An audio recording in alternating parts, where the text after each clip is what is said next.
Good morning. We are going to call the morning work session of the Klickitat County Board of County Commissioners to order, and we are going to begin with the Public Works Department. Good morning, gentlemen. Let's see.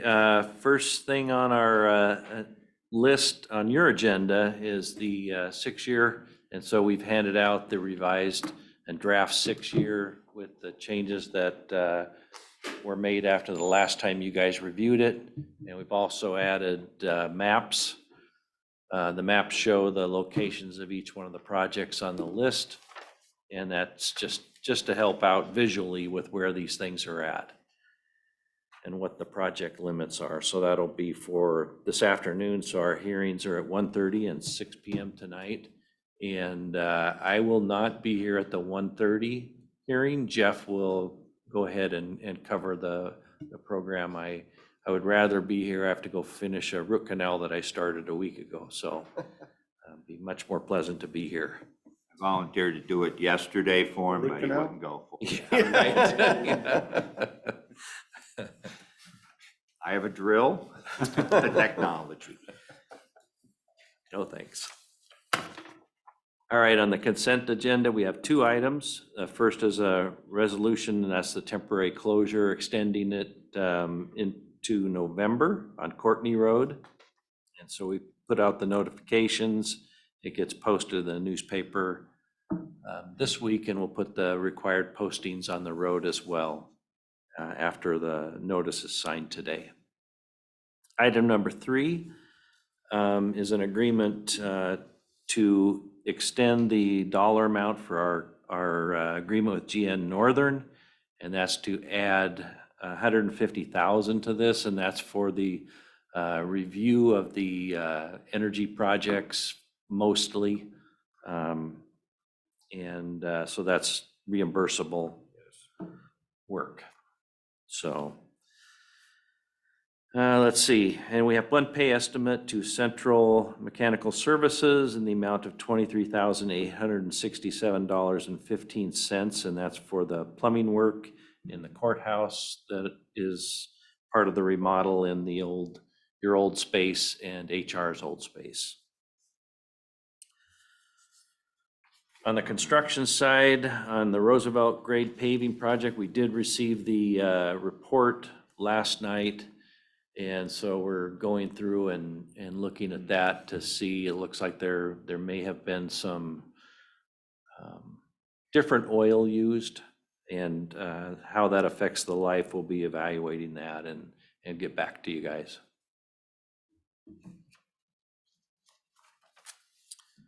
Small Works guardrail project was complete. All that work is complete. Courtney Road, we talked about extending the closure. And Dean's hope of the paving contractor that he was trying to get did not work out, and so he is still looking, but it's just kind of late in the game, so we'll see what he can find out, see if he finds somebody, and we can still get that paved, but I don't know. Let's see. On the design side, the parking lot work continues. The old Annex 1 lot is complete. The work's complete there, and we've moved most all of the county vehicles over there, so that frees up some space. And then our other crew is working on the lot behind the jail, and work continues on where Annex 3 and 5 used to sit.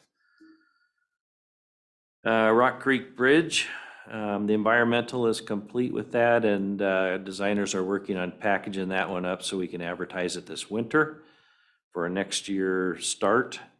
Sundale and Old Highway 8, still working on the mapping for that. Federal safety projects, the engineers completed the field work and staking last week, and now they're working on the plan for us to review, and so we can get that one ready for next year as well. Maintenance side, our crews, both sides of the county, are here working on the parking lots, and then they're doing some grading and other work with the people that are left in those in our areas. But most of the guys are here working on completing our parking areas. Facility side, contractor continues to do punch list items in this building. We meet today, this afternoon, or Rick Miller and Will, with our architect and our HVAC people to talk about the specifics of the 3 remaining areas that need to have work done to them. Pioneer Center, those 4 units that we've been waiting for the materials for, they're going in this week and should be complete and up and running by the end of the week.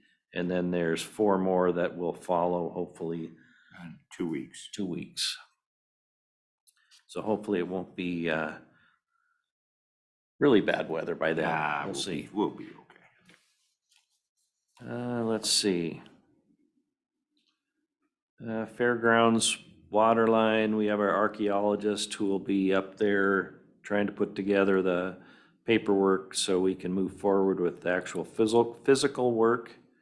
But this is required by the granting agency, so it has to be done first. Radio site? Radio site, we got to finish weatherizing or winterizing the shelter once we're done out here and the parking lots, and we're to meet again this week and hopefully finalize the RFP for going out to bid for the tower. Okay, we're getting closer to reducing services at Trout Lake Park.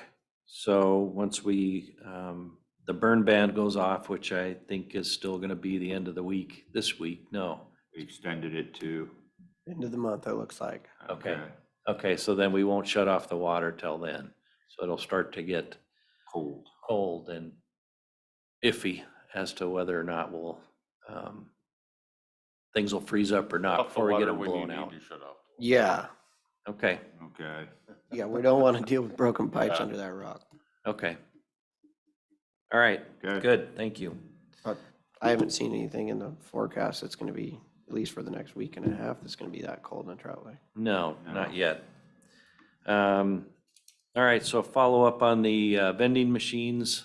So Pepsi is the only vending machine company that will service our area. If we get a larger unit that can go upstairs, there's a place actually in Power up in the break room upstairs. If, you know, we want to have something available for employees, because the public doesn't have access to that room. But there would be room and a place for it up there. It's about 3 by 4 by 6 foot tall. If we get the bigger unit, we can actually pick the things that go in there, and some of the things that they do provide are things on that survey that we had people fill out, so that probably makes sense. No food vendors. Pepsi told us of the only food vendor that services our area, and they're not responding to us. So there aren't a lot of options, but if they respond, then we can have that discussion. That's interesting. So the food vendor that does the vending machine over there won't respond. It's not the same that, I don't even know who does that one anymore. I don't either. I'd have to look into that, but You'll be it's surprised, I'm sure. like somebody that owns that Yeah. has it placed there, but it's not part of some of these bigger vending companies that service multiple locations. Right. I figured this was the Yeah. top guy owns 4 vending machines. Yeah. So, Then upstairs in the courthouse, isn't there a Pepsi machine over here and a Coke machine over there? Or yeah, I don't know vice if, the- versa? yeah, 10 feet apart from each other, but Pepsi's the only one that will service us. yes, Mm-hmm. yeah. And we talked about getting the one in the courthouse upsized, but it won't fit in the elevator, and so they don't want to carry it up the stairs. So that's the only one we can get, and it just has canned products that they pick for us. So we're limited, but we have options in this building, and we can do that if we want to move forward. We can get the product at their cost to service us. You can add money to it, but I don't think that's really the reason why we're providing it. So it just should be that whatever Pepsi charges, that's what the charge is, and they're responsible for everything. I agree, but I guess my only concern is putting it in the break room makes it unavailable for other people in the building. and kind of defeats one of the main purposes for having it, in my opinion, and that's, I personally, no matter how ugly it is, would rather have it in one of the hallways or preferably on the first floor where everybody's at. Yeah, we talked about putting it in the hallway where the windows are.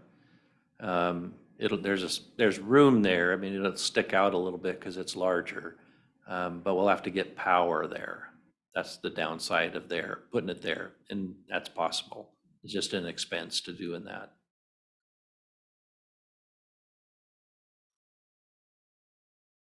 We're in downtown. If somebody wants to go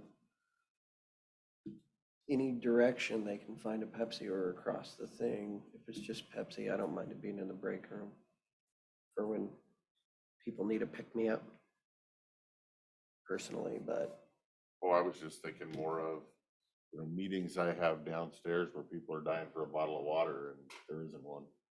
And they go drink out of the drinking fountain, but they also wish they had a bottle of water or something to sip on. Even if that was a Pepsi product, which they wouldn't have available to them. It's in a break room on the 3rd floor. you could go get it for them.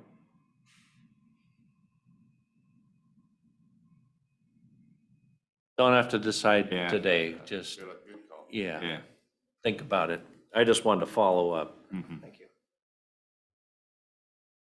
Okay, and the last thing on my list is the Lyle crosswalk, but it's really Dave's item, so. It sounds like from me talking with WashDOT, I finally got a hold of the guy that does, looks at issues to add crosswalks or flashing beacons at crosswalks. He's already been talking to the people at the Lyle Community Council. And so he told me, what I'm telling you, I've told them to probably multiple people. And so he says, but as the council changes, I have to go through this again with the new chair. But yeah, they're willing to come out and look at things and adding crosswalks.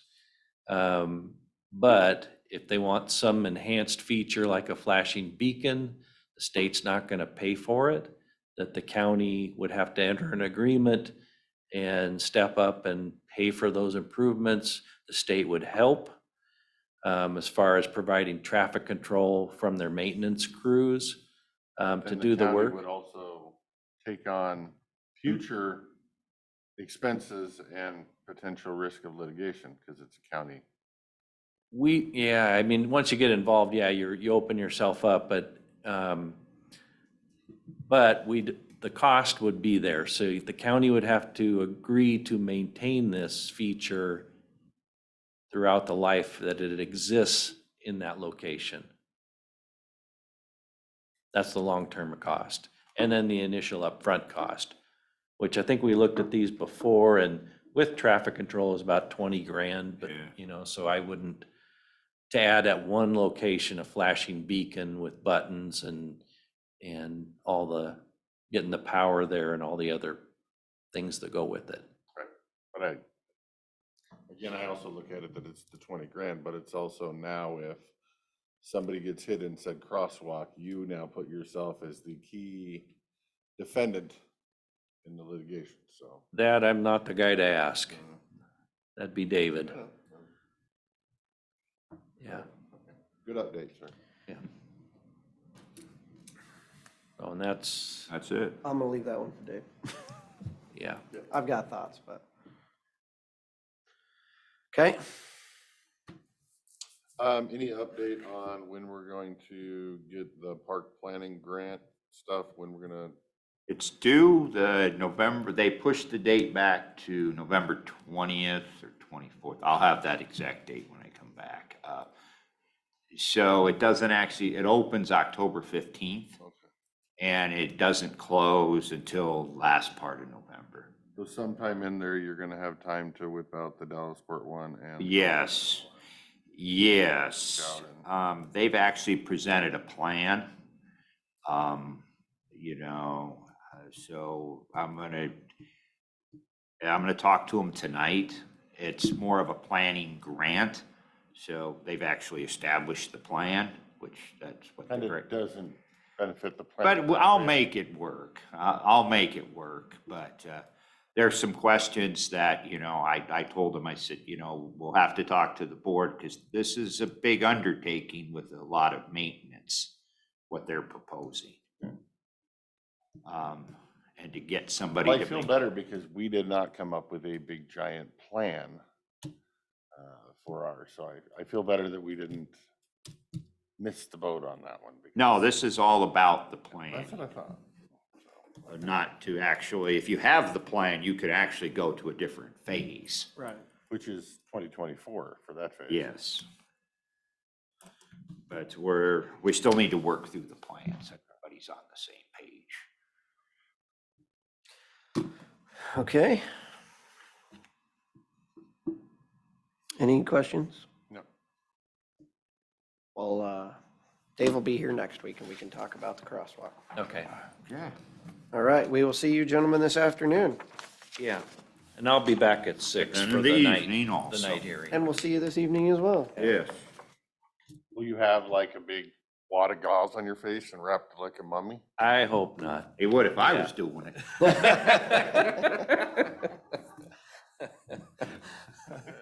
Thanks, guys. Yep, you're welcome. Where's Dave, by the way? He's doing a transportation survey. Because you guys nominated him. I thought I heard him in there and then he's not here and I'm trying to figure out. Yeah, he walked in. Yeah, I heard him and then all of a sudden he's not here and I'm like, what's going on? But then again, he got that ad. Do we want to send a message to Mr. McClure? Yes, sir. Or if he's online? Oh, he's coming.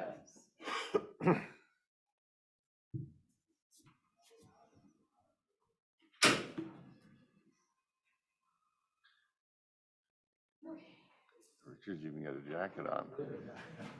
Going on. Yep, you're up. Next, we have our Economic and Natural Resources Director, Dave McClure. Come on up, Richard.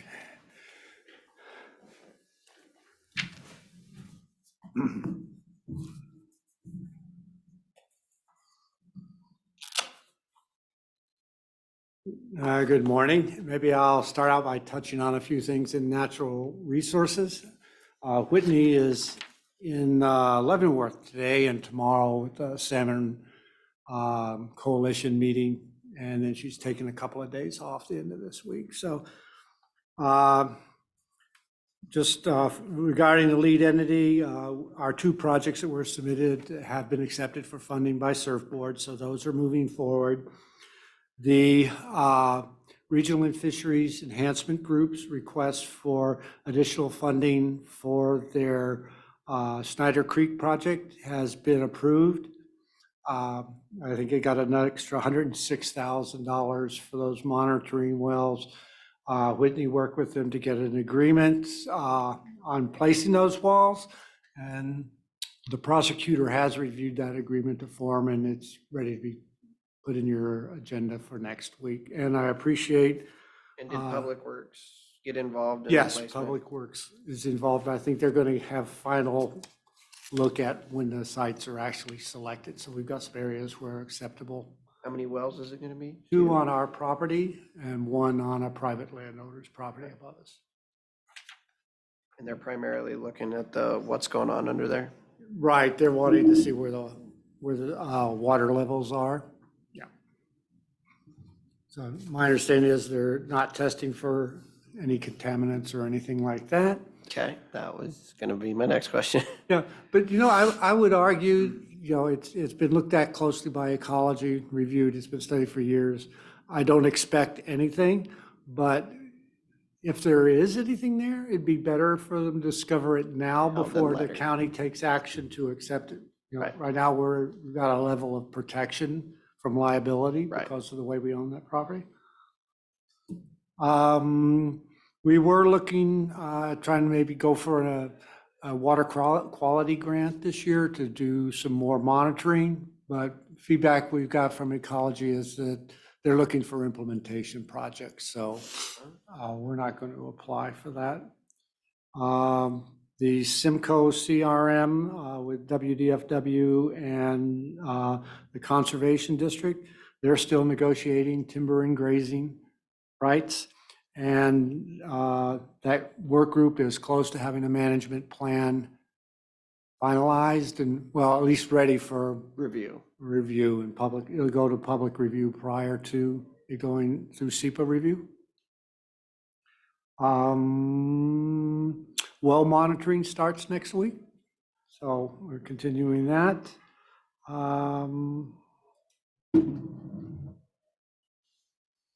I think that's pretty much sums it up, except for, we had that water right acquisition in the little Klickitat Basin. Yep. That's troubling on a couple of levels, I think. One is those are adjudicated basins. And if, we looked at it, those water rights 10 years ago or more, and at that time, I think we've lost maybe 55% of them to non-use Of the total water of rights. the total adjudicated and- water right. In the basin. Right, and you can't get new water rights, so that inventory is down. They're getting a grant of 1.5 million for that water right for 500 acre feet, so that's about $2,600 an acre foot consumptive. There was not really a price setter in this basin before, so It is now. yeah, so they're using public dollars to set a price, a value of water here, and I'm not sure if a lot of ag in this area is going to be able to pay, $2,600, $2,700 an acre foot for, To compete in the future. Yeah. Yep. yeah. So I've got some thoughts on that going They forward. do a But full extent and validity on that to ensure that that water was available for purchase? I would imagine they did for that grant, or it will be forthcoming. Okay. Any more natural resources stuff? No questions You here. know, we're still working on Switzerland and all that Yeah. stuff, still chugging around out there. Okay. Richard, you want to jump into economic? Sure. So we were given, starting off with the Columbia Gorge Regional Airport, we were awarded the award letter for the entire $3.5 million. We're still short, so we're exploring ways to fill that financing gap, if that makes sense. We do have some options that are out there, and we're looking at potentially pursuing CDS or congressionally directed spending through the feds, and so we're looking at maybe that being a good option. I'm working alongside Columbia Gorge Community College, including the City of the Dalles City Manager, on seeing what all of our options are, including from looking at different funding options from the Oregon side with the core grant, or looking at our side for some potential with the Community Aviation Revitalization Board. So we're looking at kind of all avenues of approach. Some things to think about when we talk about that funding is and I've been working closely with Public Works on this. We're not going to be spending a penny of that award letter until we get the entire financing gap filled, if that makes sense. So How much is the gap? 2.3 million. If we were to start building in 2025, it would be 2.3 million. That being said, we think that we do have some options moving forward. We can still go back to the Investment Review Committee and ask for those additional dollars.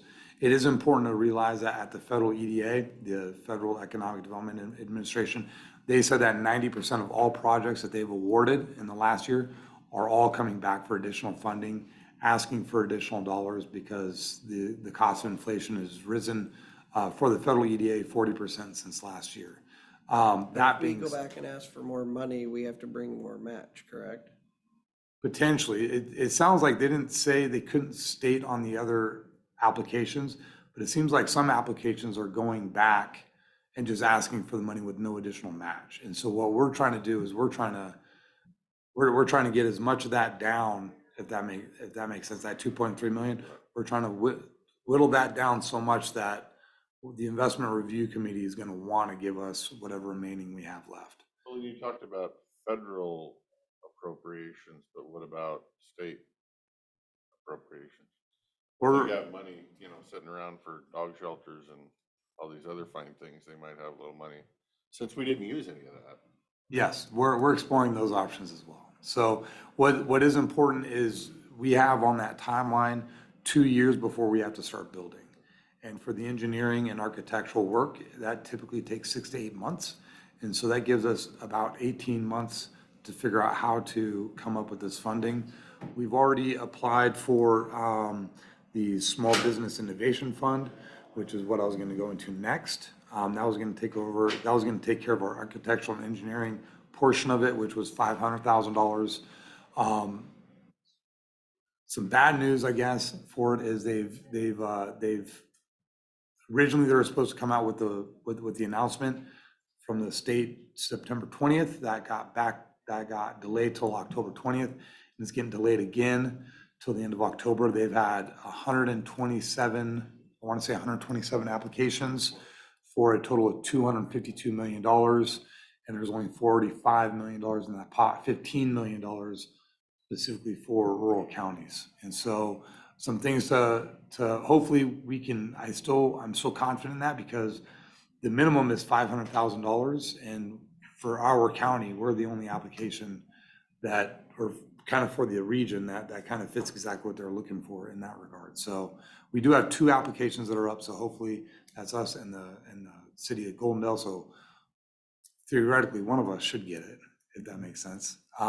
But The chamber has an application in there as well. yeah, alongside with the city. So that's with the Small Business Innovation Fund.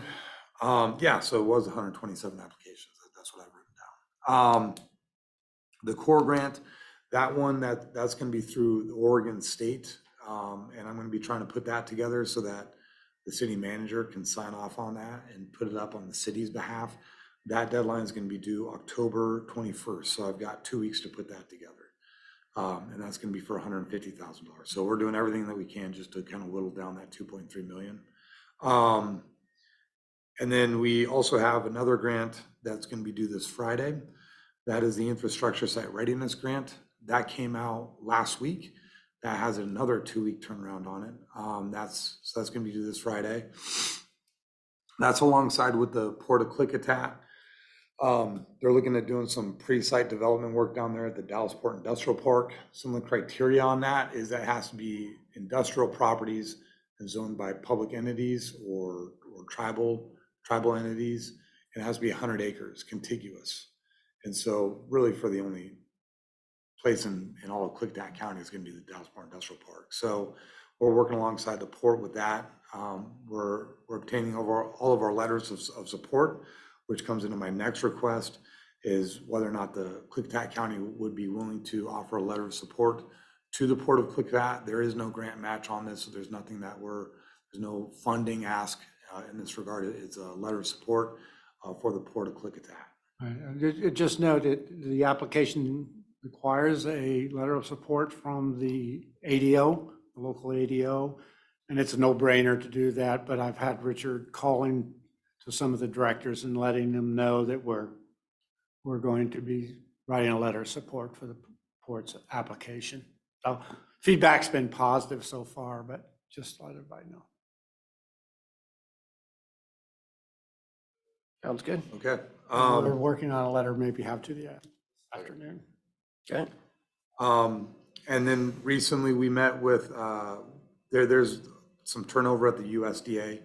And so we went back out there and started meeting up with some of the folks that are replacing Marty. So Marty's been very active here in the county for a number of years now. So we met with her replacement. In regards to business retention and expansion, workforce development, we have 2 workforce development projects we're working on. Currently, one of them is on the west side of the county. We have a few companies that are likely to engage in that, targeting between 20 and 30 employees.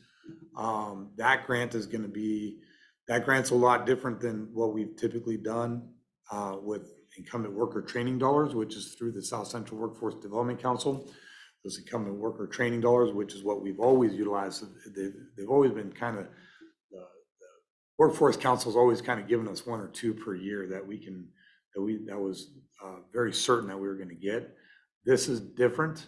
So the WIOA funding, which is the Workforce Opportunity Innovation Act, which was passed in 2014 during the Obama years, that's running out of funding. And so there's basically no funding in that pot of funds anymore for the Workforce Council.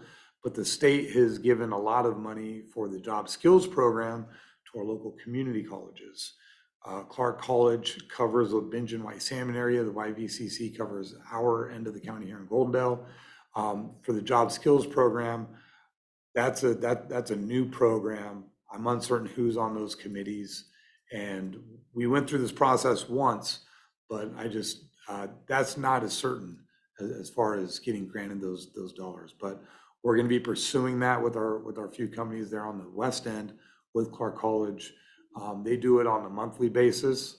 So we're hoping to have this in by November 4th, no later than December, early December. But either way, the training we're looking at is going to be January, February timeframe for that.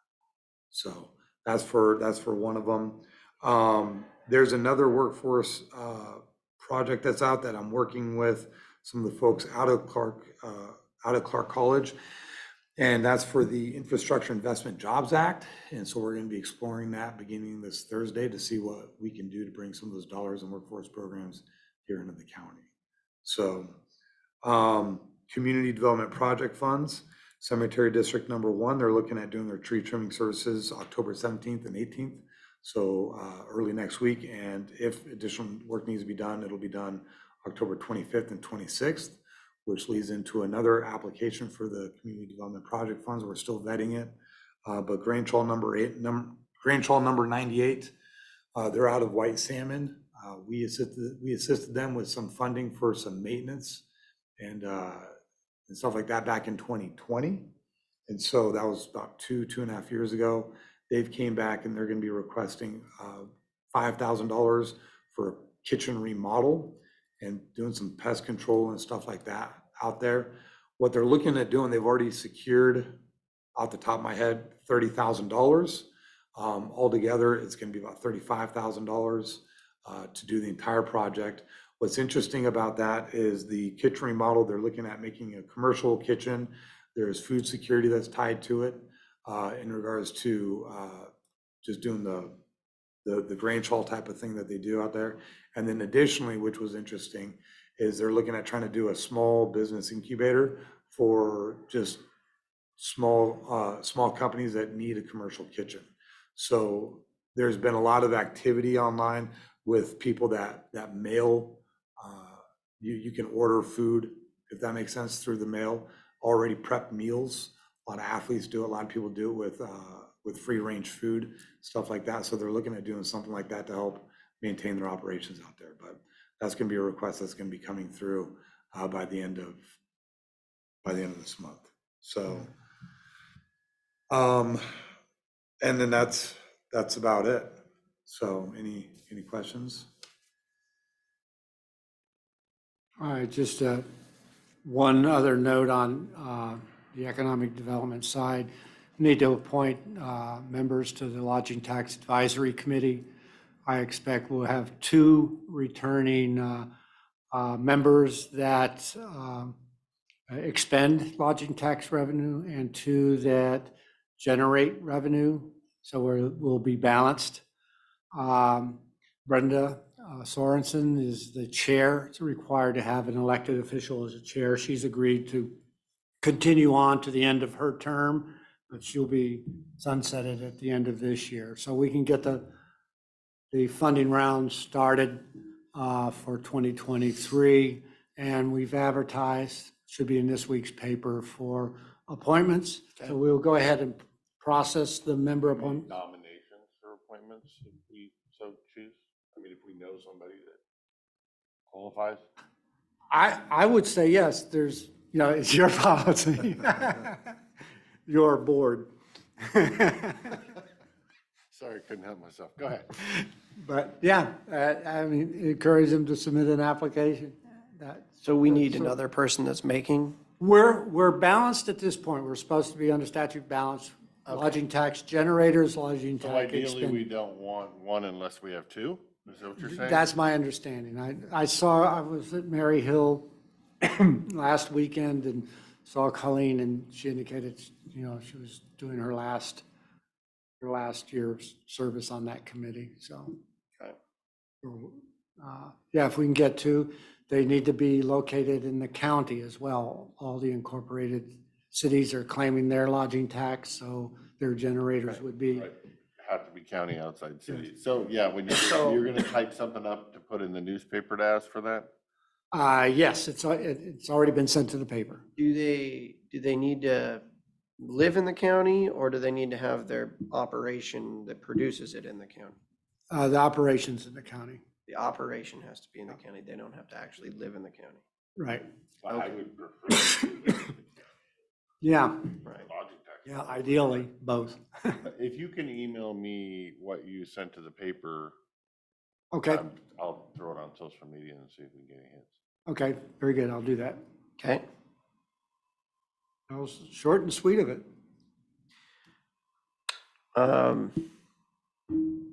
What else is going on the property there in Klickitat, the mill site?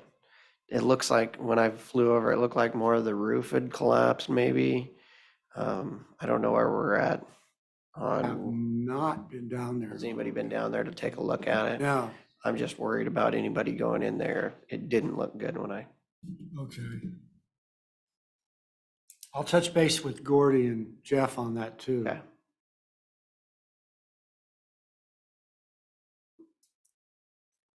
Okay.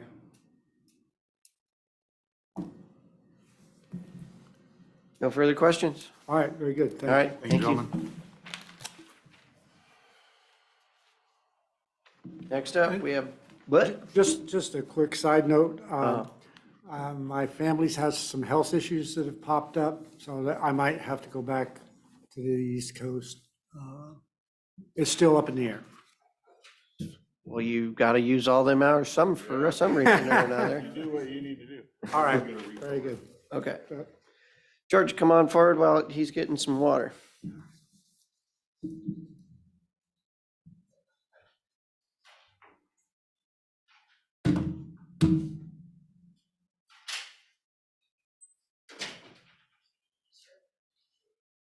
Thank you, sir.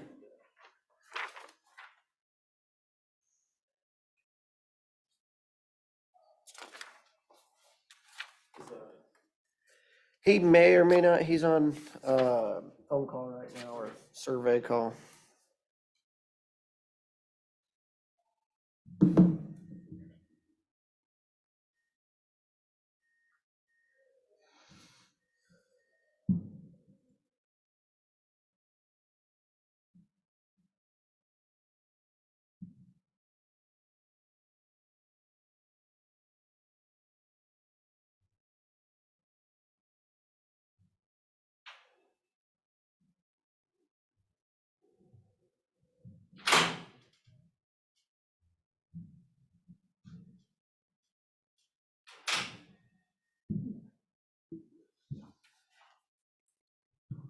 All right, next we have our code compliance monthly update.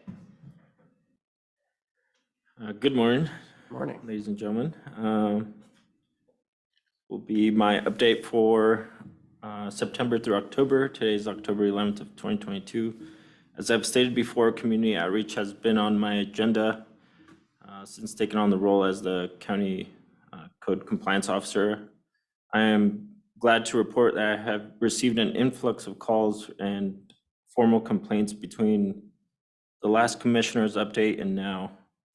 This has risen my active cases from 27, which is of last month, to 31, with 5 investigations being resolved in the same time period. Breaking down my cases by type, there's 19 cases are code violations. Broken down further, 5 of these are on-site sewage related, 8 are unpermitted structures, 3 are conditional use permit violations, and 3 are categorized by other. I actually believe since I wrote this morning, I received another case, so it should be at 32 now. So, you broke that down, but I wasn't thinking fast enough. 19, 5, and 8. How many do you have that are essentially trash that could use a roll-off drop box to clean up? Those are all nuisance cases, so they would be a total of 11. And are you, your new cases, are those coming in as nuisance or code? I believe as of this month, I've received 10 new cases, and then, well, yeah, 3 of the, well, actually, let's see, 8 new cases, and 3 were closed, and then there's 5 new ones, which were all code. So as of this month, so it really depends. Honestly, I can't.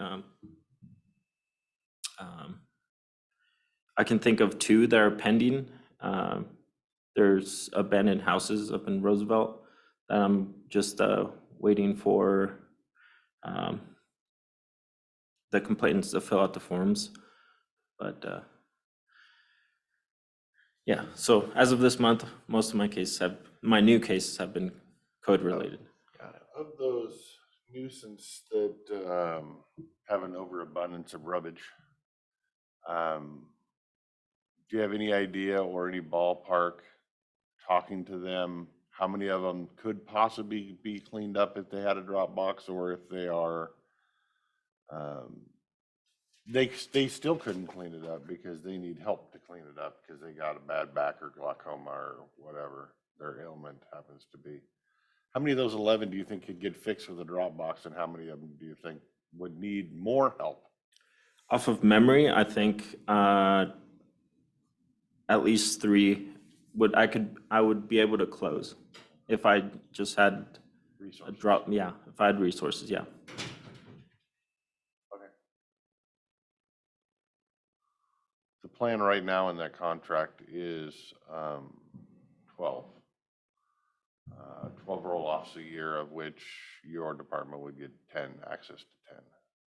So essentially how that would work is when you have one that just can't be closed on its own, or you can't encourage them to haul the trash to the dump, then you can arrange for a roll-off to be delivered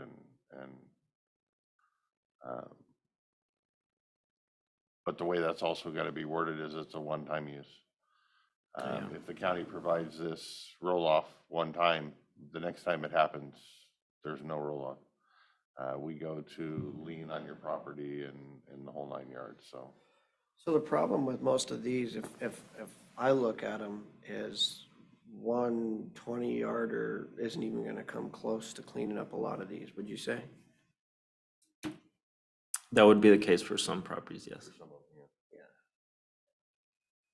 Some of these, I mean, they've spent decades accumulating. yeah. It's, I can think of one property that has probably over 50 vehicles, and I'm trying to work with WSP to getting the VINs verified, and that way, I could, at least the owners could take this paperwork to the scrapyard and say, well, here's the title for cars, either get money for them or just scrap them.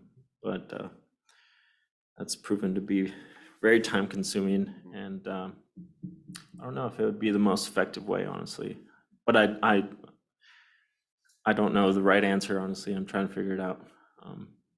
Some of these properties, yeah, it's been decades of buildup, and it's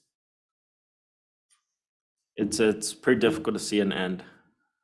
Well, I figured with the boxes, it might be one box is filled up and hauled away as a new one's dropped off at the same location. Okay, Not necessarily 12 boxes on 12 locations. got it.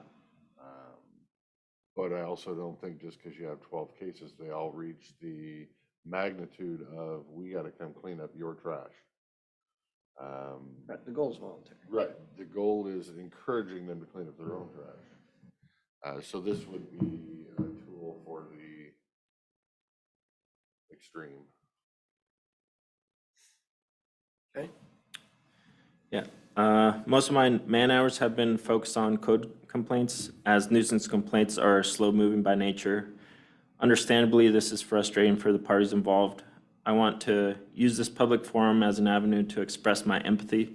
Nonetheless, I want to issue a reminder that cases, especially at these magnitudes of disarray, are time-consuming in terms of cleanup. That being said, the status of these properties is documented monthly to annotate changes, good or bad. These updates are done to document noncompliance, which can be used in a case to abate the property, which also takes time. This is also why I urge the citizens of Klickitat County to file complaints while the issues are happening, as intervention is often easier than cleaning up decades of clutter. At times, at this time, as time subsides and relations with surrounding agencies grows, I've encountered a significant percentage of cases referred from agencies outside of Klickitat County, such as the Department of Ecology, Yakima Nation, and local law enforcement agencies. I want to welcome these cases, especially since my department was absent for a significant period or was staffed for partial calendar days. As I believe the county receives better services as relations grow and a familiar face is established. As of now, my side projects are, I seized my side projects as I plan to restart these projects during the winter months, as I expect site visits and cases to slow down. But right now I have enough to keep me busy, that's for sure. You have any further questions? Actually, no. Are you seeing any, I mean, it seems like it's pretty leveled in the number of cases. Have you been to community councils and are you doing any outreach that way? I noticed you talking about, community outreach up there. Is it just people listening on here? What have you been doing on the community outreach? So I established a Facebook page, and that the Facebook page has actually been pretty good. I refer people to it so that they can review county codes by themselves. It also is an easier way for me to just to send out my contact information, so they can email me or they can send direct messages. And it also has all the links to the complaint forms and pretty much interactive mapping, anything that pretty much anybody needs to file a complaint. It's all on the county's code compliance Facebook, and I've been Just using. for everybody, what's the Facebook page? It's Klickitat County Code Compliance. I'm assuming you work with IT on that one and gave them passwords so they can data catch. Yes, Will be shortly, yes. because they need to data catch everything that was typed or ever will be typed, to make sure we have a document request if somebody requests a document later down the road. So yeah, check with them, work with them, see what they need to make sure they're data catching. But I have noted just anytime I receive a complaint, either by phone, email, or even text message now, I follow up with it as best I can, and that creates like a ripple effect. People notice that you're listening, and then I get calls from neighboring parcels, and it makes sense. Like, I respond to a complaint on a certain road, and then all of a sudden, within that week, I have 4 or 5 complaints from that road, and it shows that people are listening, and people didn't know about my department. So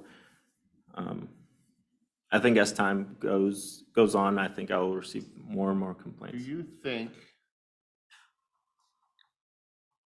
vouchers would help along with roll-off boxes? So for some of those properties, if you just had a certain allotment per year of vouchers, that you can give to people to say, here's 5 vouchers for 5 free trips to the transfer station kind of thing, or 10 tons of rubbish.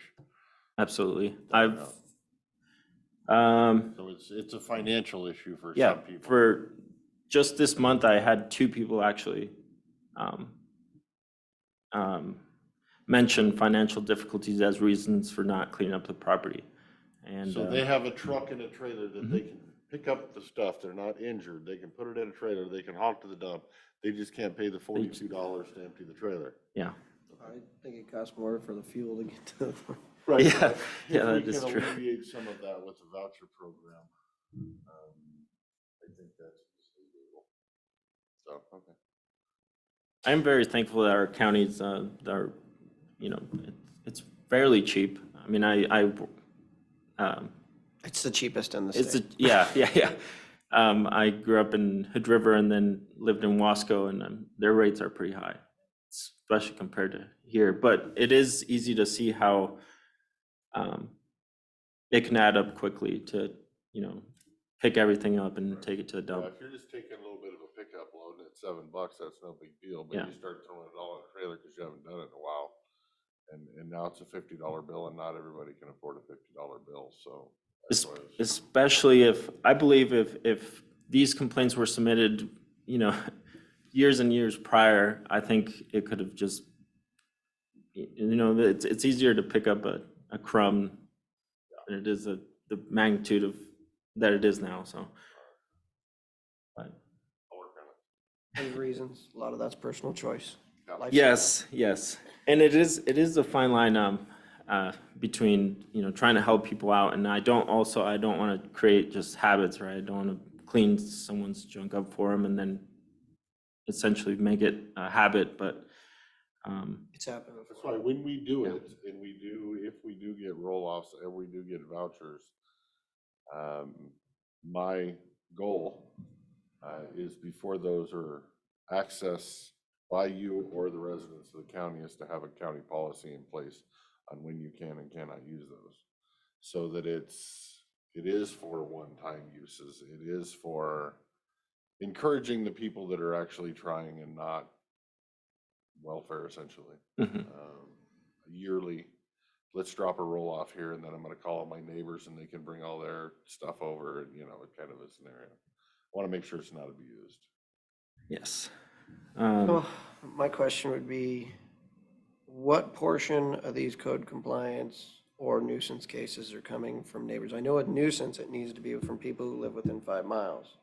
But the code compliance can come from anywhere or anyone. It's just somebody sends something into you.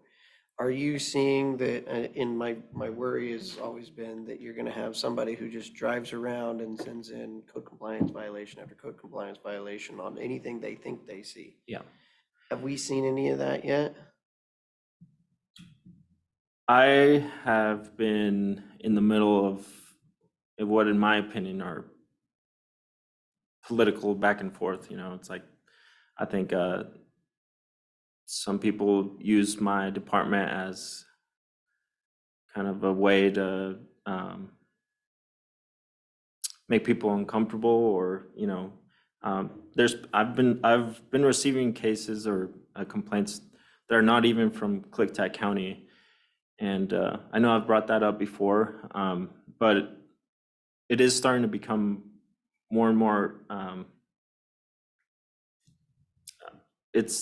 I think that we should have a policy in place where code complaints should only be within a reasonable, radius. Because a lot of the times, like there's no way, it's hard to explain how some of these people come up with their complaints, right? Because these parcels are in the middle of nowhere and they're private roads, so they shouldn't even be out there in the first place.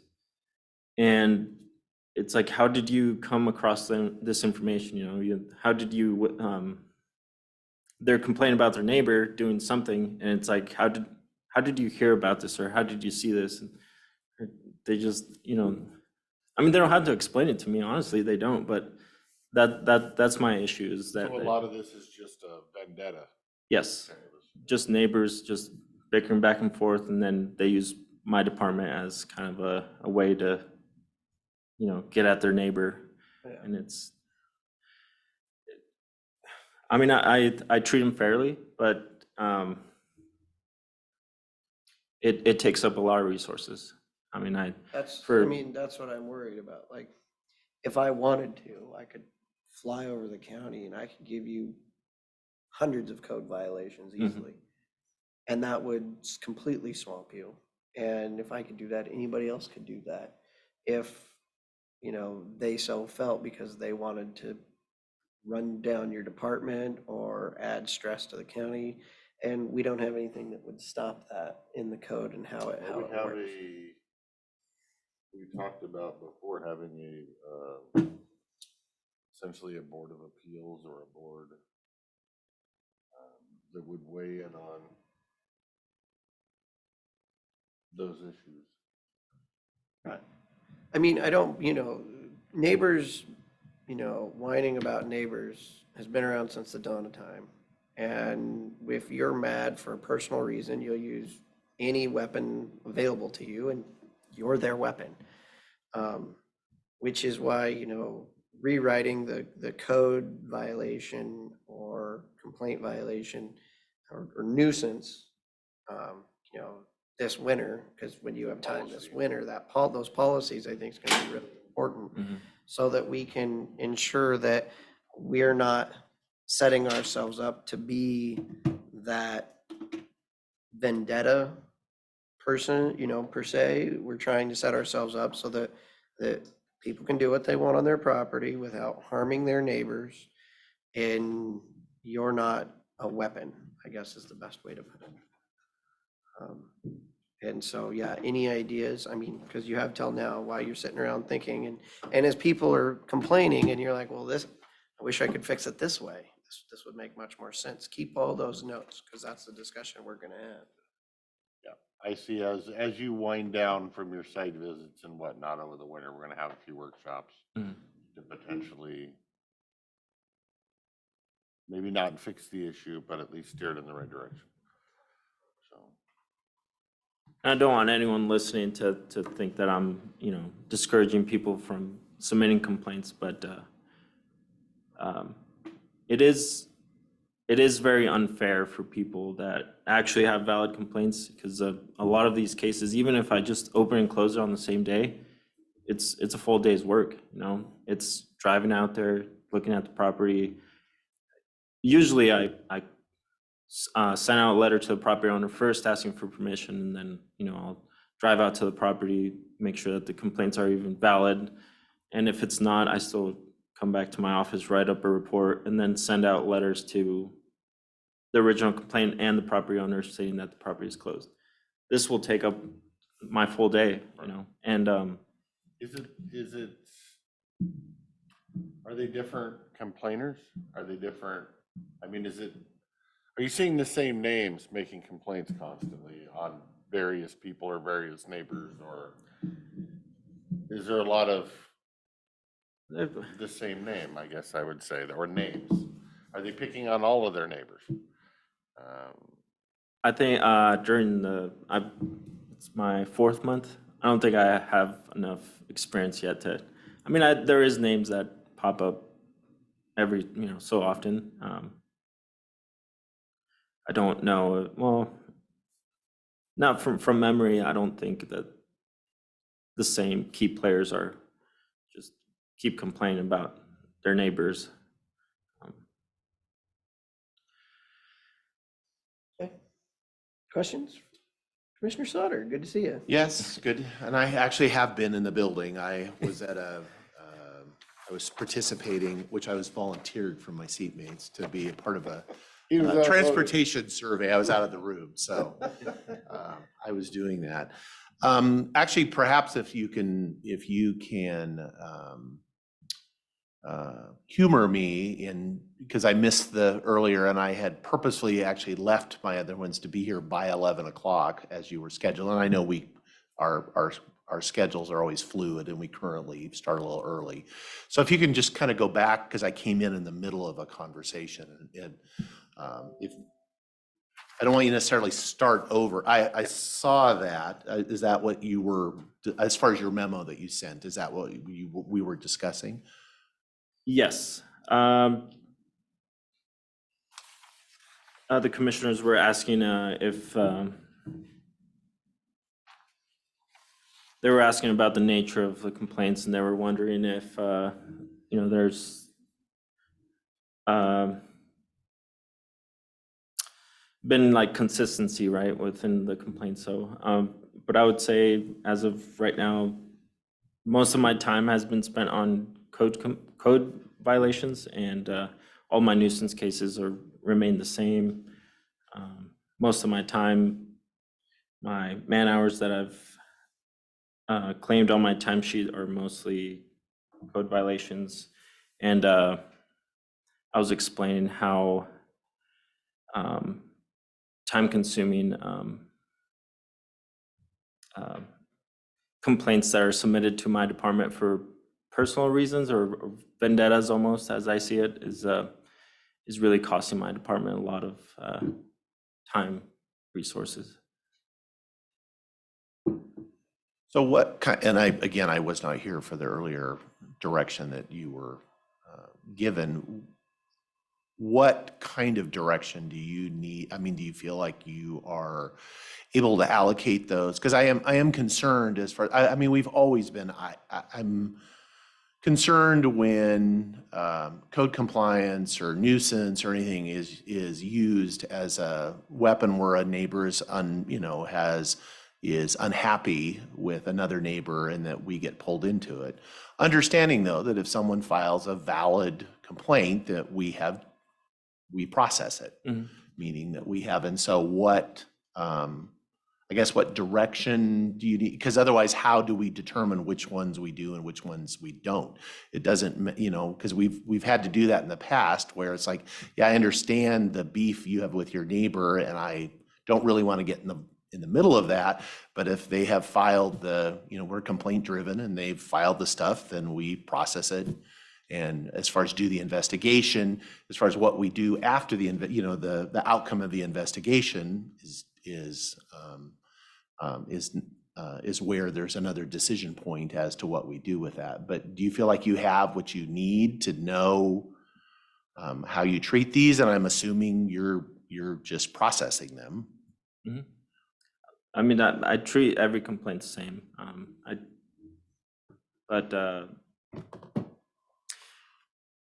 I need more time to ponder on possible solutions to. I mean, I don't want to dismiss anybody's complaint, and I don't. When I receive a complaint, I treat everyone the same, and it is I don't know if there's a right answer, I guess we can get a little more specific. 8 of these new or current cases are unpermitted structures. And that can be unpermitted because somebody just built a structure. That could be unpermitted, somebody's living in it. Those, all may have separate off takes on the directions that we go. And so when it comes to that policy decision on, where we go from there, I think that's kind of the question you're getting to, right? Whether it's, and I don't know what the 3 are categorized as other, but what are those 3 that you categorized as other? What kind of complaints are coming in? And do we need to start talking about the policy decisions on where we go with this? So a lot of those unpermitted structures, RVs fall under unpermitted structures, and those cases honestly remain stagnant. It's either the property owner wants to follow through with permitting, or the case just grows old and essentially reaches the set. Yeah. I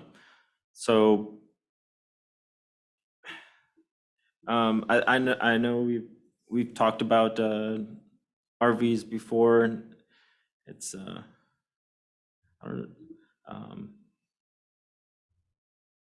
sorry, I'm trying to look at my others.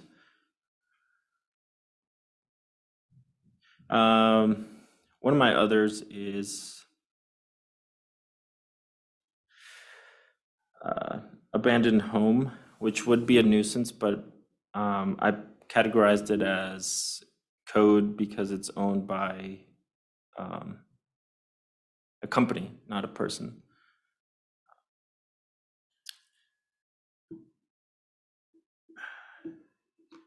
Sorry.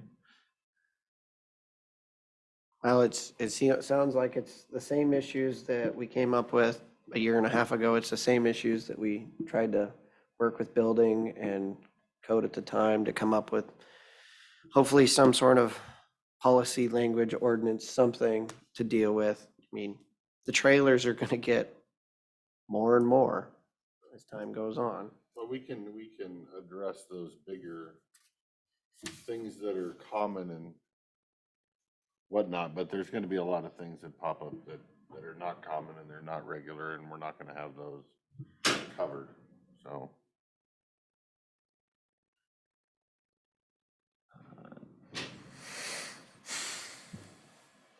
Well, the other thing for Commissioner Sauter that we covered is I asked him about roll-offs from the public in use of how they could use the roll-offs and whatnot, and he said for the most part that has about 11 cases, and some of them could definitely use roll-offs. Others, it's more of a financial, like they have the truck and they have the trailer that they can get themselves to the transfer station. They just don't have the money to pay the transfer station. So then we discussed vouchers that might be a possibility from Republic as well. So we'll be walking down that avenue on a side project.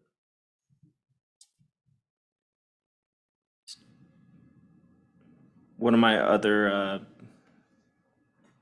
code violations is opened by Lem. It's actually on Woodland Road. I believe initially it was believed that they were scrapping vehicles, so I believe that that's the reason why it was placed as a code violation as other.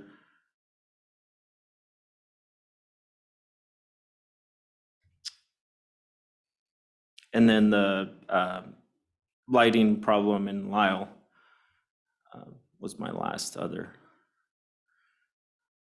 Yes. Okay, So we have rental contract update. okay, we'll talk to them about that. Do you have any other further questions, Commissioner Sauter? No, I guess not. Not at this time. All right, thank you Well, much, sir. Thank you. All right, next, I have on Friday, there's a bunch of legislators coming to town for a bridge meeting. I'm not gonna be available to attend. I know, Dave, you are my second. Would you be free Friday from 9 to noon or 9 to 1? What is it for? It's for the legislators to talk about, and the lunch. Oh, as far as you're not available. to I'm me, not I thought available. You were. And so you'd be sitting next to Mossbrucker, Corey, Debbie Driver for the transportation of the governor's office, Brad Broswell, and Matt English. And this is on the bridge. This is on the Hood River Bridge. And I'd be, if you're not available, I'd be happy if anybody can go. It would be a good time to talk to our legislators, as well as get an update on where the bridge is at, hearing it from other people than just me, and the need for it. And they'll feed you. I can make it work. Okay? Where is it at? I think that's Western. Hood River. It's in Hood River. I'll forward you the information. Okay. Yeah, that's where I'm forwarding it. Yeah.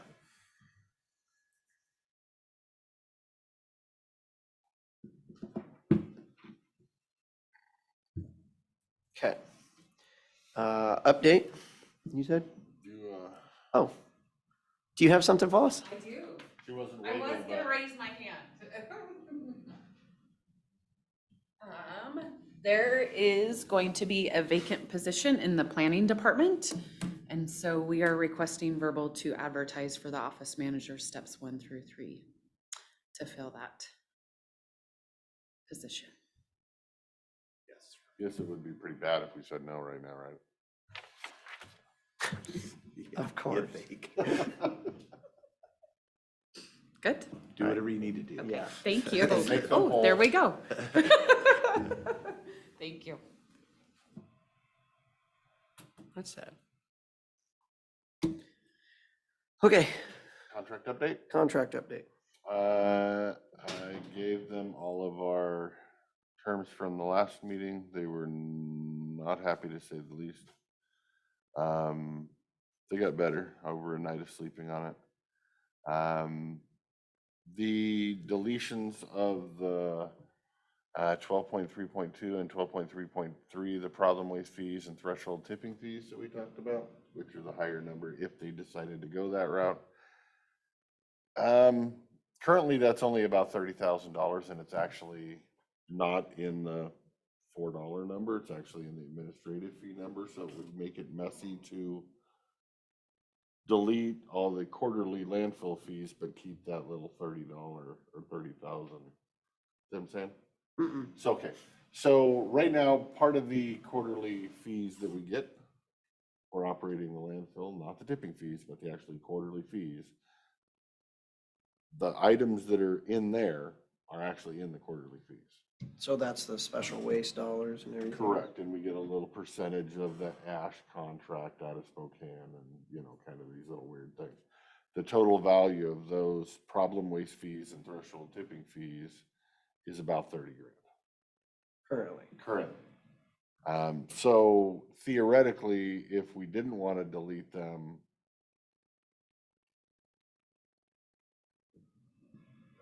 they're kind of okay with that, but that doesn't get us away from quarterly fees, because they would still at least have some kind of quarterly fee that they'd have to pay for that. So But do our originally, quarterly fees change? our quarterly fees are gone. No, Going. currently. Do they ever change them? Yeah, I mean, I guess I would say to some degree, if you look at the historical, and they get adjusted if they do math wrong, that's why we were low in 2020 as a mathematical fix. So anyway, their preference would be to limit those entirely because of simplicity, and that they are actually included in the blended rate because the administrative fees, quarterly fees, are actually included in the blended rate. So we wouldn't be losing the $30,000, not deleting those out, but we also don't set ourselves up if they decide to go after that kind of Correct. waste in the future. But I honestly don't think they will. But so we can keep that. That's fine. I just don't think it's as big of a deal. Otherwise, we need to figure out a way that they, I guess I'd say, pay for those outside of a tipping fee, $4, deal. They would still have to make quarterlies, and that's what they're trying to get away with. They'd have to make quarterlies on 30 grand. So they'd have to make $7,000 quarterlies, which just seems petty. Okay. And that's one thing. Transfer station, PIs, they would prefer to do $2 now, so that way they don't have to have 2 consecutive increases for our constituents and our employees, which does make good sense. $2 or 20%? They want a $2 increase, because we were talking $1 this year and $1 next year. They said just do about the same time, that we only have angry people once, not angry people twice. And that makes sense to me. But they also are asking again for the PI, but what they're trying to do, and because I do not want a yearly PI, and I do not want it to be $8.04. I mean, I don't want stupid numbers, and I don't want it to change constantly. So what they're asking is to do a 5-year adjustment. That 5-year adjustment is based off PI, or CPI, but it's based off the 10-year rolling average to come up with a number every 5 years to adjust the rate. So if you figure the average CPI rate is 2.2%, if in 2028, if we move the tipping fee or the fee to $9 per se, and then 5 years from now, you do the 10-year rolling CPI average and take, 2.2% of the $9, it's gonna come out at like $10.07 or something. $9.99 or something, and then rolling that number to the nearest quarter. So rather than being an odd number, they want to take that CPI and round Every it. 5 years. they'll do Every it. 5 years, there will be an automatic adjustment based off CPI, and then that number will be rolled up or down to the nearest quarter. So it'd be 5 years from the 20% increase. Correct. Well, more than 20%, because it's 7 now, right? Yeah. 7 It's 7 now, they're asking for 9, and then a 5-year, so that's every 5 years after that would be based on a 10-year average, which right now is 2.2. so technically it's a 28% increase. Correct. Currently.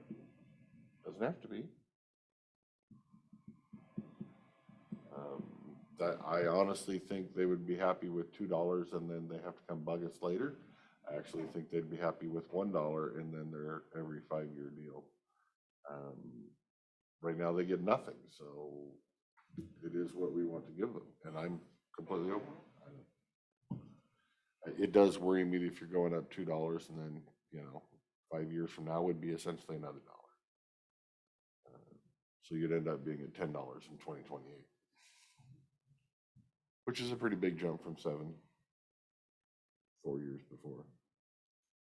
What? I guess the first thing I'd need to know as far as on the transfer, I think it's been, I don't know when we went from it was some weird number, 536 to That's what I don't 7. want to do is weird numbers. I think it was 8 to 10 years ago. I can't remember. off It's the top of been my quite head. a while. Any thoughts? Anybody, I mean, we're all transfer station users. I mean, we talked about it, and I want to say it was 8 to 10. I want to say 8. I don't think So it if was it's as long 8 as 10. years, it so was- the I think it was $2, so is a 28% increase Would be too much. in 8 years. Is that a reasonable, So I as would, far as, has there been, I would say, you You can make think, it $1.50. You can do whatever you so want. I'd say $1 increase today and then the 2 or the average 5 years from now on top of it. If you average that out, it'll be 13% at 2.6% per year. So then there'd be a 13% jump with the quarter thing. They have it at 2.2 and 11% jump, but I understand where you're coming from, because I think your math is more realistic with the CPI the way it is, and what the next year or two will hold with CPI as well. I think the 10-year average will be closer to a 2.6 than a 2.2.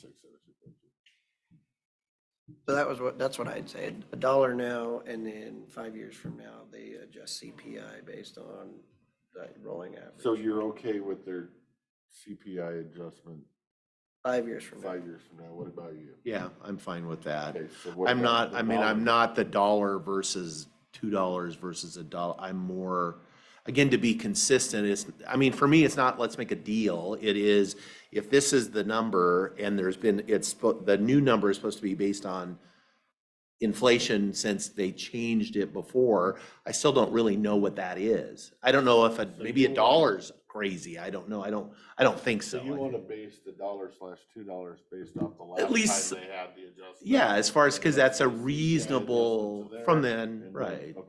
whatever that is. And maybe it is, maybe $1 is a Maybe reasonable it's $1, number. maybe it's $2, maybe It'd it's be about- $1.50, whatever. I don't it know, is. whatever it is. Otherwise, it's just a number that we're just pulling It's out an of the air. arbitrary number, And I correct? think So it's if not- we're, Hmm. yeah, I think 7 was an arbitrary number. Right, we'll do that.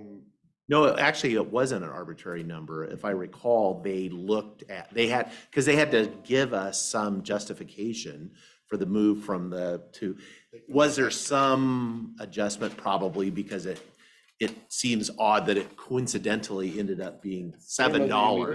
But I think there was analysis based on what the cost from it was. I'm just saying to be try to stick with Yeah, that same makes sense. methodology. That makes sense. So, yeah, no, and I don't think that will be a problem. But, so what we're looking at here is the details by quarter down below. So, you know how they wanted to adjust the CPI to January 1st instead of July 1st? What they're trying to accomplish is have a whole year at a set rate, whatever the rate we come in is, they want to do it for a year. So they're okay with not moving the CPI to January 1st. Let's just keep it July 1st. But what they want to do is they want to start counting our tons on July 1st. So right now our tons get counted starting in January 1st. And we're going to count our tons until we get to 2.1 million or whatever it is. And then the new rate's going to flip. But what's going to happen is we're going to be in November by the time that rate flips to $2. And that puts us on a different CPI number. So what they're trying to do now, instead of counting our tons based on calendar year, they want to count our tons based on the CPI year, which is July 1st. So on July 1st, our tons will reset. And we'll start at 0, and then comes probably May or April is when we'll get to our 2 million tons, of what they end up getting the discounted rate in April and May. So I don't see a problem with this. I talked to Jen with this. My only concern with this is that it's potential on, let's call it the fourth quarter, which would not be the fourth calendar quarter anymore. It would be the fourth CPI quarter. Could be a lower rate because you're at a $2 rate. So I wanted to make sure we didn't have an issue with fund balances or anything else like that. She did not see a problem. I don't know if you guys see a problem. I didn't really see a problem counting the tons on a CPI year as opposed to a calendar The only year. thing we would have to account for is that we just historically budgeted certain payments by quarters because of their historical, what we expect. But again, it's the year over year. Right, but when you look at this, you're really only talking a couple 100,000. Right, So I it's don't- usually, I it's don't not gonna think make that a it- big And there's no difference. real historical math that the third and fourth quarter are higher because it's kind of the second and third, and then some years it's not. So there were just no real reason. And generally, to say those no. allocations are completely arbitrary by the board, as far as it's just like, we know we gotta pay this, pay it out of the second quarter, pay this one out of the third quarter, and if it's an issue, you can adapt. So if you think of anything that makes that not work, let me know. Yeah. I'm gonna come back with vouchers to add to the roll-offs. They would like, when they gave you the update last week or whatever, they were talking about their new business that they have over in Pasco to do recycling of Right. nasty stuff. We currently have a contract with one of our grants through solid waste that we pay, I want to say, I think it's $47,000 to a company to get rid of our nasty waste. And it's a company over on the west side to get rid of our nasty waste. And since they now have a company that does the same thing, they would like it in the contract that they are the ones we pay the $47,000 to get rid of our nasty waste. Using the grant money from grant. If we get grant money. Otherwise, we have to just pay it. Correct, but it would be written that we have an agreement with the state. So are we gonna get the tons that go into that? Oh, I didn't even discuss that, but the answer is yes, because that's in the original contract. Oh, I don't think that's probably where they're gonna be at. Because as far as I'm concerned, if I pay them to take away my nasties, they're gonna have to turn around and give me tipping fees on my nasties, so. But if it's a different, so I think you need to clarify that, because that one's gonna be, is that part of the waste stream in the state that's part of our waste stream? Right. Where are they at numbers wise? As far as, the 430, Yeah. blah, blah. I said originally it was mass chaos.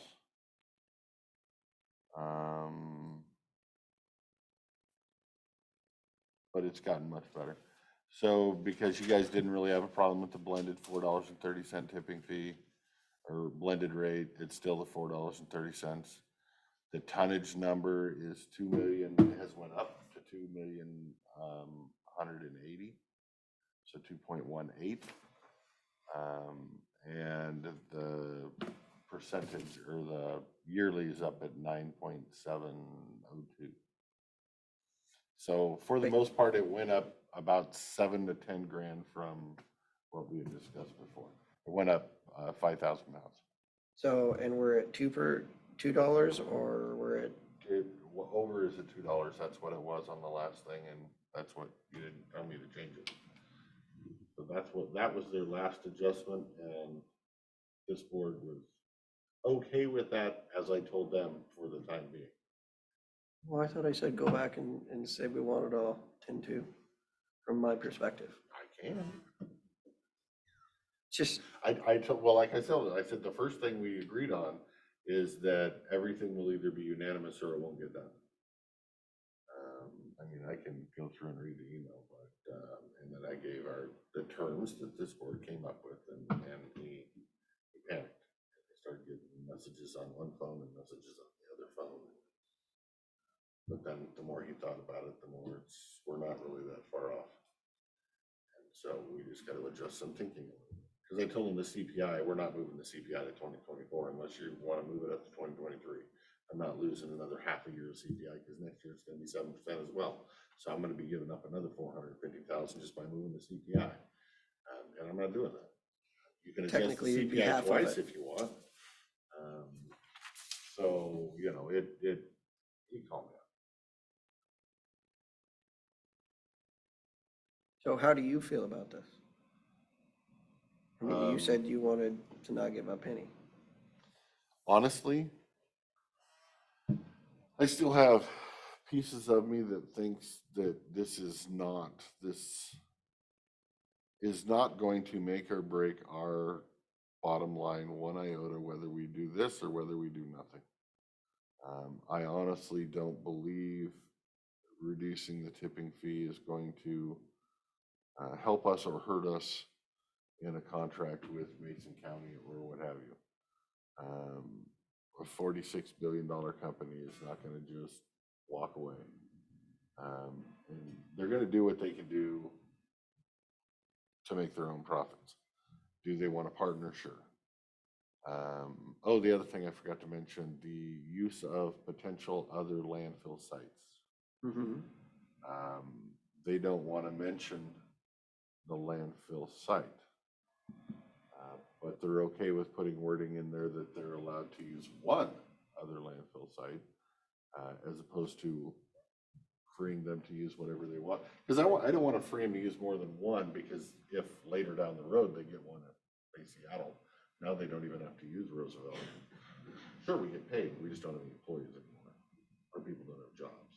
So I'm trying to secure them jobs, and I don't want to approve one landfill, and they're fine with that. They just want to come back later to name the landfill once the deal is done, which makes perfect sense to me.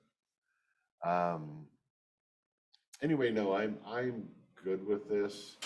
I don't want to give away the store because I don't think we have to give away the store. I don't think we need to give away the store.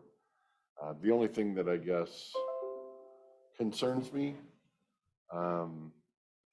is doing this. It doesn't really hurt us because yes, it does lock in this Snohomish discount for life. But all it's really doing is giving up half of our CPI for the year. It's not really setting us back too far. It's just giving up half a CPI for the year. I do think we're going to get benefits by use of roll-offs and vouchers and whatever, and I wish we could think of other things to add to it on our behalf. Since they have 11 asks, it'd be nice if we had more than 2. But I just can't think of anything.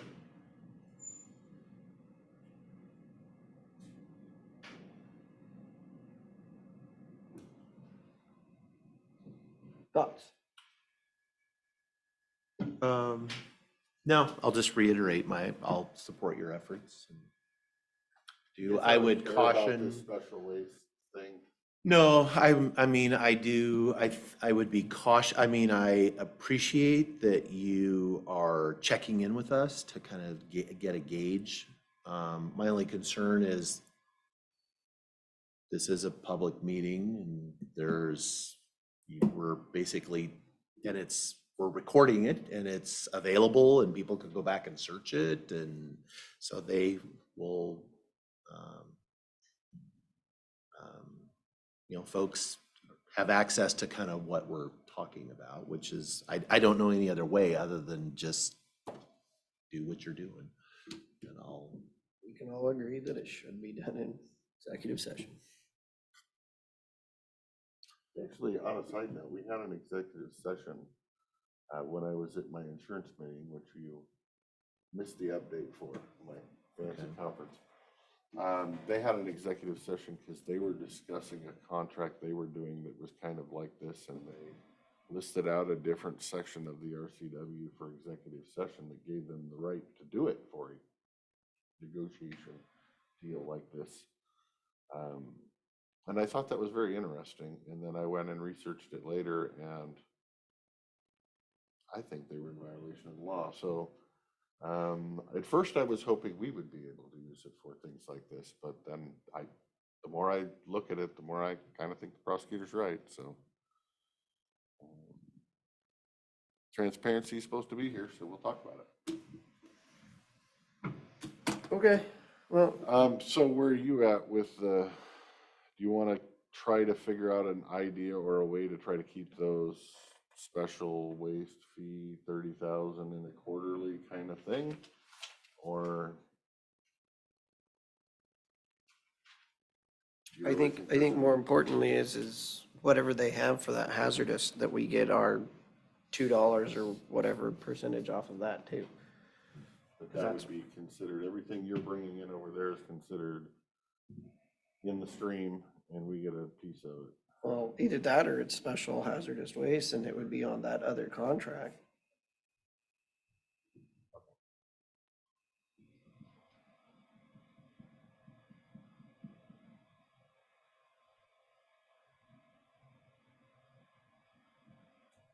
I said, I don't know that that needs to be written in this, because I think it's already, No, I think it's just interpretation of what's already there. I think somebody will interpret it that that is a different business providing different services that our landfill doesn't provide, and they say no, but go have that conversation. Right, I think that's what you're gonna find, is that's a different subsidiary, and like their hauling company and their, whatever. Which is why I would say make sure. And,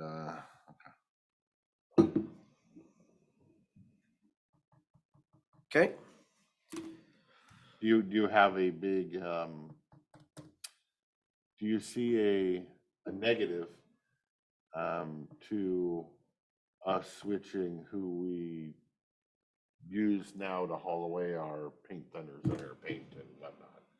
If they we're want using our grant money to pay some company in Vancouver, do you technically have a problem with using the exact same dollars of grant money to pay Republic to take it to Pasco? As long as it's competitive, as far as it's Yeah. the same, I don't care who does it. I don't know who we're using in Vancouver, so I can't think of the name of it off the top of my head, so, okay.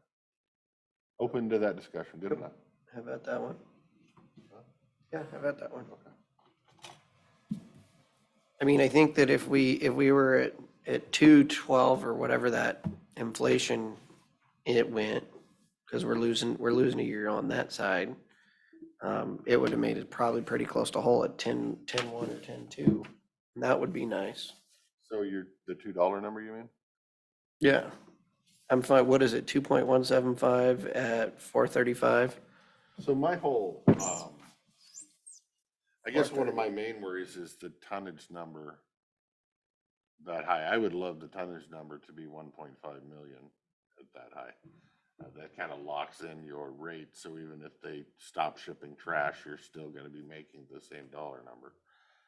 So yes, I'm with you. I would agree that I would hope that this goes up to 214 and you just take it off the tonnage to get there. This number would stay the same. But bring this number up and lower this I, time. I thought you wanted to be at the 10-1, 10-2. Over here? Yeah, Well, that's what it would be if we did nothing. that's what I'm saying. And I thought you didn't want to lose any. Yeah, I didn't want to lose down to what they were trying to get us to lose. Right now, we're at 400 grand and that's the most I can do. 400 is a lot.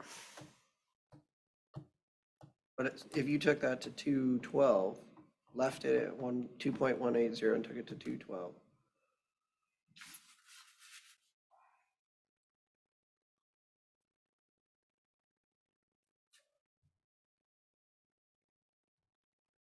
I have to remember what that was. 2180.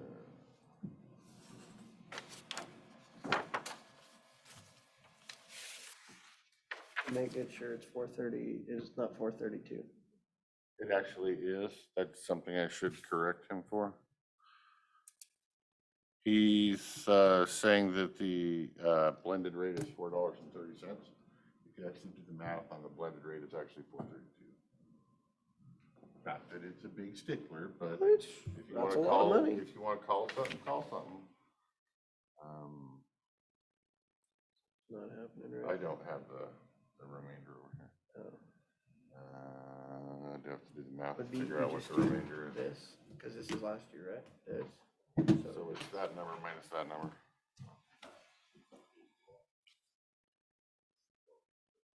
Lee, can I ask you while they're cranking that? I didn't see it in my emails. Did we get a draft letter from Joel at the Housing of Support?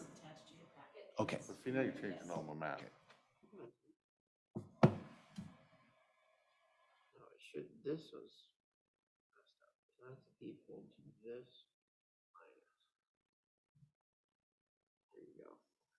164, 161, 30. So reality, what you just did is you jumped it 40,000. No, it's not even that high. Right now, but if the tonnage moves up, it makes a bigger impact. Oh, so you moved it to 212. Oh, we had it at 216. Is that what it was? Yeah, But he said 430, not 432. right.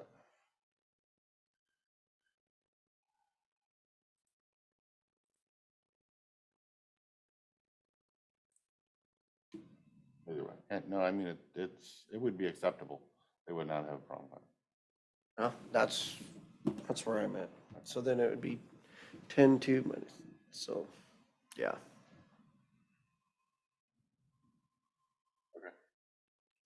Okay, all right, keep on, good luck. Is there anything Commissioner Sauter has for the order right now? Nope. Anything else, Commissioner Christopher? As I'm sure you're aware, the opioid settlement passed, everybody signed on. So the first check will be out in December, which for us should be close to 500 grand. And then about 250,000 a year, every year for the next 17 years. I did send off the One Washington memorandum to our adult probation director to look and see if any of the eligible things on the list, which is a big list. It's Right, oh yeah, it's big. That's it. Fit into that category and/or, you know, a half-time probation and half-time opioid, whatever, counselor, whatever. But also here shortly, I'm just bringing this up for you guys because here shortly, I believe we're going to need to form some kind of a task force of some kind, the people that actually know what the hell they're talking about with opioid. They could then go through this and give us some recommendations on what we're going to do to spend the money, or are we going to just do it in the health department and have some kind of somebody's working in there to spend this money, or are we just writing the check to comprehensive to spend the money, or are we writing the check to WAGAP to spend the money, or abused women because of opioids to how are we going to do that? And I would like to form a task force to decide. So I think that, we're gonna have a substance use professional in our behavioral health department. I think this Is is. that part of the initial 7, or is that? Yeah, Sud P. I mean, it's in your packet right now. to start hiring for that position. Right, but you're already saying that's covered by Beacon grant, so why would that need this thing? That is for crisis services. Crisis services. Sooner or later, we'll also have outpatient treatment and everything else. All those things that Beacon covers, and we have all the managed care organizations. We met with Molina, we're gonna be meeting with the others. And then, hopefully at some point, we'll get from them how much they spend on all their Medicaid patients and everything. That we will potentially have a piece of if we do the full meal deal. I think all this dollars, like the 500,000, if we're gonna do that 500,000, a good portion of that would go a long ways to having the cash reserves on hand or when you start providing all those services. That'd be my first thought. Everything I've been told up until today is all of these services are being funded by the state through grants, through Beacon, and not county funded. So now you're saying it needs to be county funded, and now you need this money to go in there because there's no money coming from somewhere else. No, we haven't done the agreements with all these. What we did so far with the crisis services is they're gonna front $200,000, so we have cash balance For the 7 employees. for the 7 employees and all covered by that. Beacon. But if we're gonna go and have like 20 employees or something else, that's a whole different ballgame, and we don't know if those MCOs are willing to do, that cash up front because it's a managed care organization. It's not Beacon, it's a lot different. So somehow, we don't want this whole department as part of the general fund. I don't think anybody wants that. Correct. It's its own enterprise, It either stands on its own through state money Right. or it doesn't stand. or it doesn't stand. So, but that's my point. So why would it need this? So, well, one of those, I think, talking about that half position, I think that would go a long ways. Because that crisis case manager, the use of that can't be because it's crisis. So they couldn't spend any of that money on that. So I don't think it would be a half-time position there. I think that would be the full-time position. You understand what I'm saying there? We thought we might have an angle in there and that door shut. So of the Beacon money, you don't have Beacon money that would work in there. Correct, for crisis, because it can only be used on crisis. As I said, I'm not sure that this can be used for probation. It can be used for counseling and opioid this and opioid that, but I don't know that it necessarily qualifies as an actual probation case manager. She's looking, I'm halfway through it. I haven't found a spot yet. Okay. But there may be something that would also benefit them in there, which is what I explained to her, that they might want to do, I guess I'd say opioid counseling of something or rehabilitation or something that does qualify for that we could essentially pay out of here for like a 0.7 position, that then the board may be willing to pay the other 0.3 of, knowing it's our money in general fund, because in my argument is we did remove somebody out of that department, or one employee out of that department. It was a Larry. So when we removed that, did we remove 40 hours a week of work load? And I would argue no. But I would argue the new director is now trying to do some of the things that were not done before, which puts it well over the 40-hour week, because she got to do her 40-hour workload plus. So I do think to make them whole, since we gave them the Larry job, they do need some, and that's kind of been my argument, but not a full 40-hour position. 10, 15 a week is kind of where I'm at, leaning on that. So the way I'm thinking, if I can come up with the other 0.8 or 0.7 out of here, we might be able to bring it up to a full. In there, there's gotta be a way to get a full-time We're position in looking. there, but, all right. Well, that's a good update. That's where I kind of said eventually we're going to need to have a stakeholder group of community members that are opioid professionals to decide where this money is going, because I'm not an opioid professional, nor do I want to try to be. Right. Nor do I want to be judged by all the ones because of what I did with the funds that they would have done differently. So keep that in mind. Okay. I would entertain a motion for lunch. Mr. Chair, I'd make a motion to recess for lunch, be back at 1 o'clock. I would second the motion. There's a motion and a second to recess for lunch. All those in favor signify by saying aye. Aye. Aye, motion carries. Thank you. Have a great day. We will see everyone at 1 o'clock.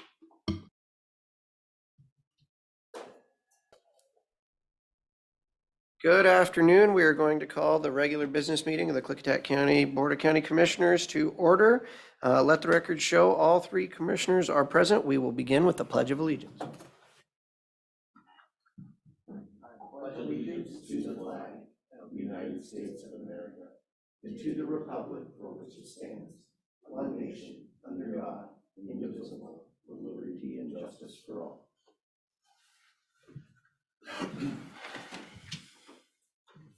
Mr. Chairman, I move that we approve the business agenda as presented. I'll second the motion. There's been a motion and a second to approve the business agenda. All those in favor signify by saying aye. Aye. Aye, motion carries. It does not seem as though we have any commissioner meeting minutes at this time, so we are going to move into citizen comment. Comments will be limited to 3 minutes per individual.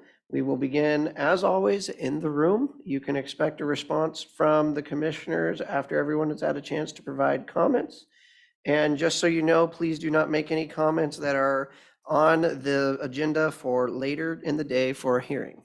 With that, is there anybody who would like to provide public comment? Please come forward. If you would, give us your name. Candy Magnuson, and I love talking to our employees. This is for poor Dan. It's not going to be bad, Dan. I'm happy to see you're going to get a college education. I hope you go to Washington State because Inslee just gave a great big grant to Washington State on solar. So you go there, you'll have the best education.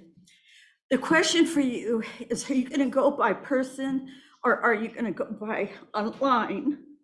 And also, are you paying out of your pocket for the education or is the county going to pay for it? And don't forget candidates night, tomorrow night, 6:30. Okay. Thank you for your comment. Mr. Harpool, good to see you. Hi, good afternoon. Vern Harpel from Lyle. I wanted to give you an update on my further approach to the Lyle Sandbar easement access. I'm going to start campaigning this request to the Gorge Commission, to WSDOT, to whatever, and I'll be coming back with you with a formal presentation from the Lyle Community Council. But basically, I'm going to be asking the county to approach WSDOT to remove the barrier that's currently there. It is on joint WSDOT BNSF property. There's no indication that BNSF ever got any permission to put that barrier there from WSDOT. The barrier does not correspond to any kind of code. It's unsightly, a mess, dangerous. And when we, the citizens of Lyle, approach WSDOT, they always pat us on the head and tell us you have to talk to the county first. They won't really talk with us. I think with you guys initiating this and probably just taking down the barrier, I see no reason why you can't, as long as WSDOT looks the other way. That will immediately initiate discussion between WSDOT, BNSF, and the Forest Service to properly negotiate and deal with the access of that easement to the sandbar. So bottom line, again, this is just sort of a shot across the bow. I'll be coming back with later, but I wanted you to know what I'm up to, and it might be some interesting discussion to follow. But that barrier is absolutely illegal. There is no right for them to put that up. And I know we all love BNSF a lot. So if there's anything we can do to help them work with the county better, I think it might be important. Thanks for your time. Bye. Thank you, Mr. Harpool. All right, next up, back in the room. Is there anyone who'd like to provide public comment?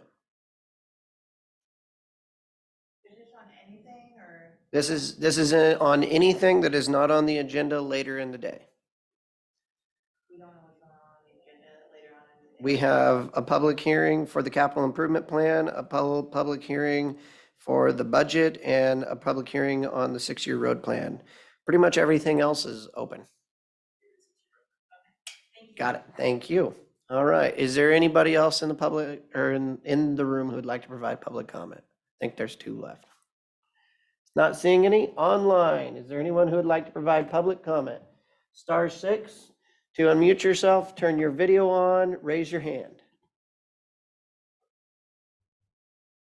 0796. Yeah, good afternoon, County Commissioners. Lisa Evans from White Salmon. I understand that we have got some funds set aside for setting up like an animal shelter. I didn't know if you guys had any updates on that or where we'd be able to find more information on that and, you know, be able to donate or help in any way. Thanks. Thank you, Ms. Evans. Okay, is there anyone else who would like to provide public comment?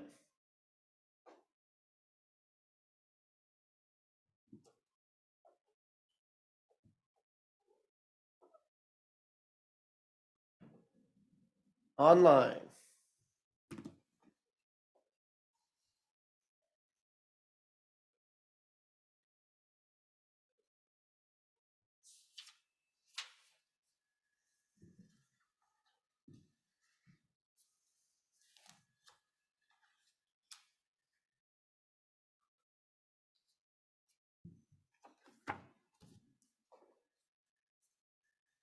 Is there anyone else who would like to provide public comment? *6, raise your hand. 4901. Good evening or good afternoon, commissioners. Last week, during your answers to the public comments and me requesting for our county to develop solar ordinances, and as you say, this has been going on for 2 years, and yes, it has been, and it's shameful you haven't had a town hall regarding the lease the Carriager project. But anyway, last week, Commissioner Christopher said that he was going to be attending the university so he can get a higher education. And again, I wonder who's paying for that. And again, I agree with the lady previous that these universities are paid to spout certain information. So when you learn this information from your higher learning education, I remind you to look at the lithium battery, large industrial lithium battery fires that have happened. You can't avoid the facts of the fires and explosions that have actually happened that are on record. And so to Commissioner Anderson last week, when you had asked me the rhetorical question of what I think, and I believe I quoted this from the video, what is the setback, you asked me, what is the setback from a house or a property line that you would be okay with? So how much of somebody else's property do you feel needs to be buffered for your area when it comes to a setback? When it comes to a setback, say around a town, does there need to be a setback from a town because a town has a different value than, say, a rural ranch house in eastern Klickitat County? So since you didn't provide me the opportunity to answer today on record, I'd like to suggest to you some of my ideas for solar ordinances for Klickitat County. For one, I think that you should do what Douglas County did, minimum, where they repealed and they replaced their ordinance number TOS 21-17-47B, attachment A, where it adds to their ordinance for protection. Jerry, you're breaking up. Can you try doing something? Okay. We're getting a really bad feedback. Okay, tell me if that's better. Nope, we're still hearing it. You have a bad feedback? Yeah. Okay, can I continue? You can. Or do you? I mean, it looks like I have full range LTE, but okay. So I would suggest the verbiage of facilities, solar facilities should be located at least 7 miles from an urban growth area boundary or city/town limits boundary. municipal airport boundary. And facilities should be located 7 miles from habitat associated with sensitive, candidate, threatened, or endangered plants or wildlife as identified on the state and federal list.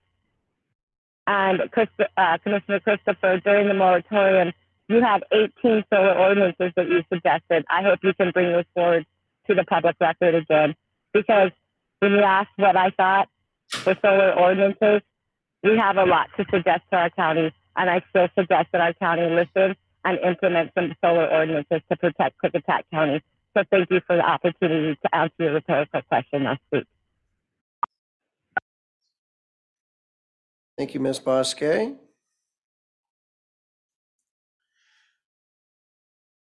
Is there anyone else who would like to provide public comment? Star 6, raise your hand, turn your video on. And if you're in the room, please come forward since we have had new people show up.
Is there anyone else who would like to provide public comment?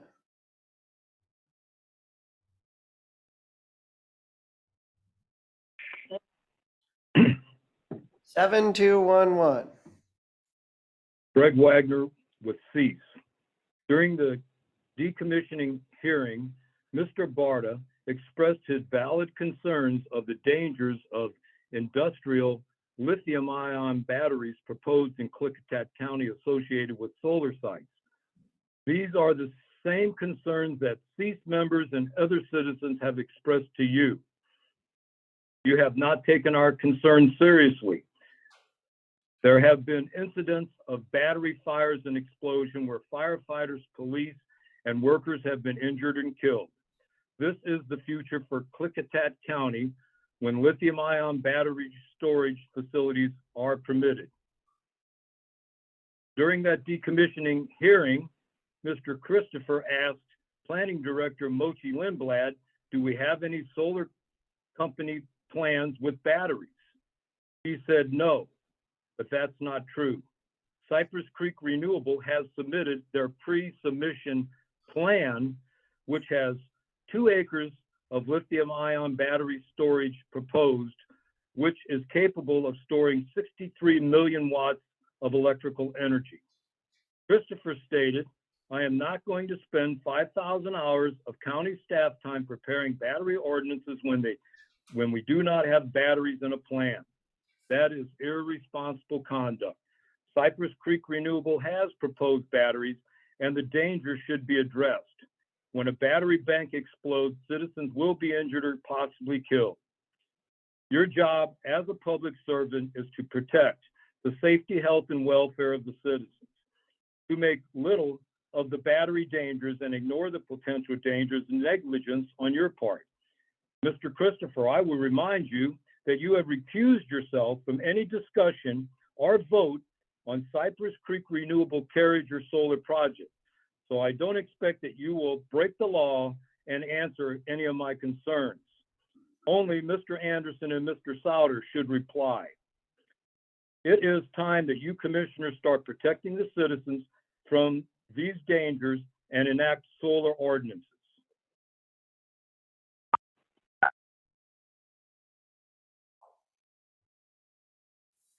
Thank you, Mr. Wagner. Is there anyone else who would like to provide public comment? Star 6, raise your hand, turn your video on.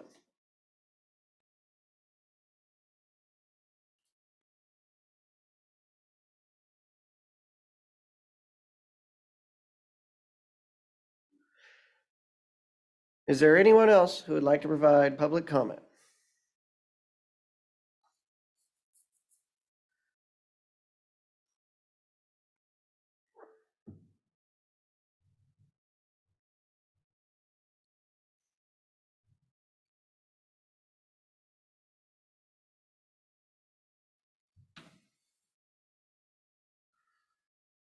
Is there anyone else who would like to provide public comment?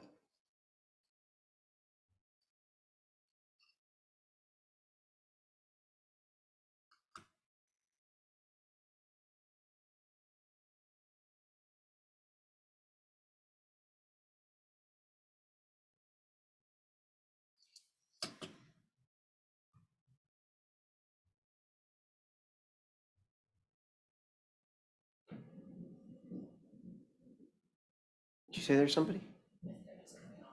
Oh.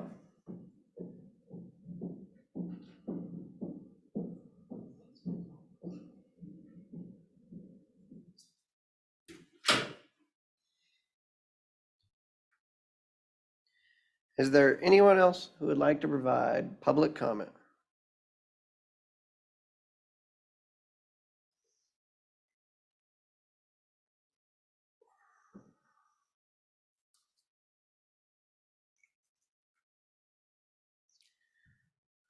I am not seeing anyone.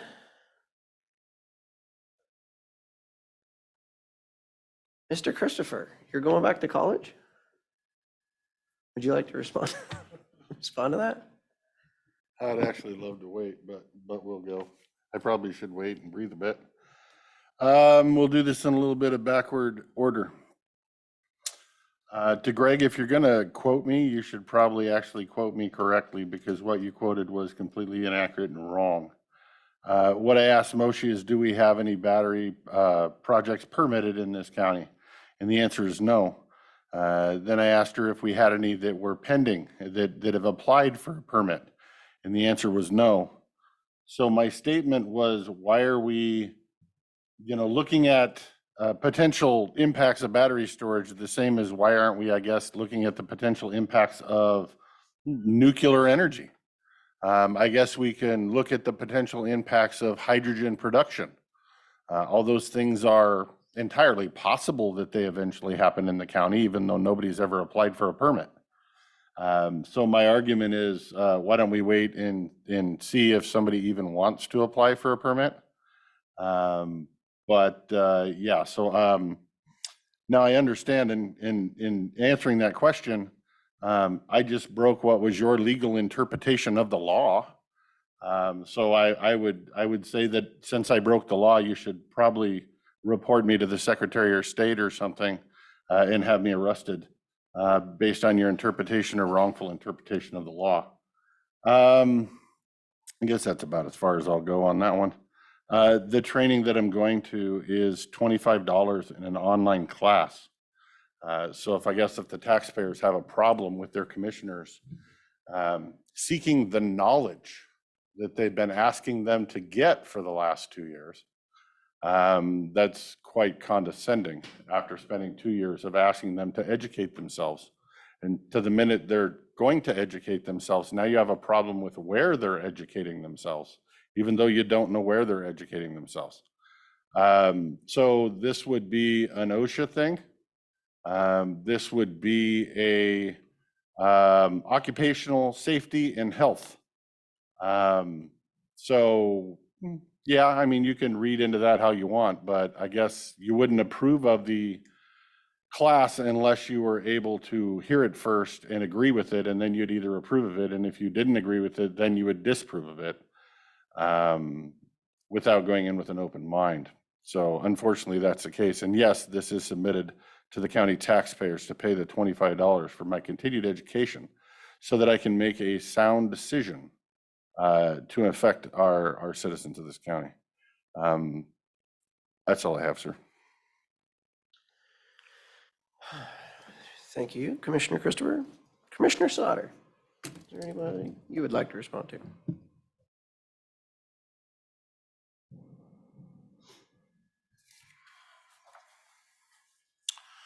I guess I'll start, and thanks, Commissioner Christopher, for enlightening us on your continuing education.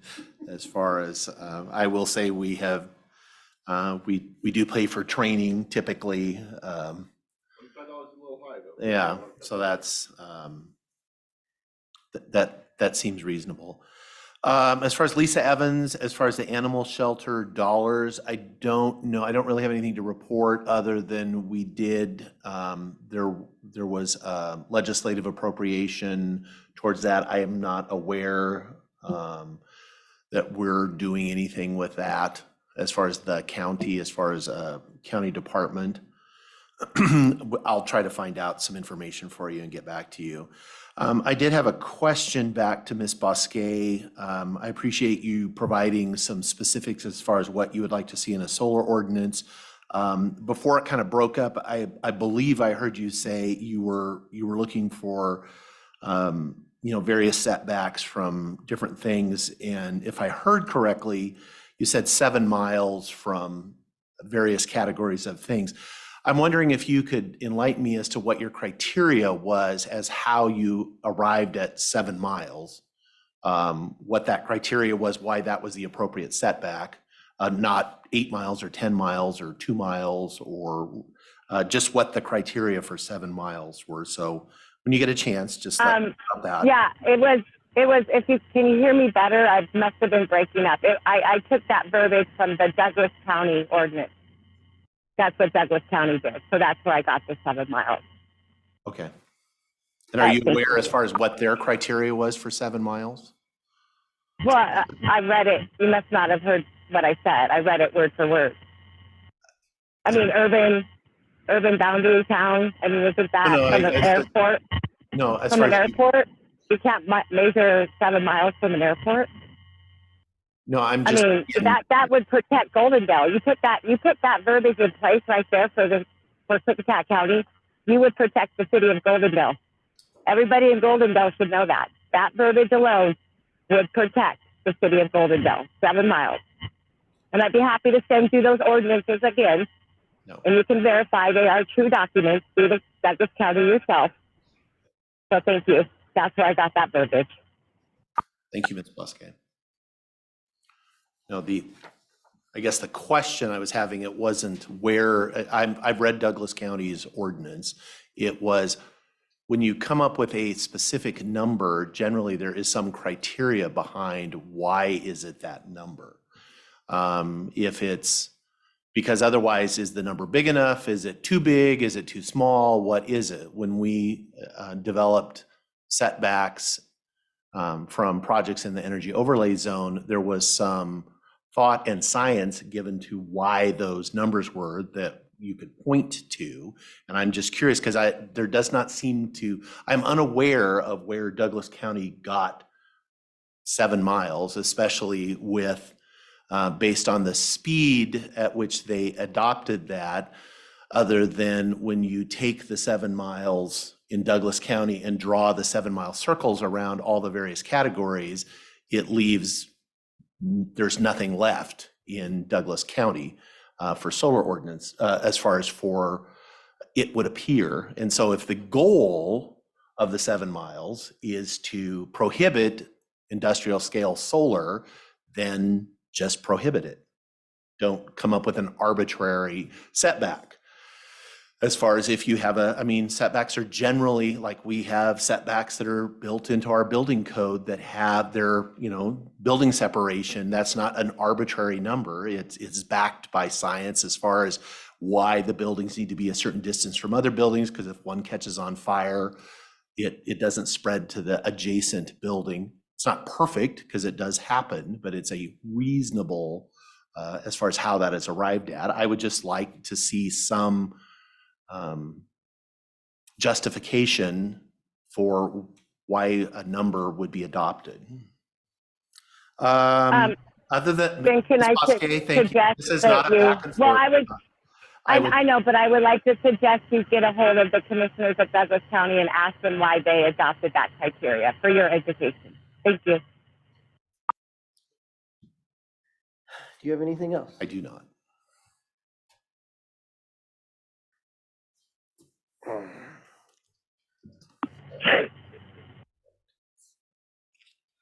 Okay, I would like to respond. Ms. Bosque, actually, what I asked you was not a rhetorical question. That was actually a question on what the setback should be.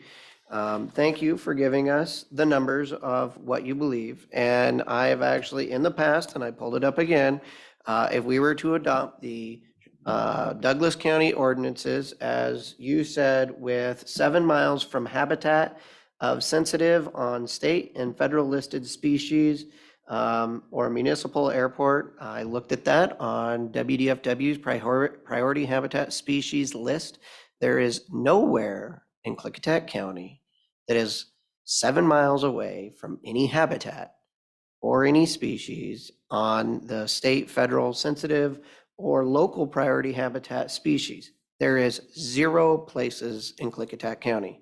So if what you are saying is if we were to adopt the ordinance, what you're asking for is to, and effectively say there is no solar allowed in Klickitat County. See, this is what the numbers have meaning for, and this is what you're asking for. Furthermore, you're saying 7 miles from any municipal airport. Well, if you look all the way down Highway 97, if you look at Lakeview, Oregon, you looked at Bend, Oregon, you look into California, Nevada, and other places, they're actually putting solar panels next to municipal airports. And the reason for that is because if you've ever been or lived around an airport, people around airports who live there like to whine about the sound of airplane noise. The airports and the airport boards have found that solar panels don't whine and they don't try to have you limit your operations. And so they're actually putting solar panels near these locations. But I understand what your goal is, and your goal is to say no solar. That's at least how it's coming across when we take into consideration what you're asking for. But no, it was not a rhetorical question. Thank you very much. With regards, I think we've said it multiple times, but I'll say it again. We have no battery power applications that have been submitted in Klickitat County. None. There's been discussions, but if you ever talk to our economic development director about all of the different things that we have discussions on that are new businesses, there's a long list. And I understand that government is difficult to understand at many times. And I understand that planning is one of those very deep, dark holes that you can walk down, but you don't study everything, especially when many things that you're going to study are not based on the entire county. They're project and site specific. That's when you do your studies in many instances, almost always, because even if we were to pass a solar ordinance or a solar zone, what you're doing is you're trying to set sideboards in which, just like we do with other zones and everything else. What you notice though is that still, everyone still must put forward an application unless it is something that is permitted outright. And when you put forward an application, we then answer all of those questions. Am I concerned about solar battery storage? Absolutely. Am I concerned about the thermal runaway and any toxic release of chemicals? Absolutely. I have never said that I am not. I am not disseminating. I am not making light of it. Absolutely. There's danger inherent in solar or in solar battery storage with lithium ion batteries. The question is, when is the appropriate time to do an investigation and to understand what those mitigating circumstances are? Not every solar battery is built the same, or not every battery is built the same. Not every project is built the same. We could come up with setbacks. We could come up with a bunch of different stuff. And if they come forward with technology that is different than what we spend all of our county resources, time, effort, and money on researching, we would have to start over again. That is why when people come forward and they ask for a project, that is when we do our analysis on what they're asking for. And yes, I'm going to be standing right by your side, asking the difficult questions of what is the allowable range, or what is the potential downward draft? And with the winds that we have here, how far could this smoke go? What direction it is going? I'm going to look to the people that are professionals in the industry to answer those questions. That is not a question that either three of us are going to answer, because there's professionals, there's engineers, there are people who do this for a living. And yes, somebody, not the county taxpayers, is going to have to pay to answer that question. If I were to go out now and try to find the answers to those questions, it would be the county taxpayers paying those. And I can tell you right now that the budget for the planning department is right around $600,000, of which 35,000 is how much they bring in revenues. So yes, you would be asking to make cuts somewhere else or find savings somewhere else in order to answer your question. I understand your fear, but now is not the time to answer that question. And I think everyone else's questions were answered. And thank you for the laugh, Miss Magnuson. That made me laugh really good when I heard Dan was going back to school. I could give him some pointers on what classes he should take if you'd like. All right, with that, we are going to close public comment as it is past 1:30. And I'm going to say thank you to everyone for your comments, your questions, and I hope everything was answered. If not, as always, I will tell Greg as well as Miss Magnuson, because I haven't sent the email to you. I am available at any time if you would like to meet, especially today between 4 and 6. If you have any questions about process, directions, or anything that is not currently in front of us, I'd be happy to meet with you. Thank you, everyone. And we are going to move into the public hearing to establish the 2023-2028 capital improvement plan for Klickitat County. Noting that the hearing may be continued as needed, as needed to reach a final budget. Ms. Bartley. Hi. So we opened the hearing last Tuesday, continued it to this Tuesday till we could figure out the process of what we should do with this public hearing and the budget with the additions of behavioral health. So after some research and an opinion request off to the prosecuting attorney's office, I propose that we cancel this budget hearing and we move it to the next statutory hearing date. Okay. And is this is for the preliminary budget or the capital improvement plan? Both. Both. And so that means you'll be re-advertising and republishing as soon as we get the additions to the behavioral health and anything else that happens to come up in the meantime. For the public, if I can speak for you, and feel free to correct me if I'm wrong, what we're doing is, since we're adding a behavioral health element to the budget that we already submitted to the public, we're going to pull this, add that behavioral health, repost that to the public so they can see the new one with the behavioral health, give them citizen comment all over again and testimony on that new budget with the new behavioral health piece attached to it. Yes.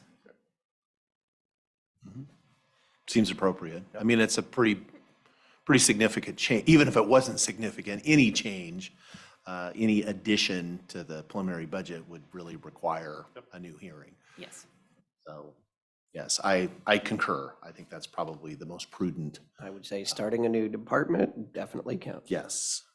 Well, I think the initial goal was to just continue this one while we put that in and then let everybody continue commenting. But if it's cleaner to do it this way, that makes sense. Okay. I'm fine with it. Would somebody like to make a motion? I guess so. You got it? Go ahead, Mr. college-bound guy. More on that later. Mr. Chairman, I move that we cancel the 2023 through 2028 capital improvement plan public hearing, and also the 2023 preliminary Klickitat County budget public hearing, and move it to the next statutory date for both of those hearings.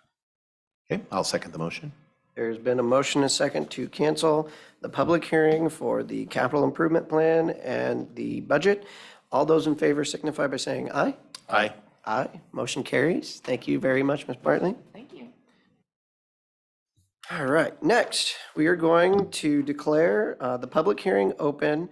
But for the purpose of this hearing is to continue to take testimony with regards to the Klickitat County 6-year Transportation Improvement Program for the plan years 23 to 2028.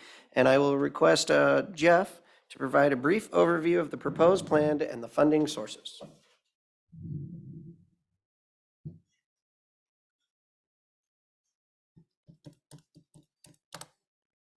We have some big maps that we'll be putting up here in just a second. Give you a copy of my report. Thank you. Thank you. Sir.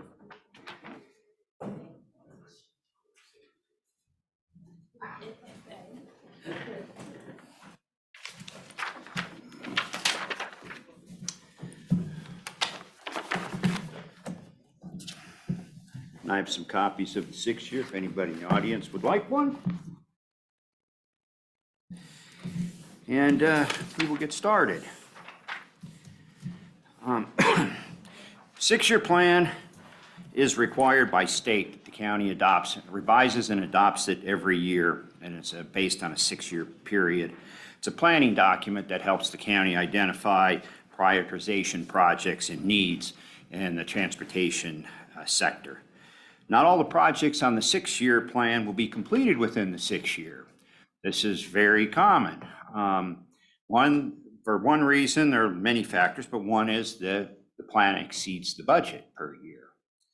That's one. Another one, we may have emergencies that change things. For instance, back in a few years ago, we had a problem in Wishram, bumped a few projects down. Another reason is we may be delayed in obtaining right-of-way, and sometimes things just basically change. The only thing by adopting the 6-year plan is, remember, it is a plan. I want to make sure people are aware of that. It is not a promise. It's also not a financial document. People get confused about that. The annual plan is actually the financial document. The 6-year is what everybody uses. But when you guys adopt the 6-year, you have to adopt the annual to actually agree to fund the first year, and you're only agreeing to fund the first year of the plan. The rest of the money, some of those things they're wish lists. Some of them need to be on there to get funding for, because they need to be on there to apply for grants. So that's a lot of what we have on the 6-year, and that's what makes it up. We use a lot of the county dollars, local dollars, to match grant funds. We've been pretty successful in getting grant funding. In 2023, county has about $1.5 million in road fund. 500,000 of that is landfill. So it's $1 million in the road fund and $500,000 for landfill. Like I said, grant funding supports many of the projects on the 6-year. In the past years, we've been able to pretty much double our amount of money. In the last 10 years, we got $24.7 million in grants and using $24.5 million in county dollars. So we're getting 50% or 100% return on our money and grant funding. So how are the projects selected on the 6-year? Some of it's past collision history and road needs. Constructing a good road network. I said before, we've talked about in the past, the road network affects everybody, not just the people that live on the road, the people that drive to and from, or people that go from White Salmon to Bickleton are affected by the condition of the roads in Bickleton. If you're going up there to see a road show, road's terrible, you may never go up there again. Pavement condition is another factor. Maintenance conditions, such as soft spots, potholes, drainage issues. Could the project receive specialized grants, school zones, safety grants, and a lot of our stuff on the 6-year are safety grants. Is this road part of a school bus route? That's a big trigger for us if it's used as a school bus route. Input and request by citizens is another factor, not the only factor though. Increased public use of roads, i.e. current capacity, development pressure, things like that. How the road is being used. From farm, for instance, Sundale's one of the projects on the list. The reason we're able to get grants is the use of the road changed. It used to just be, people used it to graze cows out there. Now they have vineyards out there. So the use of the road completely changed and the traffic went way up. That's why we're able to secure grants. And then we try to balance our needs between urban and rural. A lot of our stuff is rural, but we do try to balance our needs there.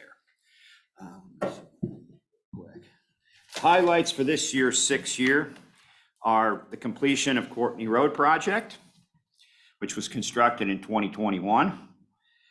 Phase 1 of the Bickleton Highway asphalt rehab and widening project. And that's where the landfill dollars are proposed to go. If anybody's driven that piece of Bickleton Highway between over by Box Springs, it is the oldest piece of asphalt we have in the county that has not had a new makeup. Last time that road had a resurfacing was 1982. So we got our life out of it. Does it have a good base? It does have a fairly good base. It's mainly just asphalt just worn out. There are spots that we're gonna have to rebuild, but we'll grind up the road. And that's planned as a 2-year project with our crews to save money. We have an old Highway 8 bridge at Rock Creek painting project. That's a federally funded project. We have county safety projects. Those are also all federally funded. We have a paver in Bickleton that goes through town. It starts at East Road, or it starts at Market Street, right where Nelson is, and it goes through town, ties into East Road, and then goes up East Road to Coleman. And then there's a piece of Roosevelt Grade Road that we're gonna tie into there because it's close. And various design projects. The construction budget is $7.3 million for this, or for 2023. The breakdown is almost 5.1 in federal. So the bulk of that money is federal dollars, 140,000 in state, 500,000 in landfill, and 1.68 in road funds. 1.68, which would usually be one, is the 680,000 is an estimate for what will be carried over from Bickleton, or from Courtney, sorry. That may go up or down depending on how much they get completed. I want to say one other thing about a couple other things about the 6th year. One, the 6th year has changed over the years since when I first got here. I've been here, about 14 years. And when we first came here, the county had a lot of needs to rebuild stuff. They had seen a lot of development and they didn't catch up with the way the use of the roads changed. So we built a lot of roads. Since then, even though we've had a big bulk, a lot of our major roads have been reconstructed. So they can take that. So now the list has kind of changed, the list has changed to more of a maintenance list, which things like deck repairs, guardrail upgrades, bridge replacements. Now that really isn't a maintenance, but it is because you're not putting a new structure in. You're taking an old structure that's served its life and you're replacing it. Pavement, there's a couple roads like Lower Spring Creek. The reason that's on there is we're looking for federal money. That has some fish passage things and some other deals with that. Snowden Road is another one, but that area actually does need capacity adding. But for the most part, it is maintenance. They're overlays. They're fixing things like drainage. Sunnyside Road is another overlay. But for the most part, we're doing maintenance, heavy maintenance, things that you don't do with maintenance. You actually do under the capital. I think that about concludes my list. We're available to take any questions. Okay. We're gonna go straight to comments. So I think we'll have people in the room. So if one of you at least would step back. Fire this on the mic up, if you want to go that route, do the podium idea. Yeah, we can use the podium. That's new. We haven't tried that. You want to set it up? You wanna? Share this thing over. Okay, while you guys are working on that,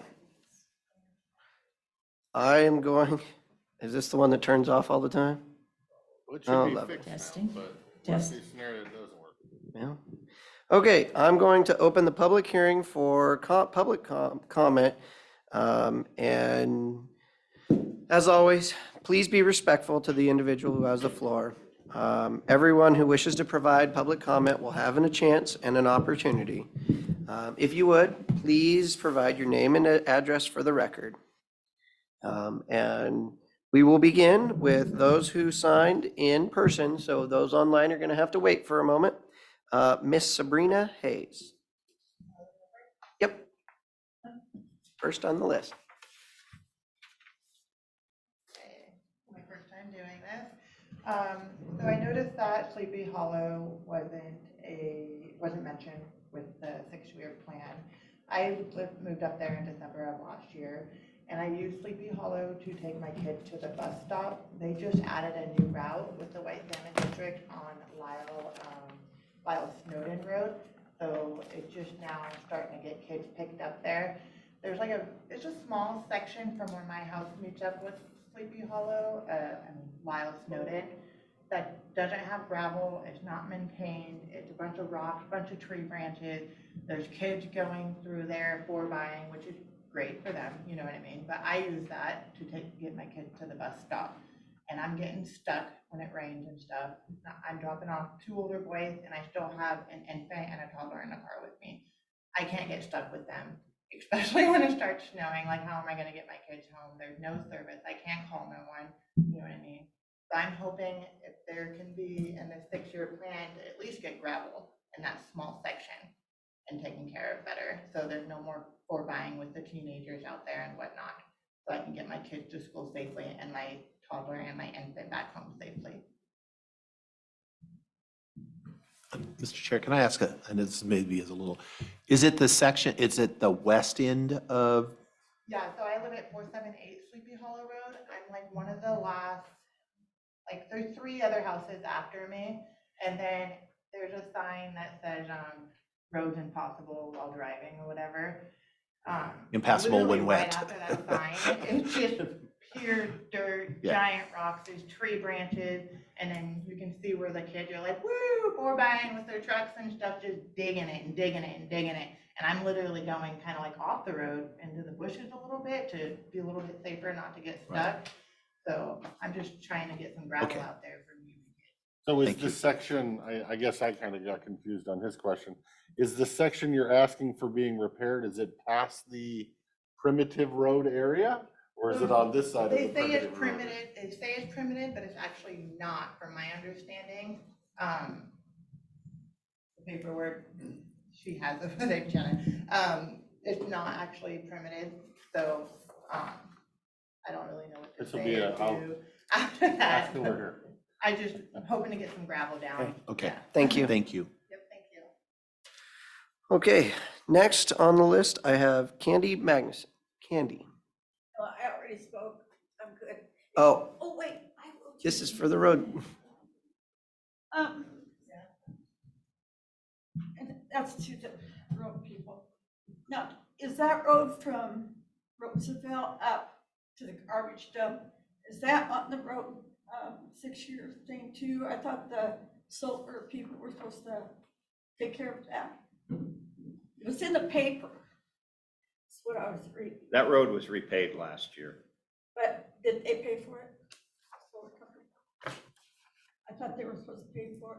The landfill pays a fee to us for driving heavy trucks up that hill. We use the landfill money that they give us for driving those heavy trucks up that hill to patch the road caused by the landfill trucks on that hill. So the solar, what they're bringing. Has nothing to do with it.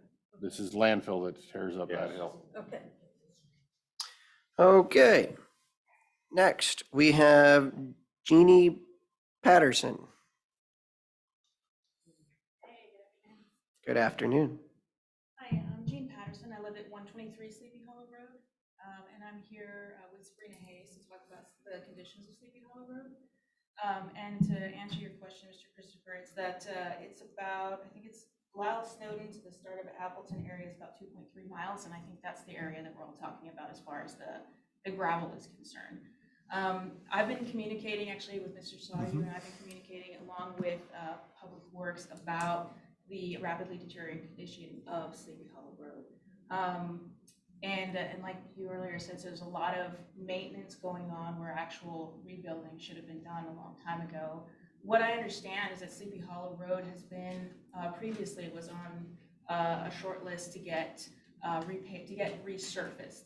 And I believe that was due to public comment or other environmental concerns that did not happen. But I do believe that the situation has changed in that Sleepy Hollow Road, in the few years that I've lived in that area, has continued to deteriorate. Traffic like school buses, as you mentioned before, a lot of commerce goes through there, including logging trucks. People trying to beat the traffic on arterial roads are taking roads like Sleepy Hollow in order to traverse through from Goldendale to White Salmon. So there's a lot more traffic going on out there previously, especially when COVID hit. We get a lot more hiking, biking, hunting, a lot of backpacking and things out there. A lot of camping goes on out there. So there's a lot more traffic, and it has really amped up over the last few years since I've been there. So what ends up happening, and a lot of the neighbors that I've spoken with, and myself included, there's a lot of really rapid washboarding that happens, and a lot of pushing the gravel off to the sides of the road. So if you're in a smaller vehicle, you actually get guided towards the edges of the road. And that often happens. Now, Public Works is very responsive to our requests. As a matter of fact, when I left my house this afternoon, there was a grader out there regrading the road. The unfortunate part about that is it only takes a few passes from a school bus that goes through there every day, or large vehicles that are traversing between our areas in order to tear that right back down, because really it is just a matter of grading over and pushing the rocks back into where they're supposed to be. But I feel like, and like you said earlier, Mr. Ranch, they're professionals, they're engineers that are out there to decide exactly what that means, whether it's a plan to take it all the way back down to the surface, to add chip sealing and to build it back up. Whatever that answer is, it has to change. And I'll tell you, I'm one of those few people that live a stone throw from the actual road surface. I came home to my house a couple of weeks back, and all my smoke detectors were going off. And I thought my house was on fire. When in reality, it was I had just passed a large vehicle, and it had dusted my house to the point where it set off my smoke detectors. And that has never happened before. So I wanted to voice that, along with the fact that there are have been in the past some heavy potholes that have been put in this road as a result of the rapid deterioration. At one point, I heard a large vehicle hit a pothole in the road. I went out to check and see if the vehicle was okay. The vehicle was gone, but there was a log laid up against my fence. So it hit a truck had hit something so hard in the road that it had actually forced one of the logs off next to my fence. So there's a lot of things going on that I've experienced in just a few years that I've been here. But also I'm getting a lot of feedback from my neighbors and the people that traverse that area basically say the same thing. This road is rapidly deteriorating. We're kind of behind the curve, and I know there's a lot of reasonable answers for that. But in the meantime, I think if we could get on something like the 6-year plan and start working on things like grant funding for Sleepy Hollow Road, I think that might be part of the answer. Thank you. Thank you very much, Ms. Patterson. Yeah. Thank you. And thank you for making the trip all the way up here. Is there anyone else in the room who would like to provide public comment on the 6-year road plan? Okay, we will go online, 7290. Yes, thanks. So I'm Matt Rowland at 492 Irie Road in White Salmon. And last year, we got on the phone with you guys during the same meeting and talked about the improvements to Irie Road that are needed for fire safety. And I see on the list this year that it looks like there was some kind of a description on there about Irie Road and Northwest Lincoln Road, which is what Irie Road turns into up the hill from us here. But it didn't describe the urgency at all of what's going on and really what the need is. And it wasn't really defined that well in that document. And I was surprised by that because we talked about it quite extensively last time. And so maybe it takes a couple of years for it to get really flushed out. I'm not sure, but that's what I wanted to get on the phone today and just make sure that we adequately describe what's needed in the 6-year plan, get that down, and then of course just kind of do our time, I guess, on having that happen. But I wanted to talk a little bit about that because what the current issue is, as it was mentioned last year, is that on Irie Road there is and has been for dozen plus years that there's been extreme fire problem on that road where the people who live down on Irie, which includes myself, don't have a way of getting out, or supposedly that's one of the reasons why there hasn't been any growth down here. It can't get out because if there's a fire, the fire trucks can't get down. And so discussed last year was putting in a series of fire truck turnouts, or I should say maybe residential people as they're driving out, if there was a fire, turnouts, so that they could get the fire trucks down here. And that's what I wanted to just make sure is recorded and is planned. Obviously, that isn't a very expensive proposition, but considering fire danger, we face in the area of this property, because there's a lot of growth up that comes up the canyon and everything else. I just want to make sure that that gets done. And I believe, it's something that has been well discussed and well noted by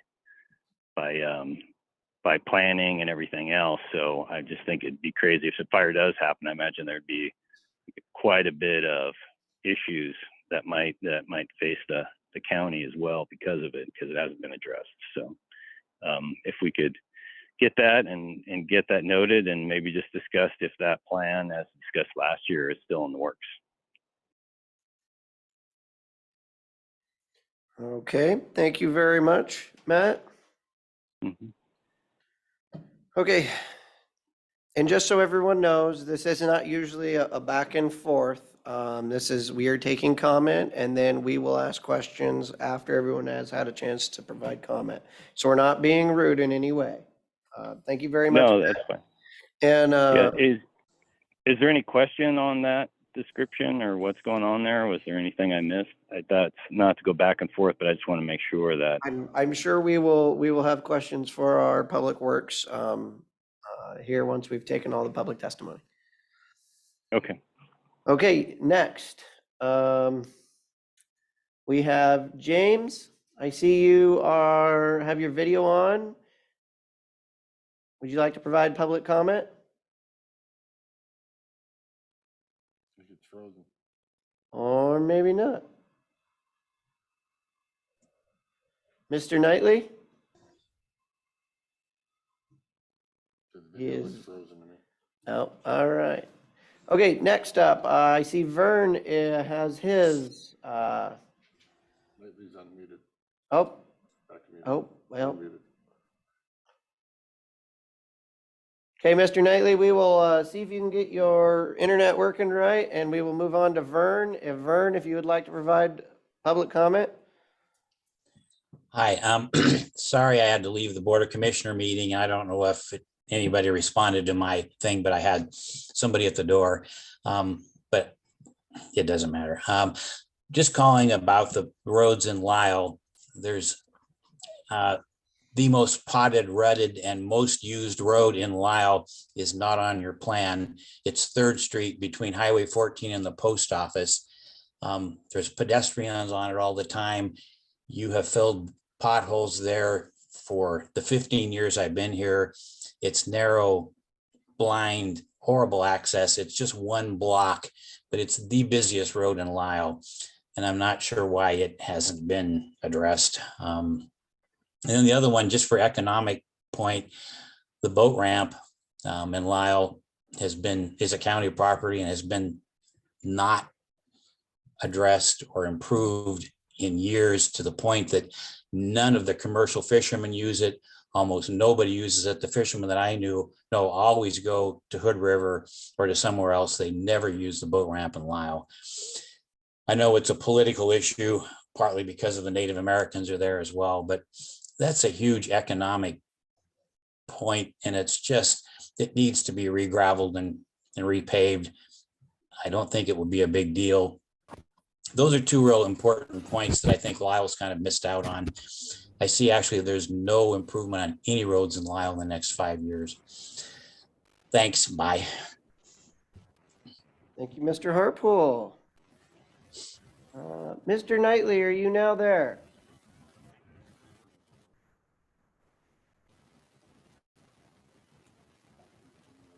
We're not hearing you, James. Could you try turning your video off so maybe you get a little bit more throughput? It shows that you're unmuted on our side. You may be muted on your side.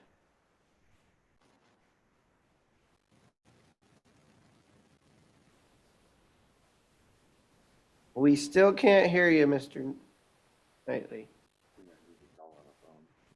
If you could you try giving us a call on your home phone or cell phone, James? Oh, he can't answer that one. Okay. While James works on giving us a phone call, is there anyone else who would like to provide public comment on the 6-year road plan? 7211. Greg Wagner, Goldendale. I oppose the inclusion of the Oak Ridge Road on the 6-year road plan slated for 2028. Under Canvas agreed to pay for all the improvements to Oak Ridge Road, and they should be held accountable. The citizens' tax dollars should not be spent on any improvements to that road, which would benefit under Canvas. I ask that it be removed from the plan. I'd like to ask Mr. King, how much will the Courtney Road end up costing us? And it was said that other week that they come in $110,000 under budget, if I heard the discussion correctly.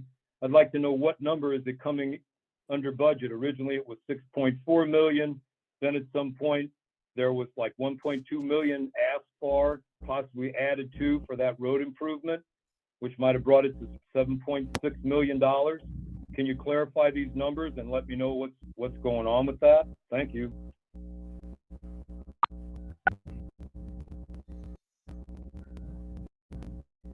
Yes, Mr. King, you can clarify that that's Mr. Hunter. I would rather have him answer. Eva. Thank you. I am a potential buyer of a property that's off Lyle Snowden Road. It's called a Sineote. But then I've noticed there's about a mile long of the gravel road from the Lyle Snowden that leads up to that road, to that little road called the Sineote. And it's not paved. So I was wondering, is there any reasons behind not paving that part of Lyle Snowden as well as that other side road?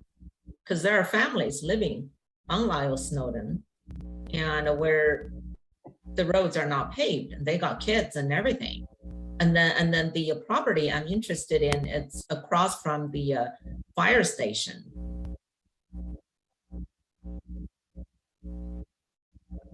Can you hear me? Yes, ma'am, we can. Oh, thank you.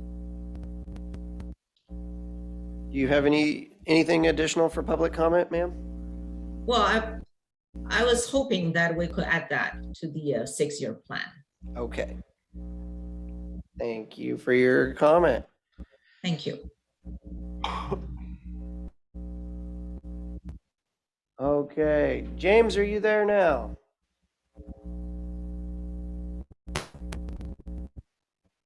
I'm trying to be. Do you have a copy of me now? I can hear you. Can't see you, but that's okay.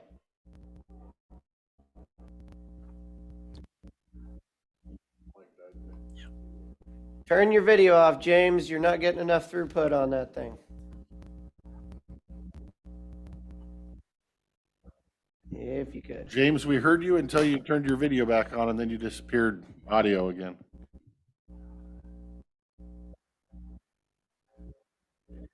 All right, let's try that. I can hear you Are you now. able to hear that? Yep, you're Yes. good. All right, I turned the video off. Uh, since you have a copy on me, this is Jim Kitely, and we're living on Sleepy Hollow Road at about 150.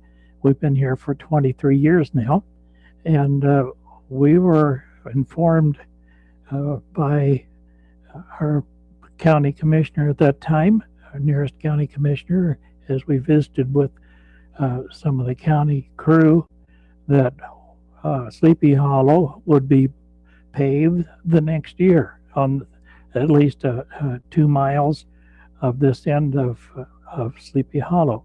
That hasn't accomplished, and I'd be interested in knowing if Sleepy Hollow is going to be paved, because we now, as we have in the past, we do have school bus routes, and I had a medical emergency just a while back, and the ambulance crew did have some difficulty getting into me. It's a little unnerving. So that is my question for this afternoon, and thank you for allowing me in. James, before we lose you, and I don't expect to be able to get you back with, I know how your service is up there. How long ago was it that this commissioner told you that it was going to be paved the next year? We were visiting with some of the county work crew, and I'm sorry I do not remember who it was, but it would have been about 5, maybe 6 years ago at this time. Go ahead. Okay, thank you, sir. Okay, is there anyone else who would like to provide public comment on the 6-year road plan?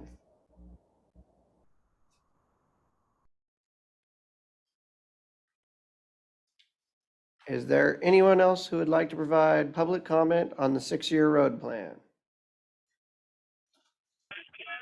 4901. Good afternoon again, Commissioners. This is Sherry. I would also ask that the county remove Oak Ridge Road from any plans in the future, as it was stated earlier, and it's documented in the public hearings. Under Canvas has agreed to do all the improvements needed to that road to operate their commercial business, to bring that road up to county code. And I'd also like to know how much Courtney Road has cost to date, if there's a number on that, and why is more money going into Snowden Road development? And I'm just going to put it out there: the people are paying. I know you say you get grants and you get this and that, but there's got to be a way to figure out exactly how much taxpayer money has gone to that project, or will go to it, or whatever. And, if that's being done in the favoritism for development for certain people, I don't agree that the county taxpayers should be paid for road development. When I sit here and I listen to, places in Lyle that are used all the time, that needs to be done. There's other things that need to be done. And I think that doing these road improvements up to Snowden, and the exorbitant amount of money that's being spent already on Courtney, that needs to go other places to the community. And it sounds like Sleepy Hollow has an absolute desperate need as well. So I'm hoping that you commissioners can look at least at what you're prioritizing to the people, and not be spending millions of dollars on a road that probably didn't really need it. I know you say it needed another fire escape, but it sounds like there's other people who need fire escapes as well. So with that said, again, I'm going to ask that Oak Ridge Road be taken off, just because it's in dispute at this point, and I know it's said to be a plan. And again, I'd like to know how much Courtney Road has cost today. And also, I'd like to bring up the fact Mr. Magnuson talked about the newspaper at one point, that it was said that the solar, and I don't know if this was in the newspaper, but I do remember hearing, is that the solar development had a road haul agreement for that grade, the Roosevelt Grade Road. And if they are not done building yet, and they're not done destroying the road yet, how could our county have billed the solar people? So, I mean, I'm sure that agreement's out there somewhere. I know there is a road haul agreement. And, you know, we just need to be looking at exactly how much money we're spending on what projects we're spending on. And again, I'm echoing what I've been listening to, where there seems to be dire needs for other roads out there than to be, you know, not getting as much as we should from road haul agreements from the solar development and then spending additional money out there. So we really look at what these people are saying, Sleepy Hollow, Irie, look at the urgent needs that they have and really distribute the money that the taxpayers pay to help the people that really need it. Thank you. Thank you, Ms. Bosque. And just so you know, Ms. Bosque, your phone is still creating that sound. Okay, is there anyone else who would like to provide public comment on the 6-year road program? Is there anyone else who would like to provide public comment on the 6-year road program?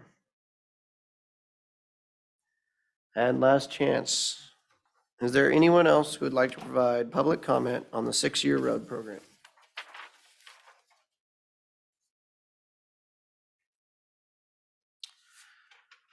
I am not seeing anyone. I'm going to use this as the board's opportunity to request clarification of public statements as well as to ask questions of the staff. Gentlemen, would either of you have any questions? Yeah, I guess. Could staff give us a little update on this Sleepy Hollow Road section? I mean, before I go there, I guess I would say that I do hear some concerns that are like Sleepy Hollow Road, fix the road and, you know, so my car doesn't bottom out in the bottom of the hole. But I also hear complaints out there of paved by gravel road. The paved by gravel road folks, I don't know if they've ever driven around District 3, but 90% of our roads aren't paved. Most of us live on gravel roads. Most of the roads in your district are paved. It's all we can do to maintain the paved roads we have without increasing the number of miles of paved road at $1 million a mile. But I also understand the need for keeping the road base good and adding gravel and fixing potholes and whatnot like that. So that is my question for Public Works. Is not are we going to pave Sleepy Hollow Road next year, but how bad is this road base?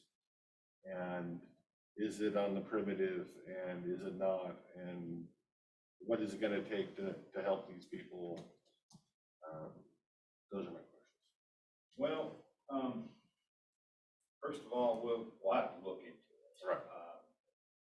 We typically, we hear this and then we come back with more. So I don't know if they're in the primitive section. Remember, we only do so much work in the primitive section because, just like you said, Commissioner, we have 600 miles of primitive road. And, then to bring it out of primitive, it takes an act of board for us to up the maintenance of it. And if we do it, again, that's your guys' decision. I can't maintain a piece of primitive road in a higher level here than I do over on the east side of the camp. I have to be consistent. So primitive sections of road get, we fill in the rock, we take care of the drainage, but we typically do not rock the roads. I mean, we use what's there. That's what primitive road section, that's the level of maintenance to get. Now we'll check and see where this is compared to if it is in the primitive section.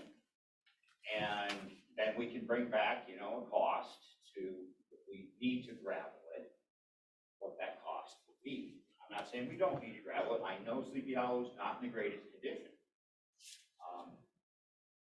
But we can do that. We bring all those questions. Yeah, and sorry to, put you on the spot. You probably ain't driven down this road since I've driven down this road, so we don't know. So hopefully you can get some information and come back to us and we can go from there. Can you, when you come back, can you also bring us the information on how many houses are past that primitive road section? And if that's changed, I mean, if that's grown in number in the last few years, then we might have a reason to upgrade that from primitive. Okay. That's, if I may follow up, I actually did, based on I did go actually drive the road. I had to, we talked about it. There's some huge drainage issues, especially on that road. I guess the policy discussion we need to have is has the conditions changed? Because it's, yes, I agree from a consistency thing, we can't maintain one primitive road different than another one. We have upgraded, we've changed roads status based on, it got developed, more people moved in though, because those primitive designations, some of them date back to statehood. I suspect Sleepy Hollow Road is one of those. Although I didn't see, there used to be a tree in the middle of it that we graded around, and I didn't notice that anymore. Yeah. Okay. So there has been some improvement. There literally used to be a tree in the middle of the road. So that is one of the things I'm interested in, that information too. And then if there is, because there has been increases in recreational activity. I don't know when the last time we counted. Okay, and so we can see the data as far as if there's some data that supports that there's actually more people using the road. That would be another criteria that we would look at, or and then also how many folks have moved in there, because that's generally when we have changed the status of a road. That's usually what we look at. So if it's a primitive road that is nobody lives on and they still don't live on it, and somebody's just passing through there, it's pretty hard to justify, because we have so many other, as you said, we have hundreds of miles of those roads. So I would be interested in that information. And if there are the big holes, I haven't been out there. Those we will, because those are hazardous. Those we will spot in gravel. Right. Yeah, Well, it's not really even that there's holes, it's just the way the road, it's like the road is the drainage. And there are places where, when I went through, it was later in the spring, early summer, although the rains had come and there was still some water, but some of them during the wet, when it's not frozen, I could see the water being 18 inches deep in places in the road, which only exacerbates it, because as you plow through, it just sloshes the stuff out. And so, I was also doing the climb up on the side and drive on this, and you can only move over so far, and eventually there's no other place to go. So that's something, again, it's a drainage, addressing the drainage would go a long ways to, again, it's not going to be, I don't want to set unrealistic expectations. The idea of pavement out there, that's, I agree. well, Say it as it is. yeah, it's unlikely. We'll say that. Fixing the road, a little gravel might be possible. Right. And if I may continue. Erie Road, I know we did talk about that as far as the potential, as far as in a short-term fix, were those maybe some pullouts or something, as Matt, and I don't see that specifically on here. No, because we kind of talked, but we never actually concluded to put it on the 6th. Okay. I want to kind of make it clear though, because I think there's some misunderstandings. We put the pullouts, that's for emergency services. It doesn't, according to standards, it does not relate for all of a sudden now we can develop it. Right. Because I think that's what a lot, and I know that's what a lot of pushes there. Right. Do we have right-of-way issues on that one too? right. That's what I thought there's some right-of-way constraint on there that's a larger problem we need to fix as well before we looked at full scale. I mean, I'm mostly interested in, because I think it's a legit, I mean, I've been up and down that road, my whole life, as I'm sure Commissioner Anderson probably has too. It is narrow, and it would be concerning if there was a major fire in the event and they're trying to move resources in, and it would be hard to get by each other. And so that might be something strictly from a fire, so people get moved in and out. I mean, I'd like to think if it's the right time of year, I can get out, you'll do what you got to do. but let's not rely on that necessarily. So I just, again, if you could just come back with some information, maybe so the board can have a discussion about that. We will, there's actually something on here, I didn't really highlight it this year. We had talked about it, and it's a proposal for the standards, and I think people have heard that this word has gotten out. Committee's come up with this idea. It's a pilot program where the county pays for a portion. We've talked about this a little bit. We do development fees for it. Right. You divide up the amount of lots that can be developed, and essentially it's a latecomers type. County spends money on it because it isn't all, roads are never solely just for development. I know some people think that, but that's not the reality. They're county roads, anybody can use them, not just the people that develop them. Right. So there's residents that have lived out there for a long time that are still in the same situation of people that are moving out there. So the county kind of has somewhat, so the county would pay a portion of that share, and then the developers would pay the bulk of that. So the way it would work is we would, because you got to buy right away, and the county's the only one that really has the ability. Right. And that's where these narrow spots, that's the problem. And that's where we came up with this idea. Maybe the county sits down, they look at, we look at doing design, we look at, maybe purchase right away, and we do something with our crews that's small, and then we tag every development that comes in there for their proportionate share. And I can't remember what the proportionate share was at Irie. I want to say it was, I'll probably get in trouble, so. Yeah, don't. I'm not gonna Never say use it. numbers you do not have, are not in front of you. No, I don't have the numbers that aren't, so I won't use it, but it's a reasonable share for both sides. So ultimately, the county recuperates about 80% of their cost. And Irie would be a good road for that because it has a lot of developable property. Okay. So we have looked at that. There is projects associated with that. Actually, there's one associated for design starting in 24, I believe. Yes. 24. Thank you, Mr. Chair. Yes, please. I guess I got one for Vern. You talked about the Lyle boat ramp. The Lyle boat ramp is not a 6-year transportation plan issue. The Lyle boat ramp is a capital improvement fund issue. And it is currently scheduled for Lyle boat ramp reconstruction, $150,000 in 2028. So different public hearings, sir, but it is on a list. Just wanted to let you know that.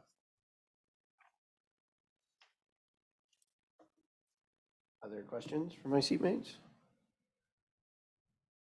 Not at this time. I wanted to ask the question of Mr. Hunter. It was brought up by multiple people about Oak Ridge Road, and that's within my district. The Oak Ridge Road reconstruction, this is phase 2. Was this on the 6-year road plan prior to Under Canvas ever proposing anything? Yes, this plan has been on for years. The county did first phase before I even got here. And we did, so this was actually Phase 3. We call it phase 2 because we did the first, we did the second phase. And this is the phase that makes that Connects one, them. connects that one. That has been on, it was on before we got here, and then it came off. And then it went back on in 2013, and it's been on since that time. Always in year 6, right? Yeah, always in year 6, and it hasn't had any money. If you look at it, it has no money associated.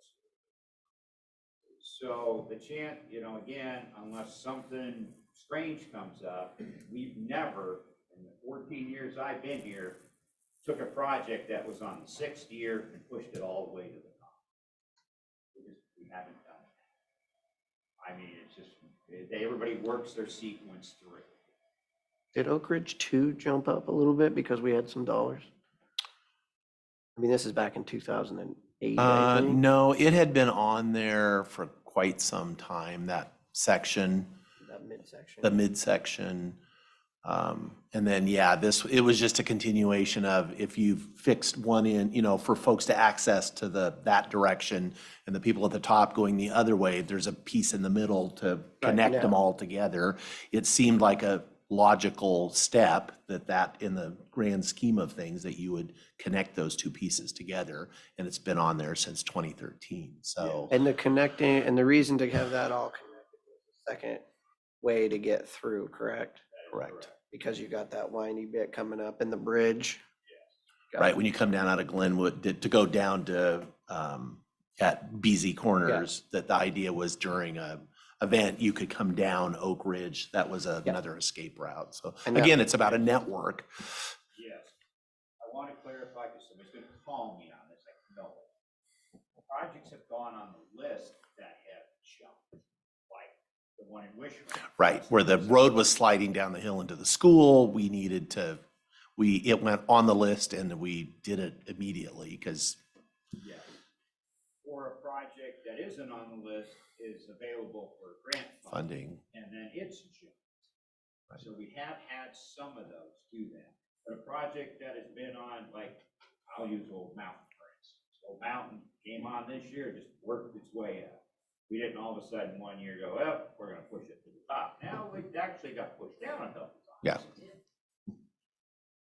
But typically not pushed down. So follow up, Mr. Chair, on Oak Ridge.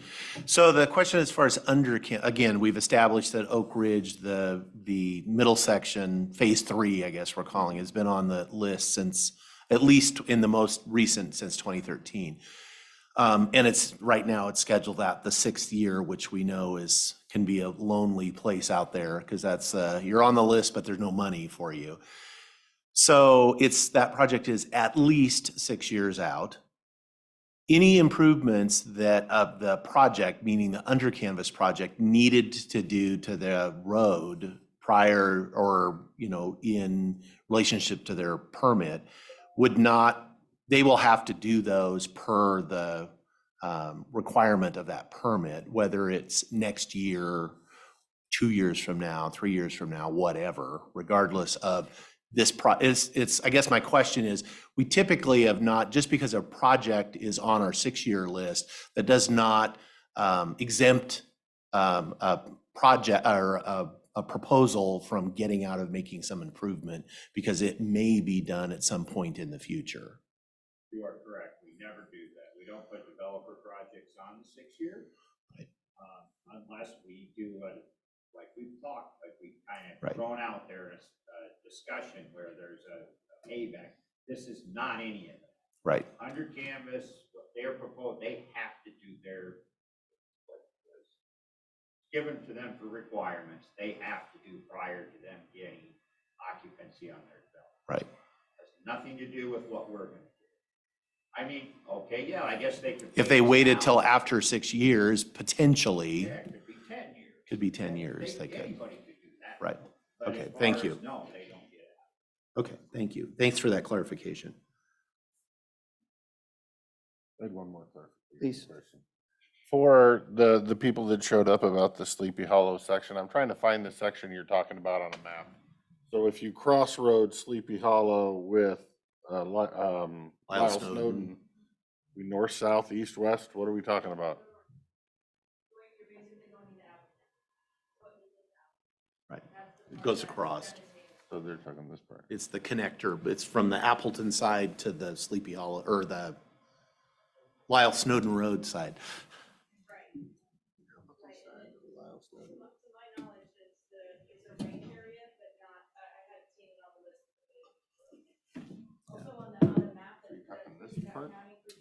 Yeah. Yes, please. And when you get to the Appleton, Mr. Kitely's at the Appleton side of it, I believe. Mr. Kenny's at the Appleton side? I thought so.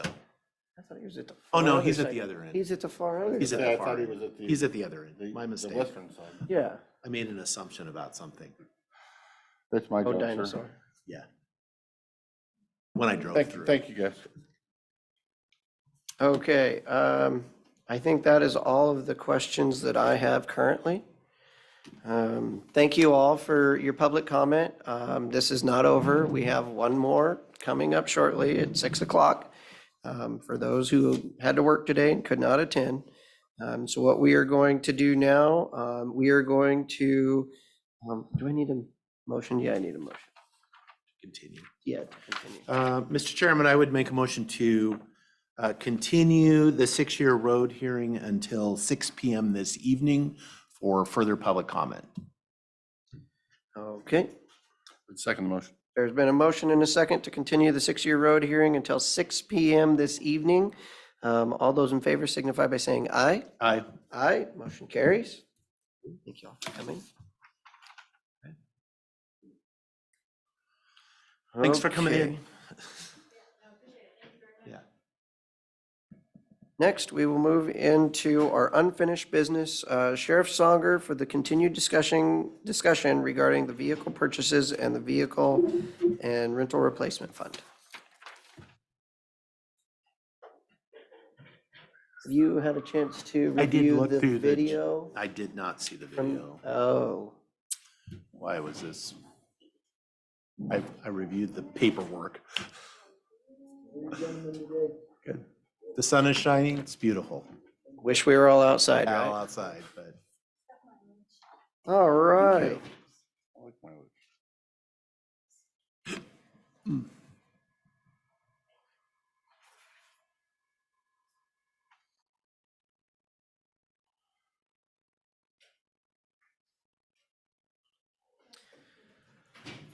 Okay. Mr. Beasley. Good afternoon, sir. You got to catch him up. yeah, catch me up. I don't review old tapes. All right, so the request was to attempt to purchase 3 2023 Chevy Tahoes that are available now. Because from what I have been able to find out through ordering the state, we may not be able to order vehicles next year. And we want to try to get some of the vehicles off the road that are starting to get fairly high.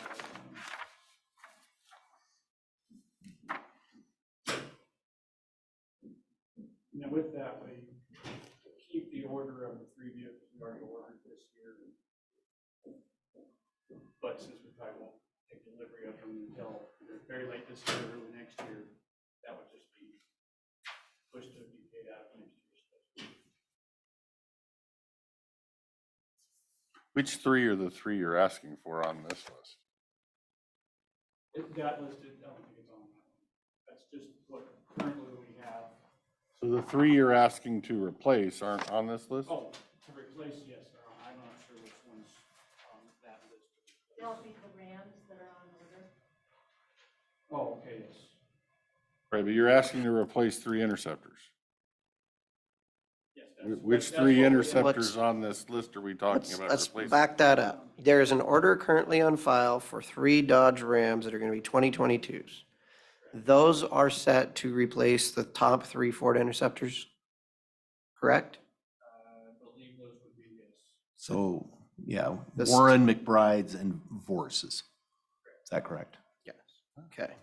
I hate to put So- names to things, but sometimes when we're talking, which, These because I know they three have their vehicle, so it makes it easier to put a And name have with you them. had a recent conversation with them to find out if they will likely be coming in November or December? As far as the pickups. The pickups that we currently have. Latest I have heard from the dealership is they have no idea. It shows that the order is still in the computer, but the way they track it is, first it gets assigned a VIN number, and then it says, okay, now it's built. It hasn't even been assigned a VIN number yet.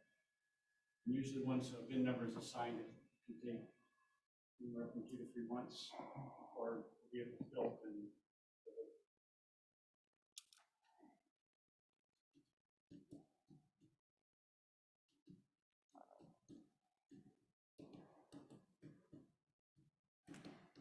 I can't, yeah.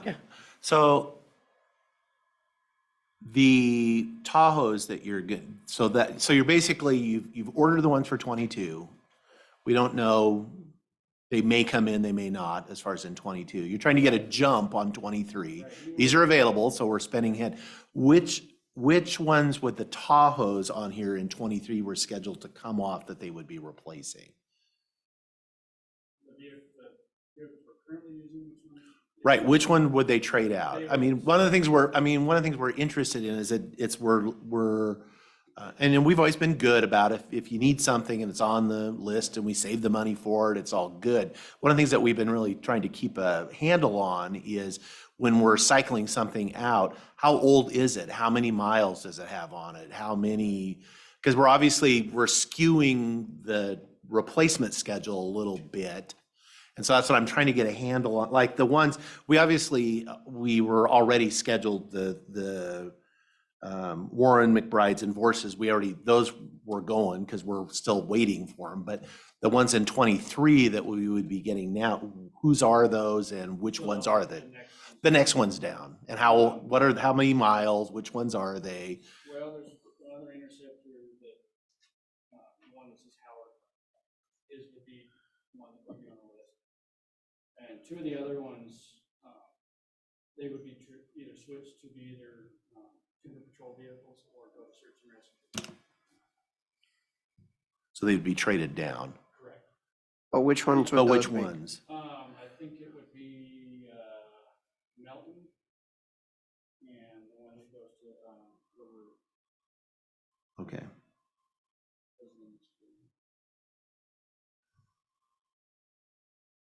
And what does making noise mean? Yeah, what does that mean? I think that was just a note for us to check. It was an exhaust issue that we got taken care of. So it's fixed? I believe so. It's either fixed or getting fixed, yes. It just doesn't need to. Yeah.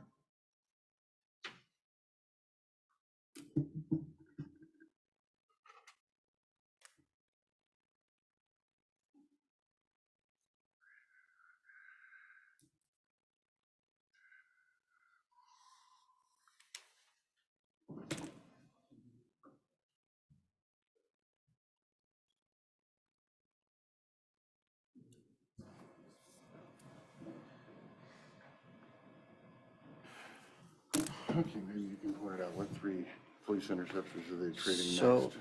they're taking these 3. That's for the trucks. For the trucks. The Right. next These are for ones them. are the 15 Interceptor for Howard. Yep. The Ram That 1500 for doesn't look like Melton. an interceptor. No, the other ones aren't Interceptors. And the Ram 1500 for LaRue. Which was the third one? That was the one I had this one and that one. LaRue? Oh, Howard, Melton, there it is. Howard. Howard, there it is. So we're running about 6 months behind in our replacement. We normally were getting our replacements in May, Right, and then last year, right. all of a sudden, Two years. yeah, last 2 years it's been late. This has been a year, so I don't remember who would remember, but we talked about the ER&R when we fixed the budget last year and we made changes to our replacement schedules.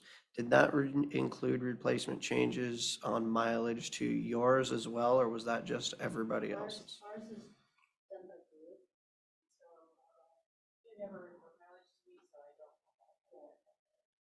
don't know. Ours are just done by group. Okay, so Do you you were do them not at included. 150,000 or do you do them at 125?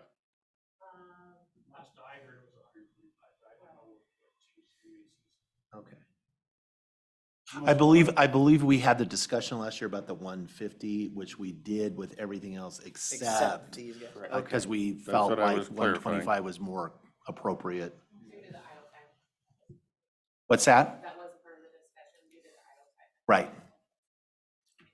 With enough minds, we may recall We can some recall. things. Oh, I didn't lose it. I was well aware of it.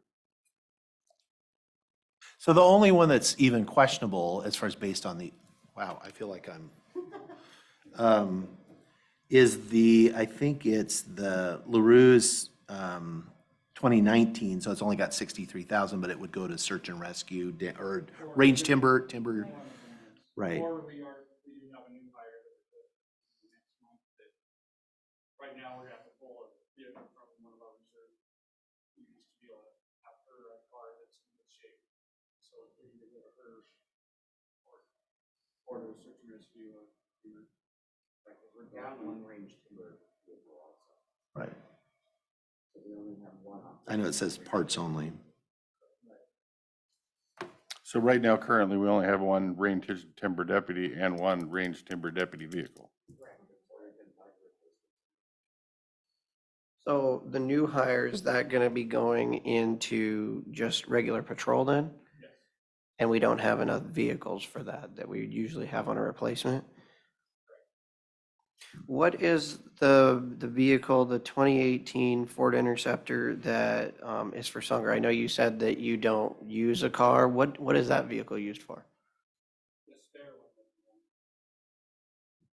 We also use it for additional jail transport because it's cheaper on fuel than using the other.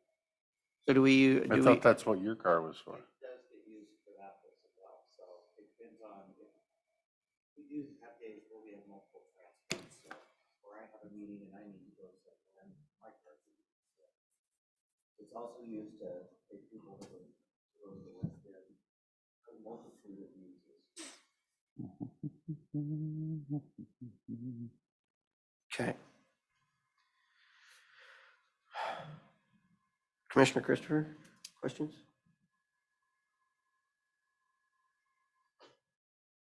Do any of these interceptors you're trying to replace have carbon monoxide detectors inside them? Have any of them shown high levels of carbon monoxide and been tested? And that's usually when they discover an exhaust leak or something. Sure. We just had 2 of those this last month. One of those vehicles has had replacements in the last year, 6 months. Where do you take them to get fixed? Why would they not be covered under Ford's recall and Ford's TSB? My understanding, they weren't covering any repairs in that shape because most of them are impact that's causing the damage. So it's something that, because of how low the car sits, it'll hit something in the road and it'll push up the exhaust and it breaks a bunch of stuff up in the exhaust. And Ford hasn't been covering any of those. And Ford is also not making the replacement parts anymore. It all has to be purchased after that, which is almost double the cost.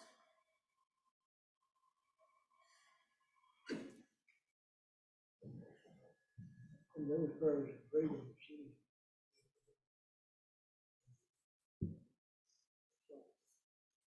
And I want to work and run back home.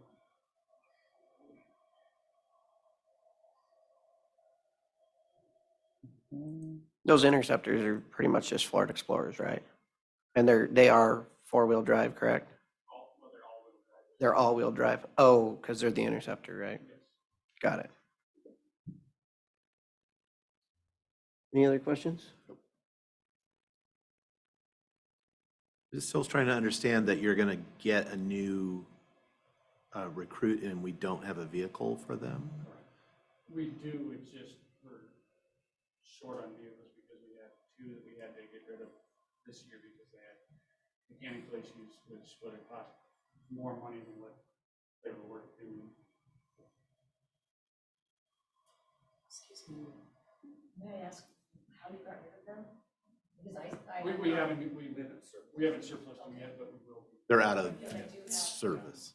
Waiting for surplus. Okay. Yeah, that was kind of my question.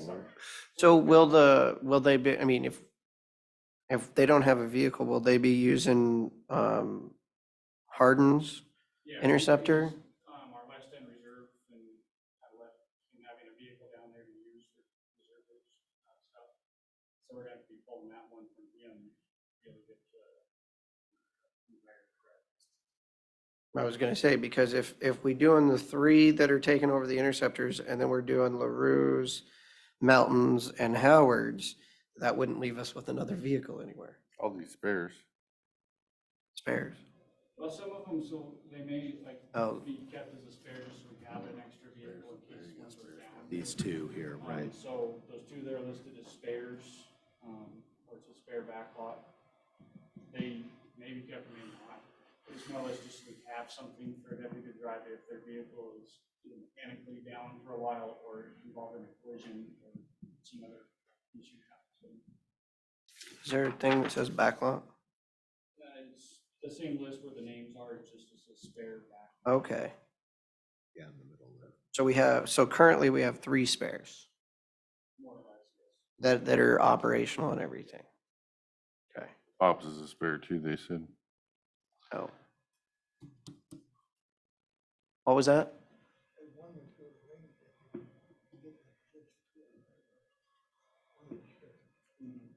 And but that's gonna be one of the 1500s, correct? Well, that's the goal, to get all the vehicles and that would, be available for one. Right now, if we were to hire one tomorrow, no, they'd have to be given, the interceptors, right? That's all we have right now. Got it. We also use these to send people to training and stuff. When we have people go to training, I've got one, we've got 3 at the academy, 2 carpooling, the other one is COA Academy. It's actually in his own private vehicle, so we're gonna be paying mileage because of the time. Does any of this training cost more than $25? No comment. So I guess that would be the I'm a question. short timer. I could be Starkey. So you're using these spare backlots, because I'm sure like Howard worked for you. He's taking that interceptor to training, correct? Right, but he's a deputy and he has a vehicle, and now he's going to. He's driving, doesn't even have a full vehicle. But it gets you to training, right? That's what I was saying. That's the same as the one Karen's driving, correct? Doesn't have a cage, computer, and all that other stuff in it. Hers does because it had. Yours has everything but lights? Well, I know, but I'm trying to figure out how equipped the car is compared to a actual car. Right, some of them, like yours, if we needed to, we could take and add equipment to make it fully outfitted, but right now we're all, in an absolute pinch, yes, somebody could drive it, but it's. But it has the cage and all that, because it was once used as that. You just took the lights off. By you, I mean you.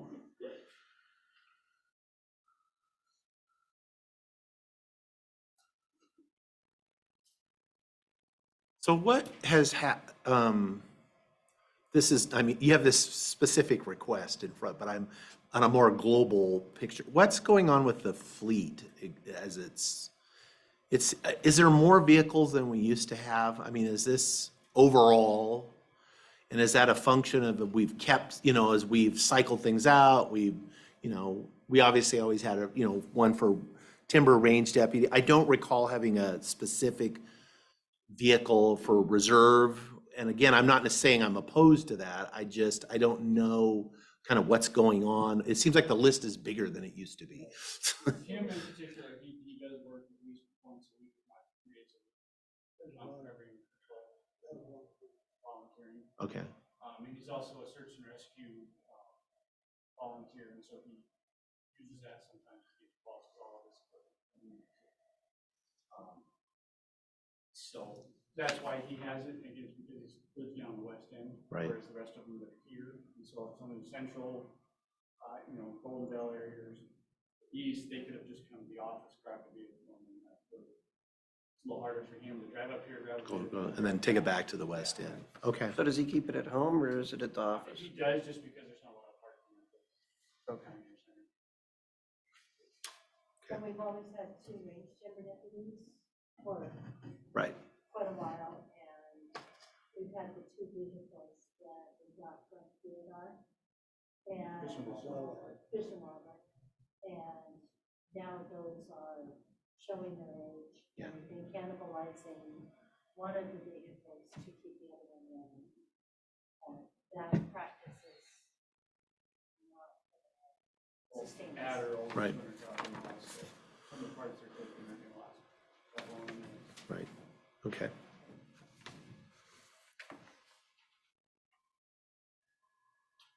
Questions, comments?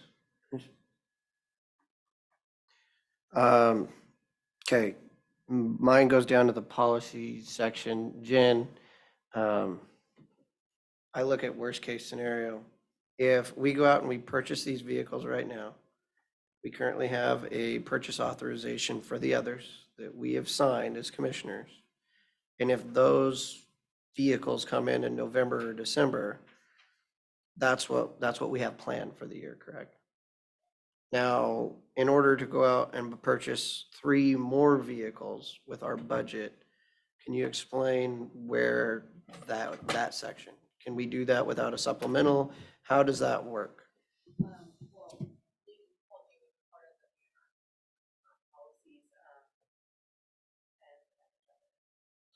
don't have budget for those other, it would require a supplemental, but first would be the purchase authorization. Correct. With the both the required documentation for that, which I can't speak to. But then a budget supplemental would have to happen. The next one, aside from this courtesy, is going to be November.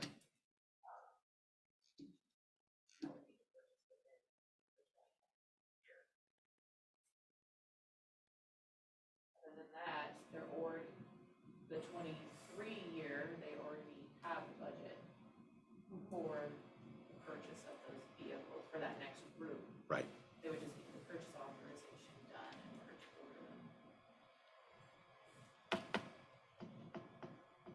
So if the vehicles were, if we took possession of the vehicles in 23, then. No harm, no foul. It would just shift the purchase cycle. Right. Now that vehicles have been coming in. And they're right, COVID changed the cycle for everybody across the board. I don't know that it would go back. I mean, it's on a cycle now, but for the last 2 years. So start going back to earlier, I guarantee the supply issues. Or this is just really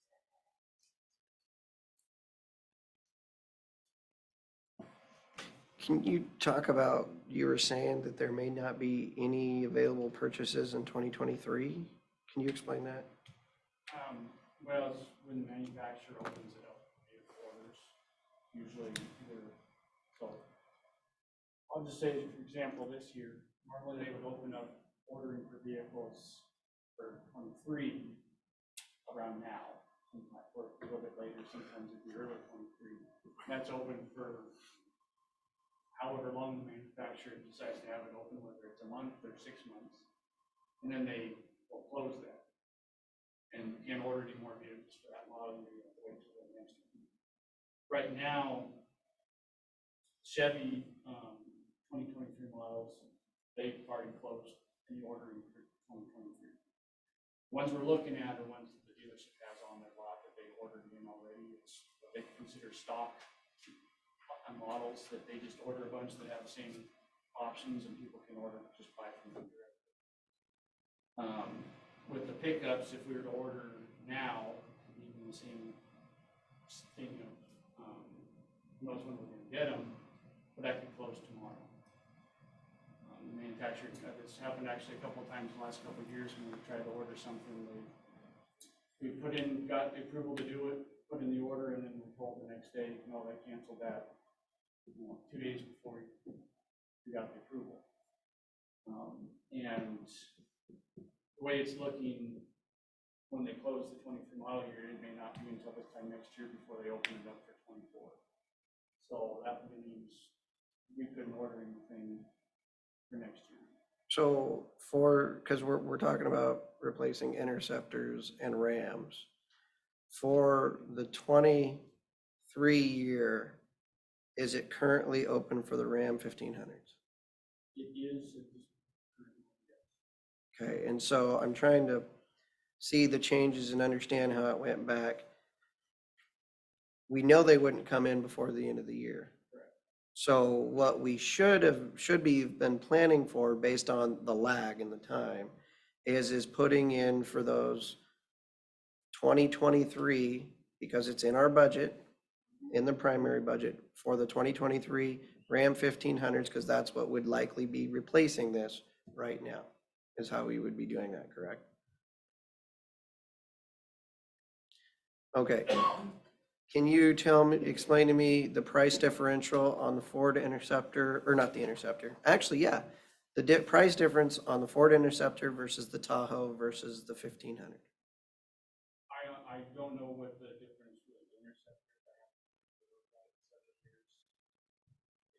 Usually it's usually less than the Tahoes. But I can't quote the price for sure.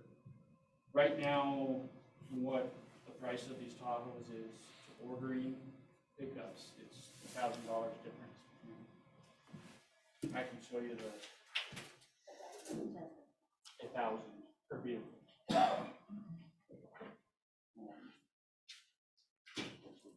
only have one copy, but so this is what I was given by the dealership for what they have on the Tahoes. And that's the price per vehicle there. 451, okay. And 51,431, sorry. $10,000 difference. well, from the different years, but as No, far from as, an Interceptor is $41,110. An Interceptor's 40, is that with tax? I'm just, That's MSRP. the state has a different rate. bidding, I don't know exactly what the numbers are with it, so. And then this is, if we were to order the Rams, how we would normally order them. A Ram. Yeah, Ram pickups, 1,500s. And that's And that's per 50,160. vehicle, correct. Yeah, per vehicle. 10.2, why is this 8.4 and this is 10.2? Where is where the dealer. Where the dealer is located? The 1,500 dealers. Yeah, tax. This must be in Yes. King County or something? Everett. Everett. It's just the dealership the state uses. I was just wondering, 10.3%, and we have a problem with 8 point, or I'm gonna 7.5? fly it into the airport down here. Take possession We'll of. take possession at the airport. Well, they deliver them, but because the dealership's up there and it's in state, we have to pay the price where the dealership's at. You wanna I see these? understand how You're it the- works. My issue is not the base price of the vehicle. My issue is and I'm gonna say it, waste of taxpayer funds of not being able to reuse the added-on equipment that goes on the vehicles. And I will say it again, the police interceptor, more than 50% of the automobiles used for law enforcement in the United States are police interceptors. The reason being is that law enforcement has asked them, do not change the body style, period. That way they can reuse the brush guards, reuse the cages, reuse the light bars, reuse. If you look at this, half of the cost of our stuff is the add-ons. When you look at these other vehicles, they do not keep the same body style, so it's just like your F-150 pickup or whatever. 4 years later, they change the body style and none of the equipment you bought for the previous one will fit on the new one. So now when you trade out your car in 3 years, the light bar, the cages, everything else just goes in the dump and you're buying all the add-ons again. So what that's doing is doubling the price of your vehicle. My argument is not that the price of the vehicle being whatever, $5,000 more for a truck versus an Interceptor is a high price. My argument is the add-ons that do not get to get reused because of the constant body style upgrades of everything but a police interceptor.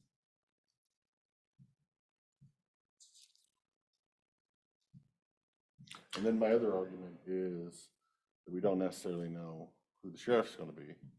And that sheriff in a month might be the same and have the same opinion going forward, and might be different and have a different opinion going forward. I wouldn't make changes in any of the elected offices running for election based on who's there now versus who's there in 2023 until after the election in November.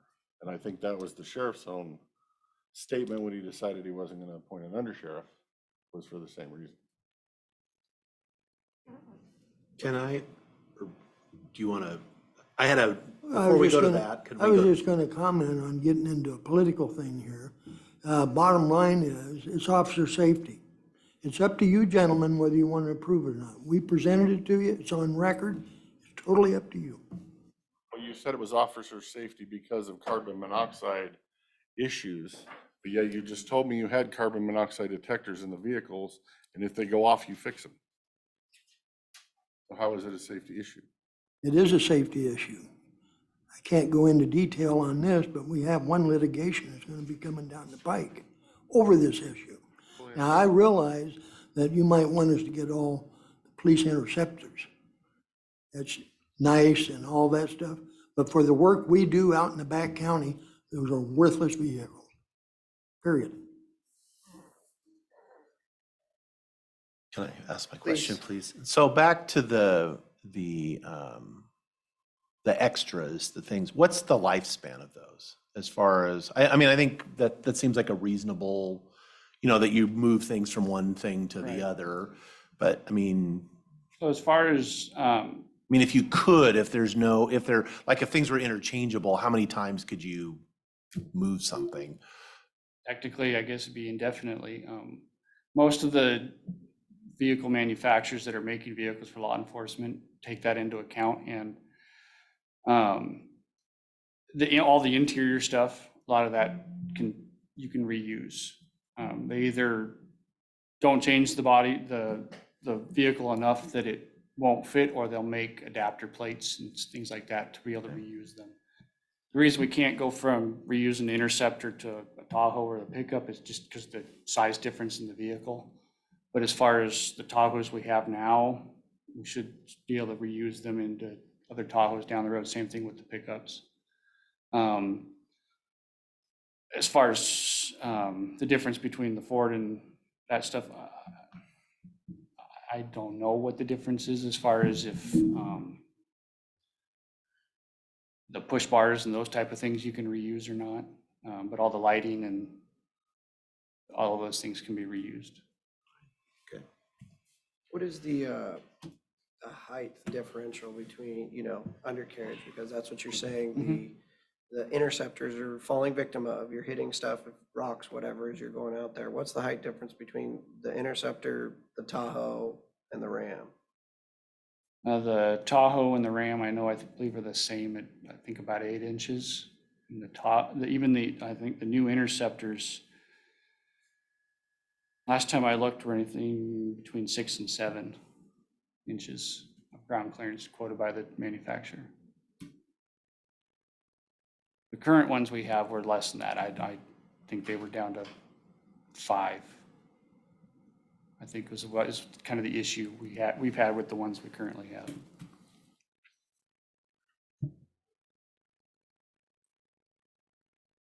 Next question. Thank you for bringing the updated information, because when I did my research, it looked like, the Tahoes were pretty expensive. Mileage versus the Tahoe versus the Ram, because we're looking at you guys spend a lot of money in fuel. What's the difference in the miles per gallon? I think they're close to the same. Are they? I think the Tahoes are maybe a little bit better, but really the way we drive them, with either sitting idle for a while we're doing paperwork or having to drive fast, all of a sudden it kind of negates itself pretty quickly. Too bad you guys can't chase anymore, right? Do you know what engine you have in your Interceptors?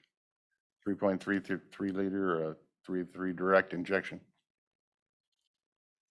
I don't know the exact engine it is. I know that it's just the regular V6. It's not the twin turbo one. Then the answer for ground clearance is it's either 7.4 or 7.6, and the ground clearance for a Tahoe is 7.9. That sounds pretty close to being correct, yes.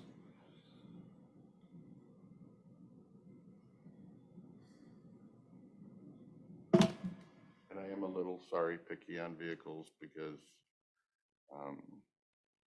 I tend to know a thing or two about vehicles. So Yeah, aren't you higher education. Aren't you a master mechanic? ASC Master Certified Tech, and I'm also Master Certified through Ford and Chevy.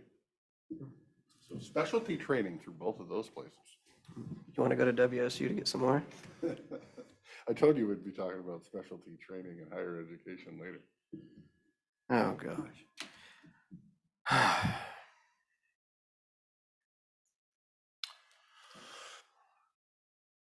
If I may. So I'm going to make this simple for me, at least. I don't know that it'll be simple for the rest of us, but the current request, barring which budget year are we in and how we fix that, does what you're asking for fit within the budget as far as that we have appropriated in this, and it's in the cycle or not in the cycle, I mean, that's the first question. I think it's yes, it is. As to your choice of vehicles, I tend to believe my job is to appropriate. So I budget, I'm the dollar guy, I'm the bank. I'm not whether you are buying something I personally think you should or shouldn't isn't really my job. That's your job as the elected official, whether you're the sheriff, the clerk, the PA, whoever. If you're a department head, that's a different discussion, because now sorry, Rob. Your copy paper, no. That's a hard pass on that. Your gold leaf stuff, no. But as far as that, whether I agree or not is irrelevant. It's does it fit within the money I've appropriated for it? Is it reasonably that you're to the job? Other than that, it's the elected person to make that decision, and it's up to the public to hold you accountable if they don't agree with it.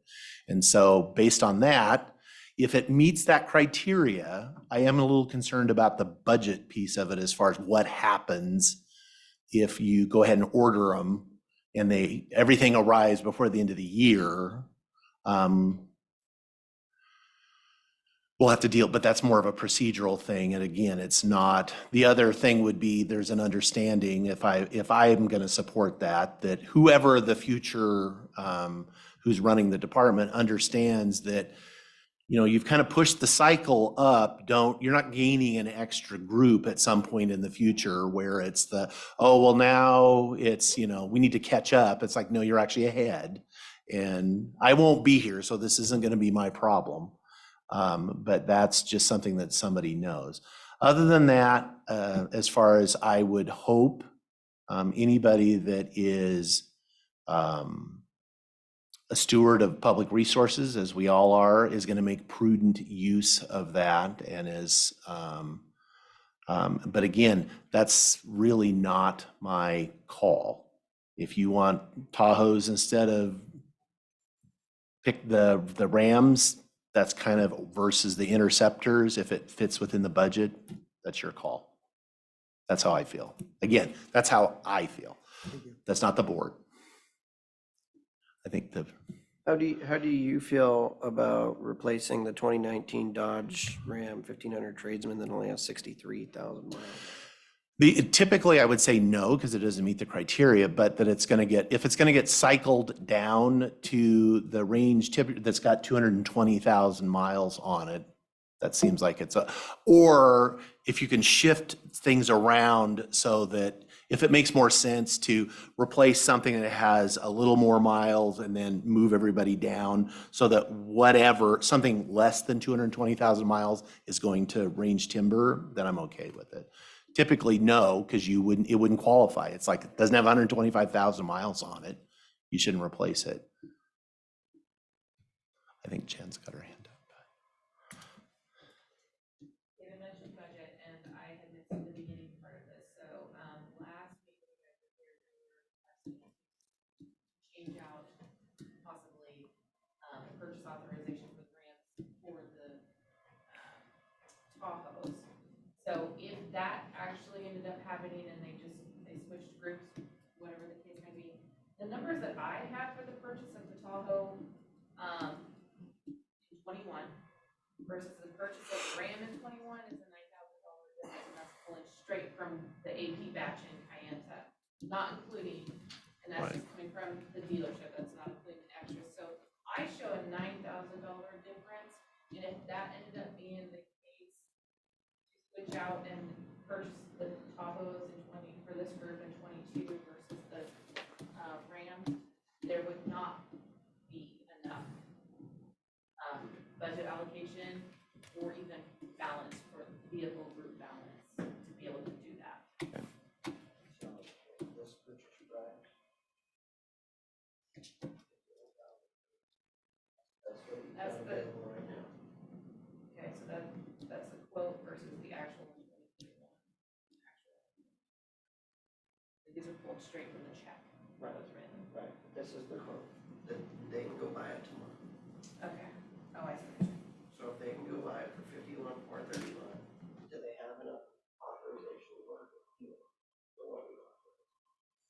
authorization was 280.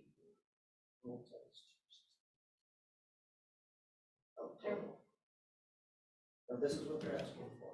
So you're asking for previous authorization. Right, swap to. So essentially, the group for this 2022, the balance for the vehicles is 285,000, the rental rate balance available to use. So long as it comes in below that, but, you know, if it comes in above. Right.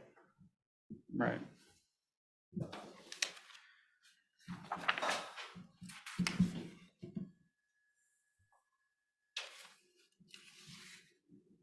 Yeah, the rough guess I had for numbers for the Tahoes this year was 263, it's 264.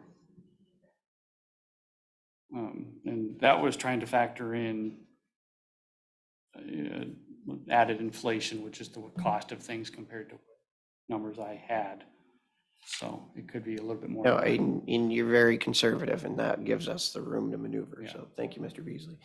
Can I add one more thing? Because I feel like I want to caveat my earlier, when I said I was talking about myself, I do not in any way want to disrespect Commissioner Christopher's experience and training, and that should be a factor for him when he's, again, I'm not a master mechanic, I'm not any of those things, so so that's not an issue for me, but I don't think shouldn't necessarily be an issue for him. We all bring what our expertise and life experience is, and I don't, so I didn't want you to take that the wrong way.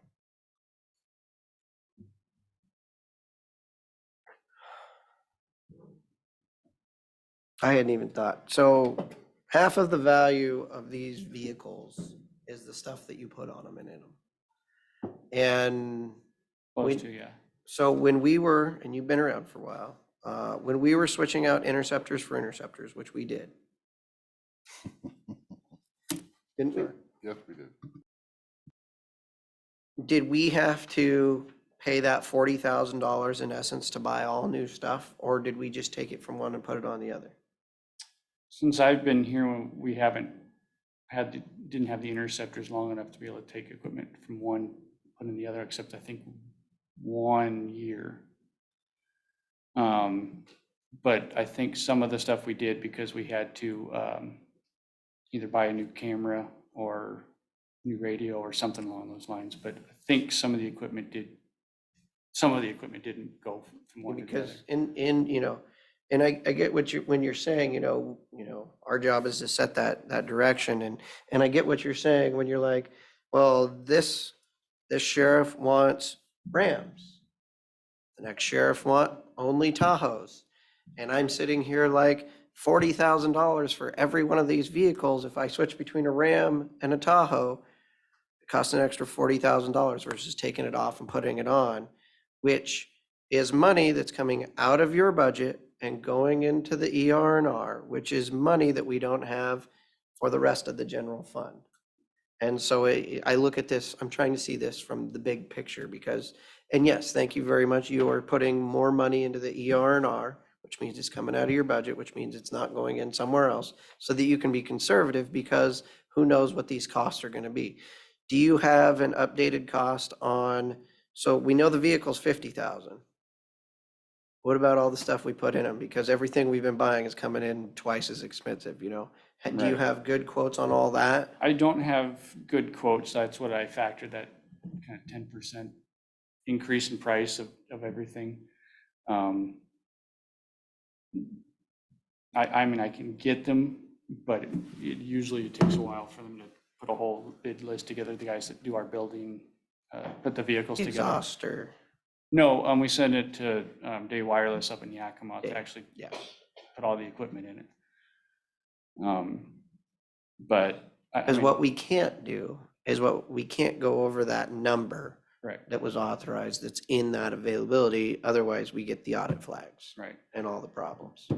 And so in order for me to say, yes, we need to make sure that that cost for these Tahoes is going to come in under that amount that we have in that fund. and my guess is when we put the order in for pickups, they order a lot of that stuff at the time, so it comes in usually by the time we would get the vehicles.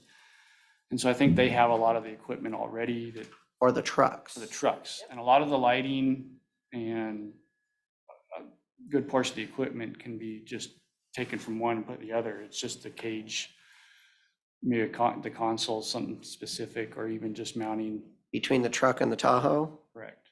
So you can use a bunch of the truck stuff on the Tahoes that's sitting up there right now? Possibly, yes. Okay, we need to know those answers. Harmon? I think it's important to note that our radios and stuff like that, Eric, I'm correct, that those will transfer. Yes. We're not buying new radios. Our watch guard systems that we're putting into vehicles, all that stuff will transfer. That's not what we're repurchasing. Right. We're not repurchasing the computer stands. All that stuff transfers. Right, it's still gonna cost $40,000+. But yeah, Well, so you'd better not be repurchasing those radios and those. some of them, we have to just replace old ones as far as the radios, but we're pretty caught up to that now. The equipment we wouldn't be able to reuse is if we went from a Tahoe to a pickup, the cage or the console. Right. Those type of things. But everything else, most of it, you can either take from one, put it in the other, or get a different bracket that would make it fit in the other one. The cage doesn't come when you buy a police pursuit vehicle? Well, so technically you could order it from the state that way. But I think it costs a little more ordering it from the state than going through who we go with. Brakes. You might have to upgrade your brakes. Yes. Yes. I don't know if I want to know. So we need to know that we can stay underneath that number in order for me to say yes. Otherwise, we don't want to get in hot water.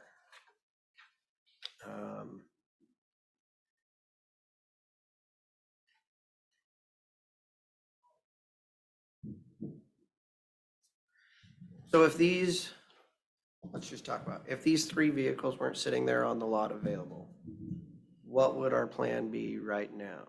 Would we be putting in the same Ram 1500 application to get these vehicles at this time next year? Would that be like? Yes. That's If where the we dealership, would. if the Chevy dealership didn't have the ones that they had, I would say we want to put in the order right now for next year's, for the pickups. For the pickups, which that's what we were budgeting for, correct? Correct. With what we think it's going to cost for Day Wireless to do everything in there. Got it. And you're thinking 10%? That's what I put in, but it didn't change. I think when I put that 10% in just on the purchase and build price of everything, it only increased it about $3,000.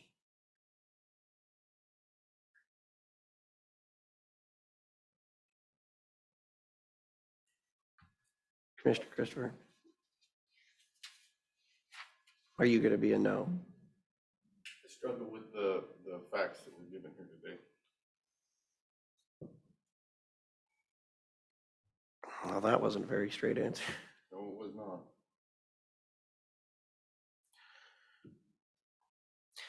I have a high degree of admiration for the amount of time and effort that the sheriff's deputies put on the road and the time and everything you guys do. We want you to have the right equipment. We want it to work. And we want it to be replaced regularly so that you can continue to do your job.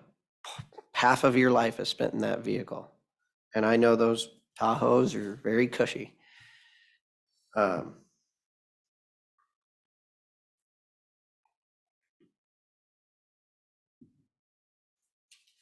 Are the trucks better than the Tahoes for what you guys do day-to-day operations? Because that's what we would be doing right now if those Tahoes weren't just sitting there, which I can't believe how they're just sitting there in the first place unless somebody ran out of money, one of our sister I counties. can only say that, you know, for what I drive one of the pickups, and I think it's perfect for what we do.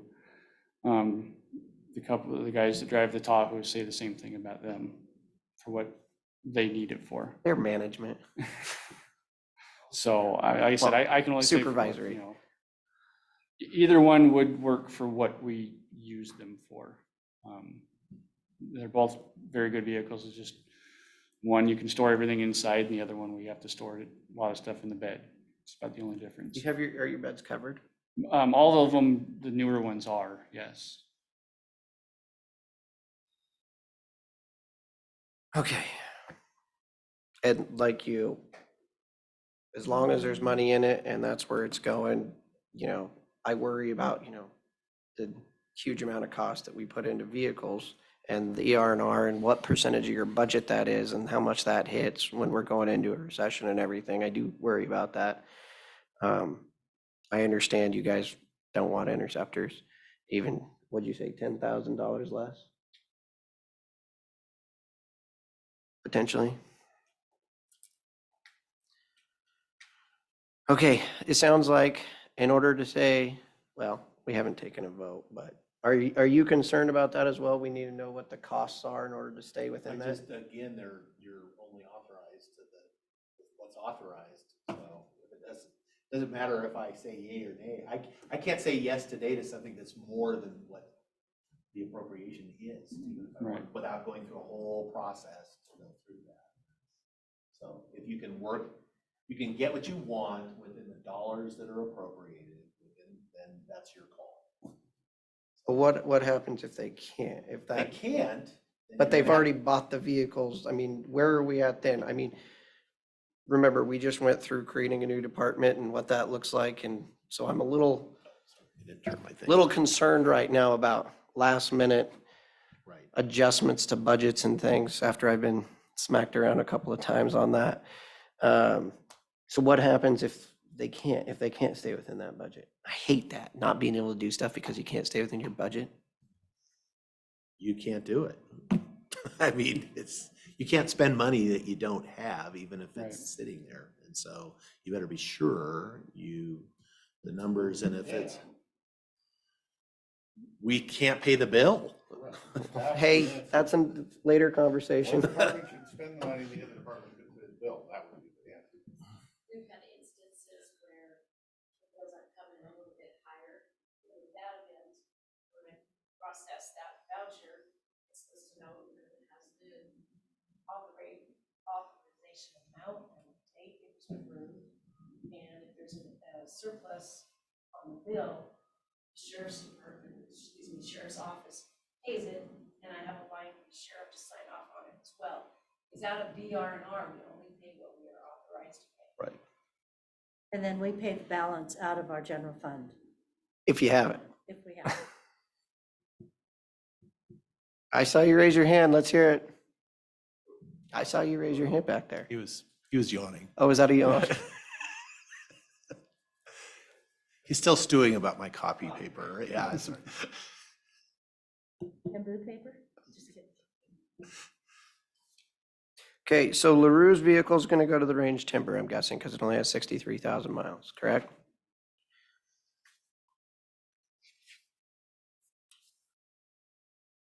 Is Melton's vehicle going to go to the new hire, the lady, or what's our plan with these vehicles? I think Melton's would go to Range and Timber, and LaRue's would probably go to The new the hire. new hire, just because it has Okay. fewer miles on it. Okay, okay, and then the Howard vehicle, is that going to get surplus, or what are we doing with that? Yeah, that one would get surplus. Do we sell all the lights and everything to other people who have interceptors? Well, I mean, there's other people buying interceptors. so the specific ones, yes, a lot of the light bars, when we've been getting rid of them, we've donated them to the fire departments to use, and then they can just change out the lights and put them on with a rig for like the volunteer departments. Okay. No, I was not assuming that you were going to give them to whoever you sold the vehicle to. Wouldn't that be fun? It was bad enough when that little light was always sitting out there. Best thing to slow people down there was ever created. Okay, so then.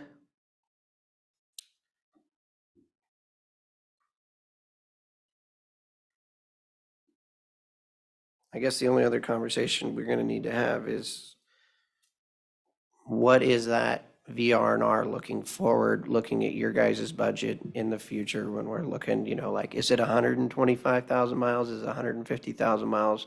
Where do we need to be with these vehicles? Because right now we have people driving 200,000, which I think most of the people in this room have a car that old. At least that's what we drive.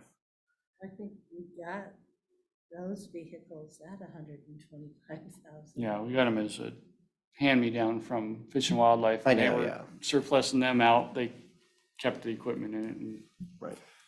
so. Jen, any input?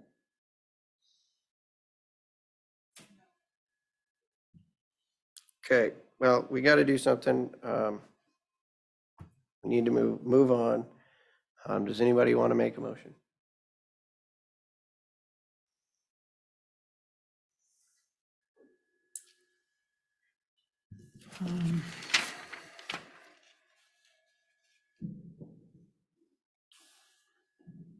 I think before we do that, so that we understand what we're actually doing, or at least I do. Because we've kind of went back and forth on the switching out versus so one would not require, as long as it's within the dollar figure, a supplemental budget.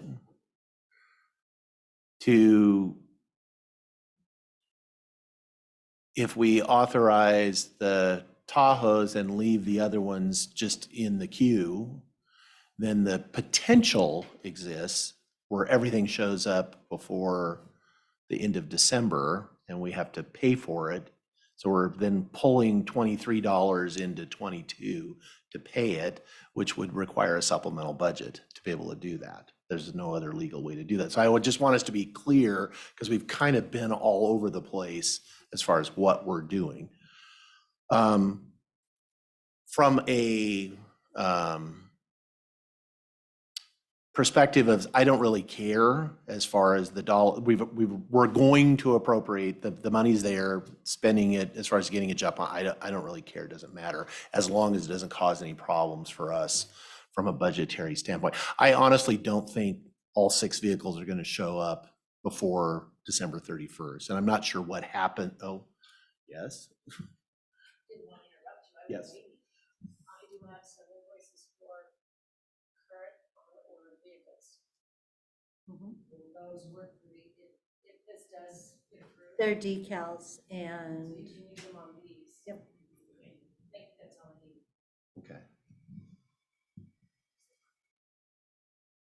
They would be the stick with the ones that are already on order for that were already authorized.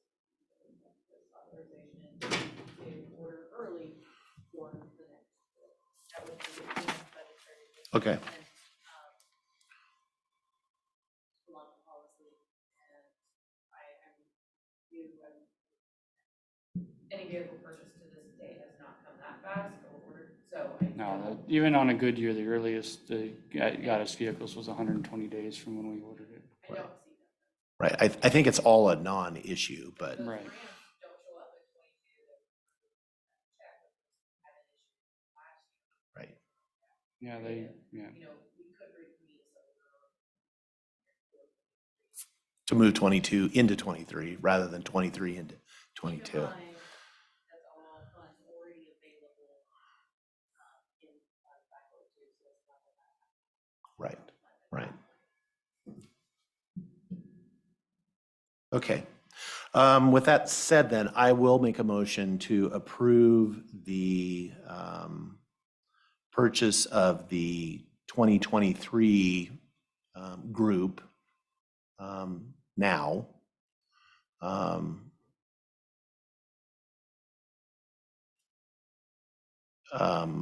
And I don't know, I guess whatever budget adjustments we need to do in our process, if we, I want to leave it open as like, again, I don't know what's the latest we can go. as far as scheduling the supplemental, if for some reason you do it and you get notice, 2 weeks from now that, oh yeah, those Rams are showing up, November 5th. Yeah. Oh, yeah, there we go. That's what I said. I would amend my motion. I would make a motion to authorize the ordering of the 2023 group now, So long as it fits within the budget that is for that group, or the combined between the two. All 6 fit within the 2 groups. Is there a second?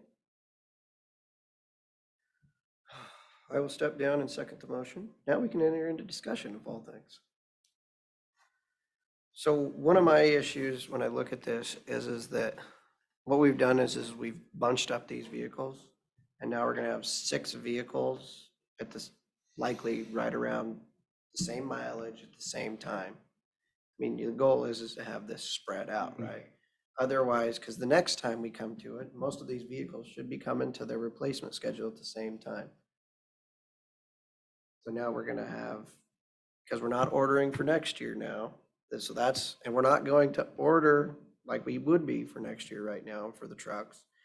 So now we've got to wait an entire year till this time next year, and then we're gonna order for the next set. So what we're gonna do, and my worry looking ahead is that we're gonna have the same problem the next time around, because we're gonna have all these vehicles coming due at the same time. You understand? You see what I'm saying budget-wise here?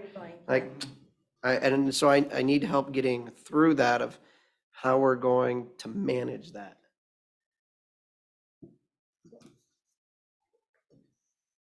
So I think if we just stay on top of the mileage, as far as watching the mileage, and not assign a group, not say this specific vehicle is in a group, but just keep track of how the mileage is working, because some deputies drive farther than others. And so if we stick a deputy into one group and say, no, your vehicle is only in this group, and it has to be rotated at this time, when you may not have racked up enough miles to even rotate it out. So I think we need to stick with a mileage plan versus a group plan. But stay with doing 3 and then 4 and then 3 and 3, like we have been. But sticking with 125,000 miles, or maybe moving to 130,000. Please. So the sheriff's office is, their vehicle fleet is managed completely different than the rest of the fleet in the R&R, where everybody else in the R&R goes off the mileage of, X many years. Those are the criteria, it has to meet those criteria of 150,000 miles. They just purchased groups of patrol vehicles every 3 years. 4, I think, 4. it's a 4-year cycle. 4-year cycle, regardless of the mileage on them. So it just goes in the cycle where they're just purchased every 4 years, and they have rental rights for that group. So what Karen is saying is potentially reevaluating how their fleet is managed on replacement, and maybe going to like the rest of the fleet of managing the miles. Which I don't have a specific opinion at this moment, other than I do think that we need to reevaluate our policies and procedures and how we are managing them. Sounds like she's repeating what you've been saying for 2 years. Commissioner Christopher.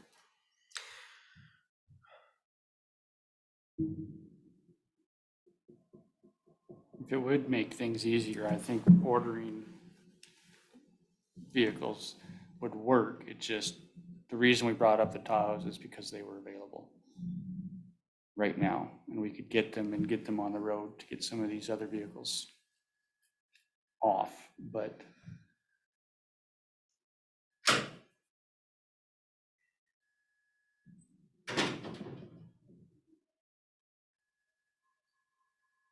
So do we have groups that are in certain vehicle groups? Is that how it's been done? Yes, previous budget personnel set it up as groups. We have, actually it was 5 groups, so it was a 5-year rotation. And groups A through E. And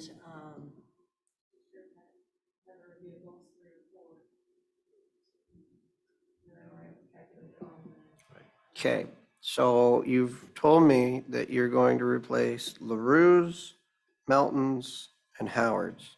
so we're replacing 3 vehicles this year.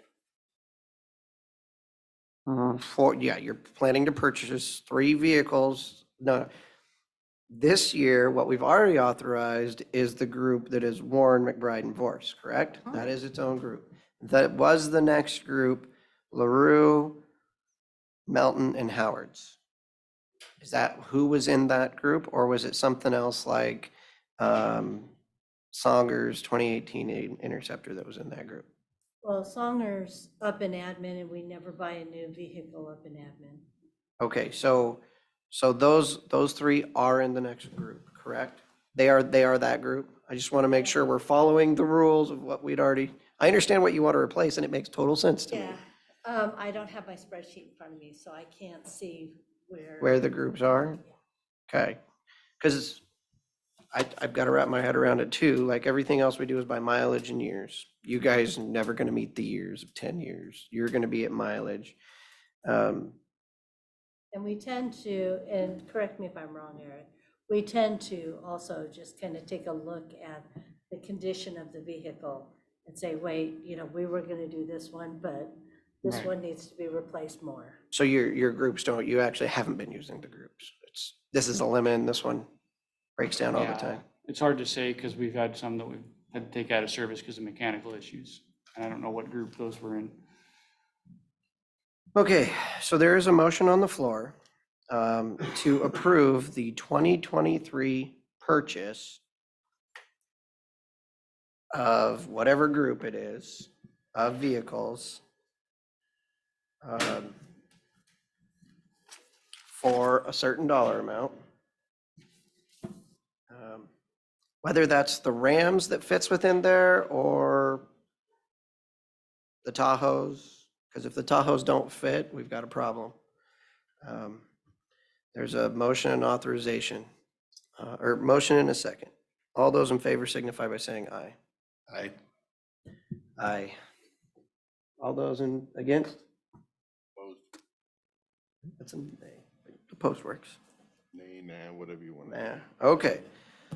The motion carries. Thank you all for your time. And Thank you. Thank you. we're John. gonna be here till 6, so we have all the time in the world. Thank you, guys. Thank you. And Eric, I hope those prices with Day Wireless are gonna come in. You can ask other people around what prices are going. So good luck and Yep. get her done. Thank you.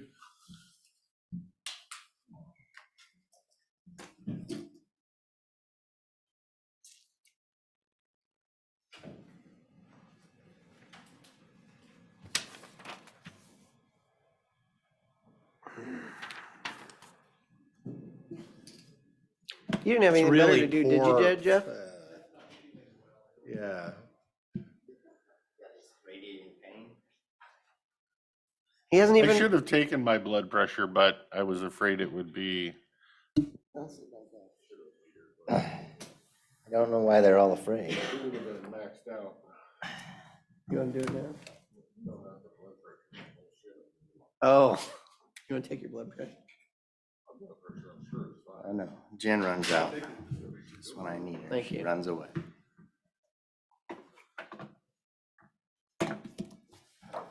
On 107. So, myself and fiscal manager, treasurer.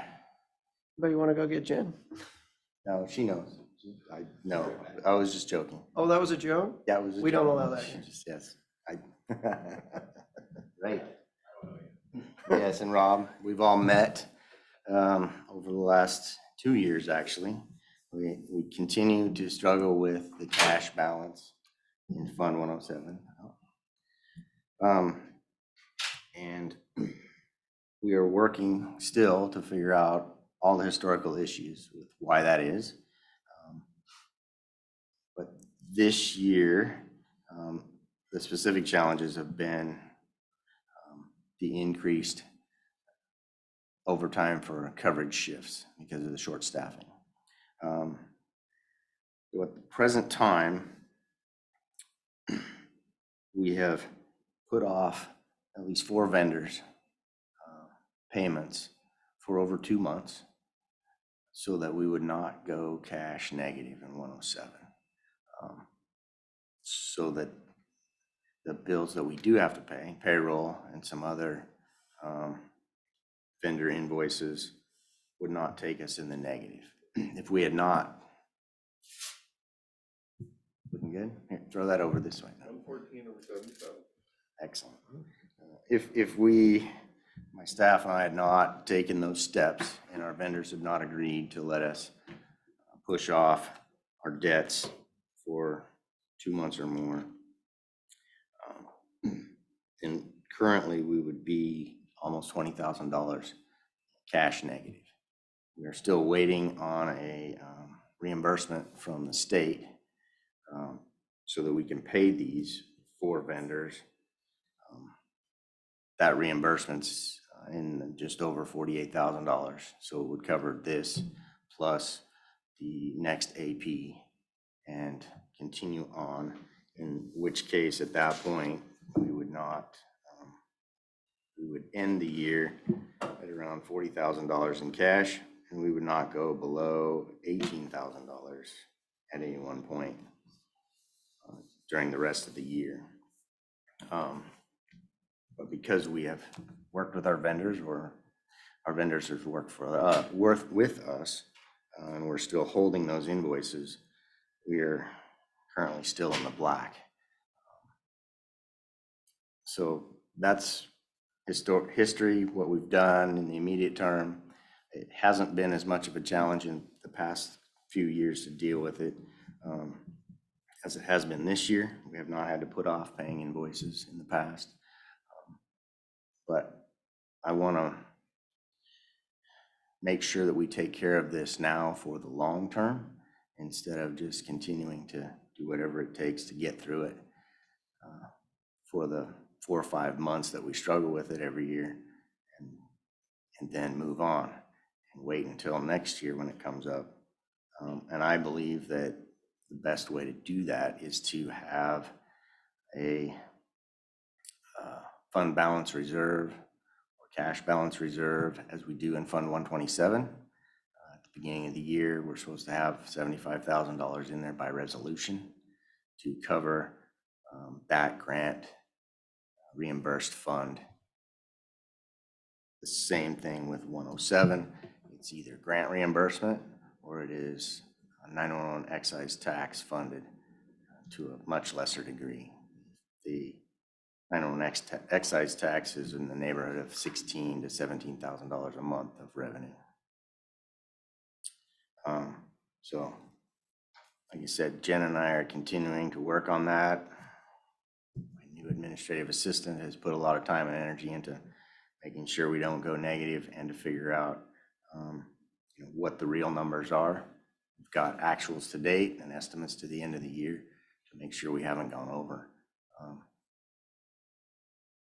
As a director, I don't know exactly what the best or even the legal or appropriate way to deal with this and our lag. Most of this is my belief. My understanding is that, it has to do with the grant reimbursement as well as the grant cycle itself, because that grant cycle is July 1 through the end of June, and the grant reimbursements run out sometime in April. So we'll get a partial payment from the grant reimbursement in April, and then we're spending the phone tax money through the rest of April, May, June. The grant resets. There's usually $2,000 or $3,000 of cleanup that we'll get in a reimbursement in June just to end the grant, because they let us move some money around and spend it in other ways so that we can take full advantage of that grant, which we have every year. But then when the new grant resets, we're waiting effectively 2 months to get that first reimbursement again into the new grant cycle. So that's when our cash starts to get low. Any time in the past that we've dipped into fund balance for capital projects, so replacement or upgrades of systems in the 911, the phone system, the neck lock, the Spillman records management system and CAD servers, we have spent down that fund balance, at the same time spent down that cash balance. And now we no longer have a sufficient cash balance to carry us through the transition of that grant on into the next grant cycle. Anything you would like to add? If I may, I'm sorry, lots going on. I know, yes, sir. Did I miss a number as far as the ask, as far as like, I'm fine with the concept of, because I think we do need to have a cash flow reserve, as far as you had mentioned, 75,000, like is in the other, as far as in. That's the amount in the 127. 127. I believe $30,000 would be a reasonable amount for that. As far as the Yes. ebb and flow, as far as you should be able to make it through, and then while we're waiting for reimbursement. I mean, we typically do that in other, I mean, we've had the same, in the past, we've had the same issue with senior services, you know, heavily grant funded departments. It's the lag between you put in for the reimbursement, then you get it, or at the end of the cycle before the next one. And when the funds were transferred from the sheriff's office over to emergency management, when 911 dispatch was transferred as well, there was a significant fund balance in 107. And we, like I said, right, which we've eroded over, by choice. We've chosen to spend that down, and now we have to. Right, okay. I will take the recommendation of Yeah, I'd be finance curious or if, as far as anybody else on what that if you think that what that number needs to be. Yeah. Because they don't want to cut ourselves short again. Hmm? Yeah.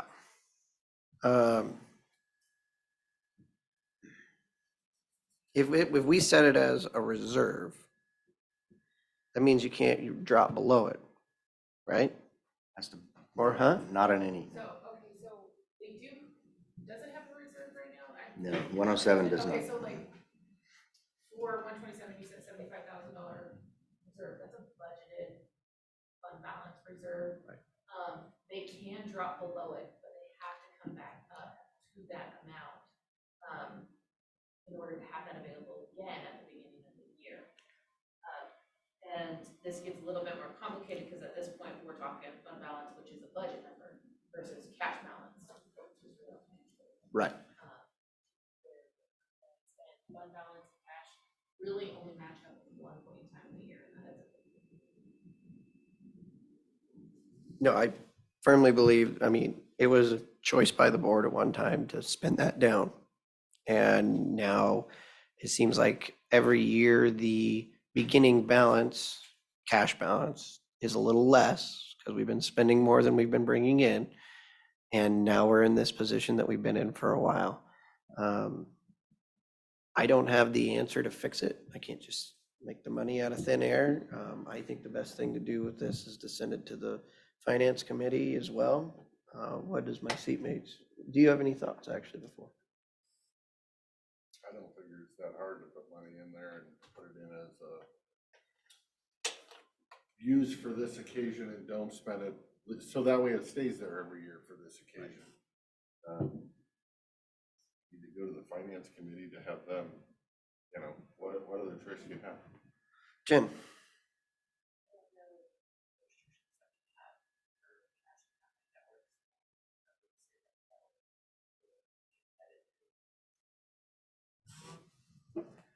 Commissioner Sauter. Yeah, and maybe just clarify, because I think in the past, we've had some confusion on the reserve, that you can spend below the line, and I think we've clarified that. Because I right, know it's there there. was You some, it have used to to be spend like, oh, it's down. got to sit there, it's Otherwise like it- dead pool, and Yeah, it's like, no, you can dip into You it, have and to, then it that's the whole has to come point. back. Yeah. The spending that you're only authorized to this much spending. When all the bills get paid and all the stuff comes back at the end, and that one time a year they match up, they're supposed to be at least that much sitting in there. And that's to cover, it's the reserve to cover while you're waiting to get reimbursements and stuff. So, yeah, I'm fine with that. I'm fine, the finance committee's fine as far as doing that. Mostly, I would be curious to do some vetting as far as what does that number need to be? Because here's the cautionary tale, is that one of the things, and I'm not pointing at you, I'm pointing at just the directors in general. I won't take it personally. Yeah, is that there is confusion between use of fund balance and that's actual. It's like, no, that is not. If I'm only pulling it out of fund balance, I already have the money. I've learned that lesson early Yes, on in and my it's like, career. no, if there's a $30,000, that's not available. And because if you're spending that, that's new spending. You're spending it. That's In even my if it's s- coming out of fund balance, it's still spending. In my second month as director, I got a call from the auditor and said, Fund 127 is negative cash balance. What are you doing? And I'm like, I haven't been here long enough to know what you're talking about. So I learned that lesson. Yes. I guess my only question would be, we can talk about it at the finance committee, is if you put 30,000 or 25 or 45, employee expenses go up every year. So you're gonna whittle away at that and be back here again at some point. Because unless the 911 goes up to cover all those expenses. Well, except that's a different conversation. That's about an expenditure. It's like the $30,000 is like, the way I look at it, it's a cash flow. It's just a float stuff. As far as you still can't, and if your employee costs go up, you shouldn't be pulling it out of that. That's an expenditure, and the board has to do it. If there's not enough revenue going in, and there hasn't been, that's a bigger discussion about how are we going to fix that. That's not this discussion. This discussion is how much do we need in there to be able to pay the bills until we get our reimbursements in. Yeah. And the only expenses that we budgeted in 107, because 107 is designed specifically to be grant and phone tax, it can only be spent on 911 call taking activities. They're very strict about what we can expense with the grant money and the phone tax both. We put in the budget every year, the full amount of the grant and the full amount of the estimated phone tax, and match that in the expenditure side. Anything else related to 911 dispatch, and yeah, the state 911 office is trying to capture that full cost. They know their grant and the phone tax doesn't cover it. all of the 911 call taking. That goes into the 135. That's where we're having the So again, though, conversation we about had a good fund balance. We whittled that down in a way by spending more money than we had coming in. And we went a little too far, apparently, because there's not a float in there in order to match it, or we're continuing to spend out of that when we should be using that out of 135. Yes, we spent down in one-time purchases, those capital improvements, so really replacing servers and phone systems and so on, to spend down that fund balance, which was also cash, to the point where, yeah, we can now no longer bridge the gap between the changeover mid-year in the grant and waiting for those grant reimbursements to then catch back up. Correct. Yeah. We have not gone over budget any year. We've been, what did you tell me earlier today? 4%? In the 4% range under budget every year in 107. And like I said, based on the fact that we only budget the amount of the grant and the tax, and Okay. we're overspending that. We need that good number to bridge that gap that we put, because once it goes in, it ain't never coming back out. It's unavailable for any And- other use. And then we also have to think, the 911 ebbs and flows too, right? And you guys have to be on top of that, making sure we're not pulling out of that to have that happen, but. And I'm gonna count on both of these ladies to make sure that we do for the final fix is appropriate for the long term, definitely. Where we are, what we're spending, and make sure that that budget that I've seen every year, that we haven't gone over budget. But we are. How many supplementals do you want to do before the end of the year?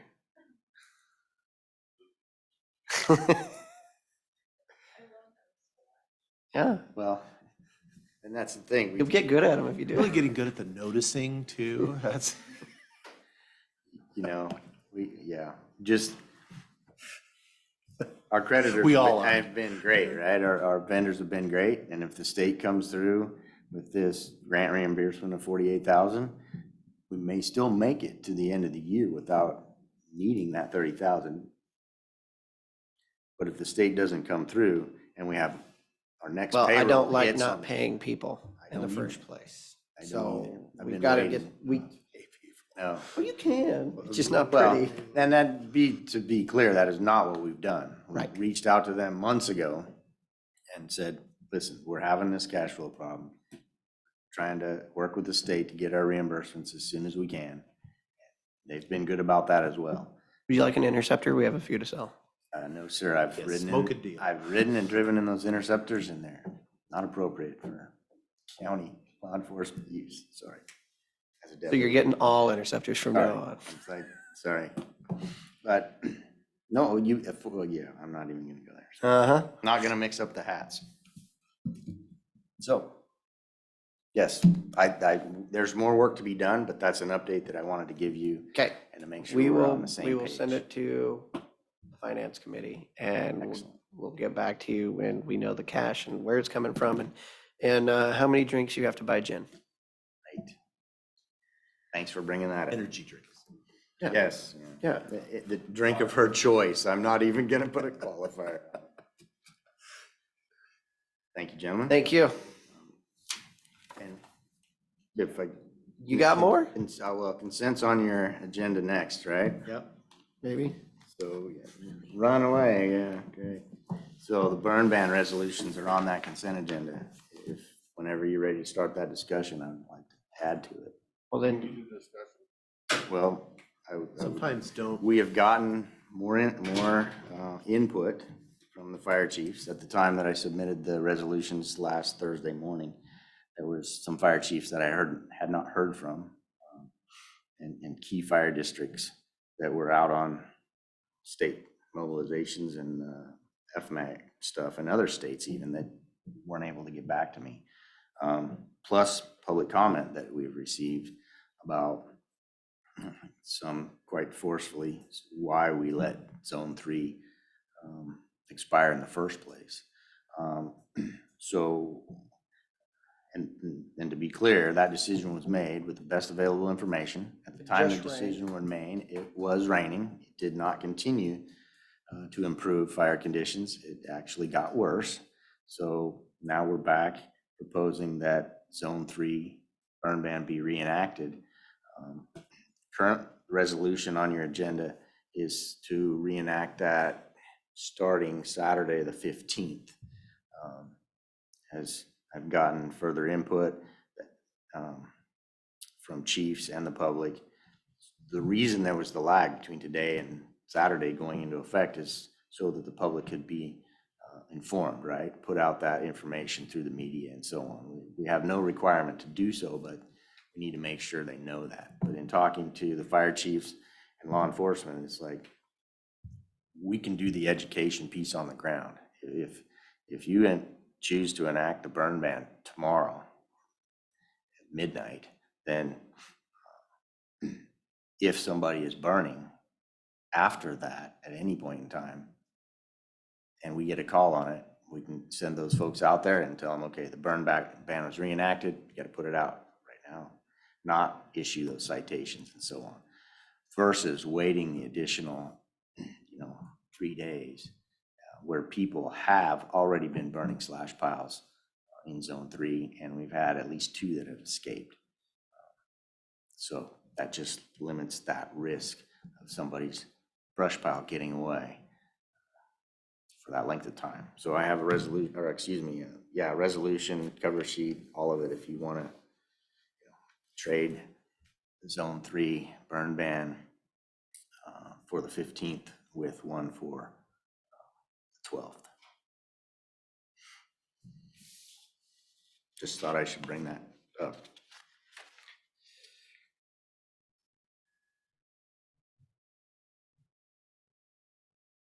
Piece of knowledge, rifle season starts Saturday.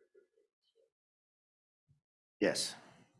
And that's something that, I'm swaying a no, decision one way or the other. you're absolutely right. In the Point it fight, out to people who may not know that might affect their decision. modern rifle deer season is a consideration every year because those folks come from out of county, especially from what I call the wet side of the state, and they'll light up a campfire immediately when they get here on Friday night before season opens Saturday. So in other words, they Then we- might drive by on Friday when the burn ban sign does not switch to burn ban because it doesn't start until tomorrow. And they drove by thinking they can burn. What happens in other years is they don't pay attention to any burn bans. They just go Doesn't out there. matter anyway.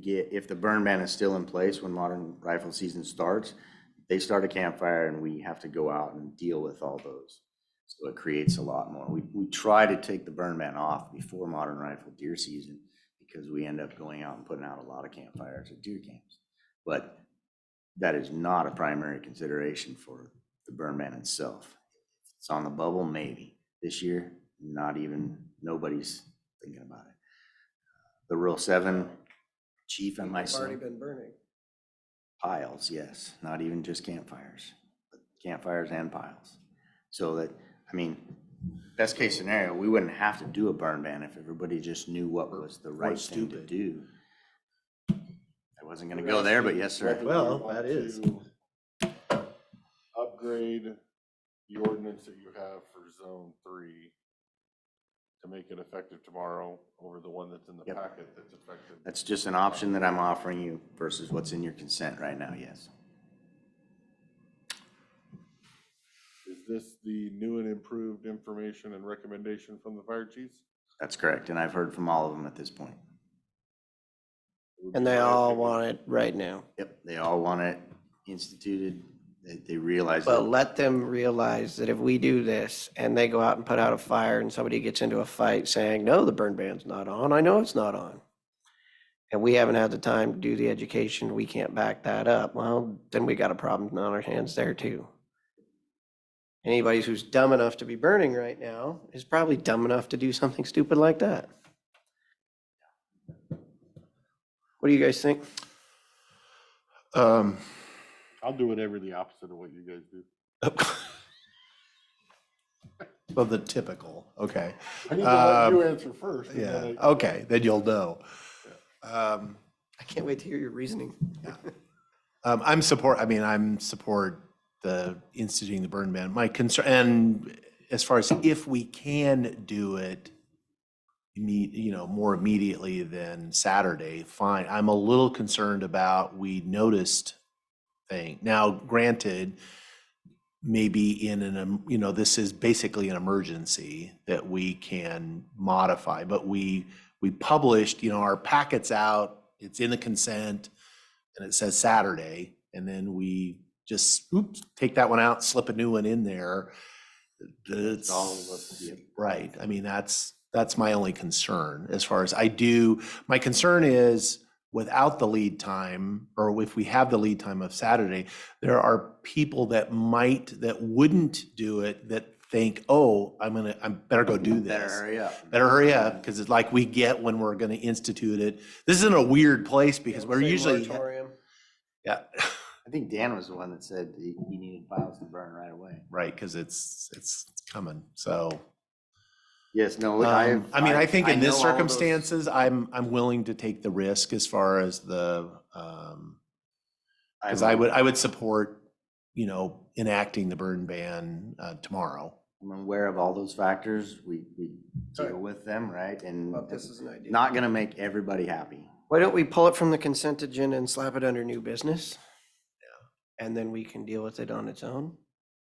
And then that might. We can have the discussion as we far can as. have the And that, discussion. yeah, that's just. Since the we're still zone. talking about Fund 106. So And that's you're just still zone talking 3. about consent agenda item number 6. Yes. Which is for zone 3. It That's says correct, yes. Burn ban zone 3. Okay, Yeah, 4 and 5 are for the extensions of zone 1 and 2. I would entertain a motion to accept the consent agenda with 7 items, with the removal of item number 6. So moved, Mr. Chair. So seconded, Mr. There's Chair. motion and a second to accept the consent agenda with 7 items. I items. wrote a 6 above the, 7 items. All those in favor signify by saying aye. Aye. Aye, motion carries. Pass it. Okay, nope, new business, which was consent agenda item number 6. Do you have it in front of you? Yeah. Okay, and we will. Yeah, you- What do you want me to do with it? I want you to make a motion on that. New business? Last I heard, I didn't even have any discussion on it yet.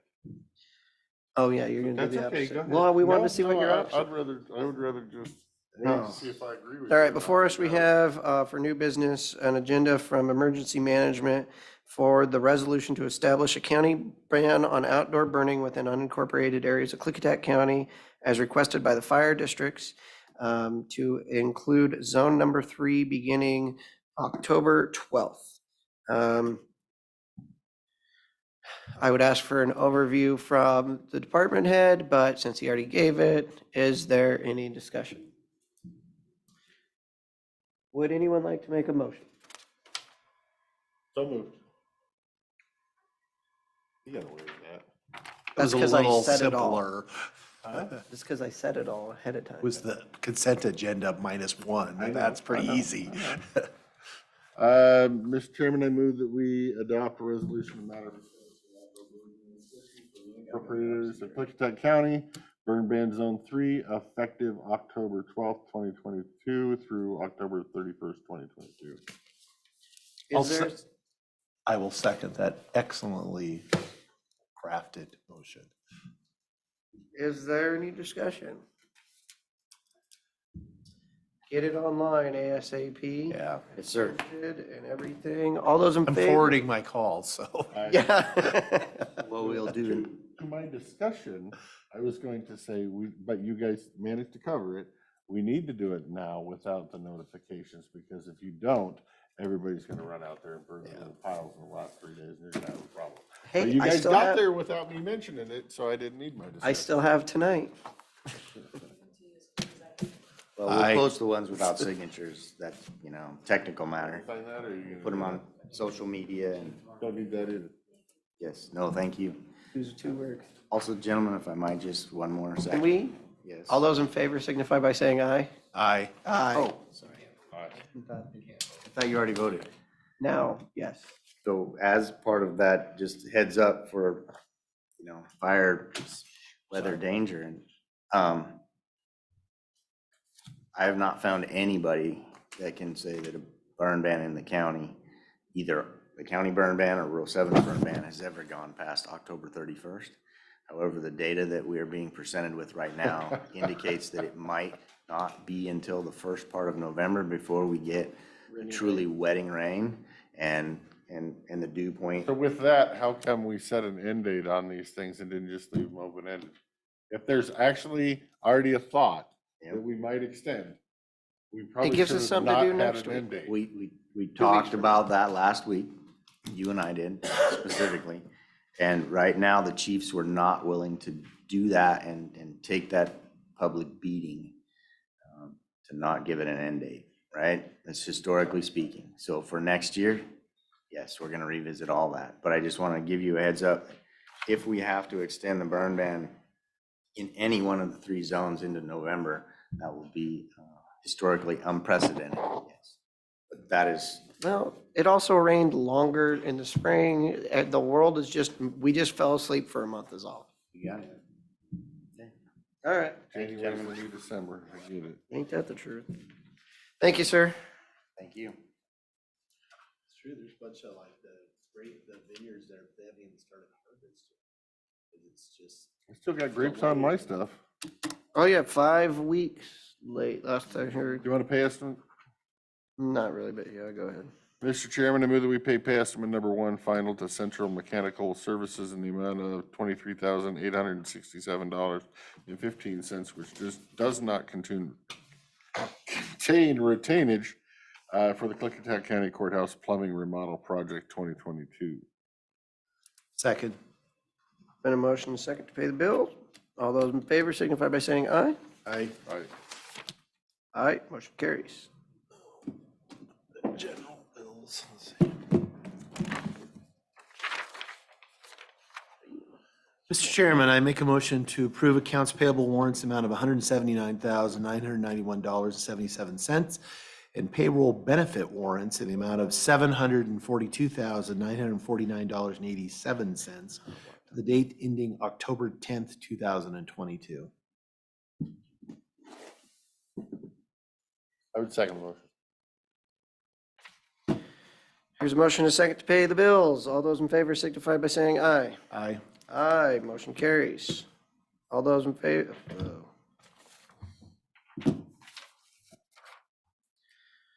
Okay. So we paid mechanical, we paid the bills. Did we vote on the bills? Or did you just skip the vote? Or my I thought we just said aye, didn't we?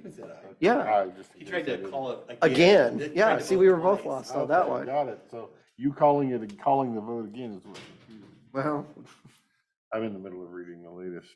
oh, you just, yeah, I just was looking at that too. That's why I was, never mind. Board pending. Commissioner Christopher, what do you have on your list today? I don't think I got anything. I said I gave you the update of the insurance thing, which I could do again, but I don't know if there's a purpose.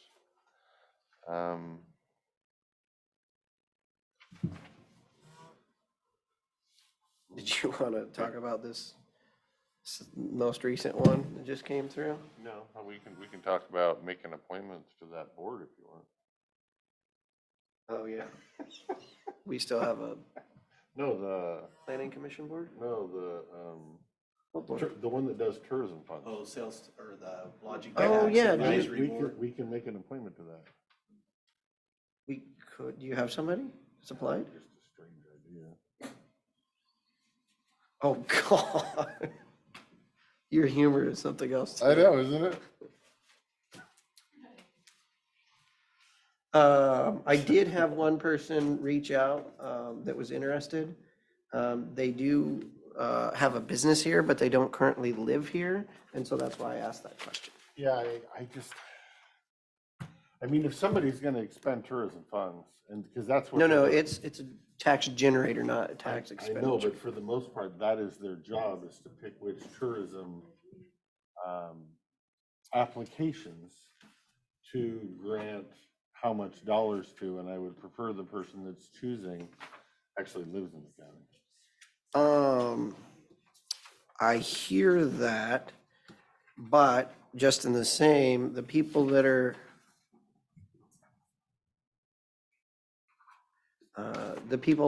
making the dollars that everybody else is spending, when the people who are getting the money are the ones that are on the board who get to decide where the money goes.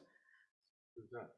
Well, because there's tourism people that are tourism generators or revenue generators and revenue expenses. Yeah. And so the money, the people on the But board the people on the board that are the users of the funds get a have vote. never received the money. This money goes to the chambers, this money goes to now currently the rodeos. Right? And things like that, I guess theoretically, Mary Hill's on there, so if this board ever gave Mary Hill tourism money from that, maybe, but I don't know that they ever have. I'd have to look at my list. I can't remember.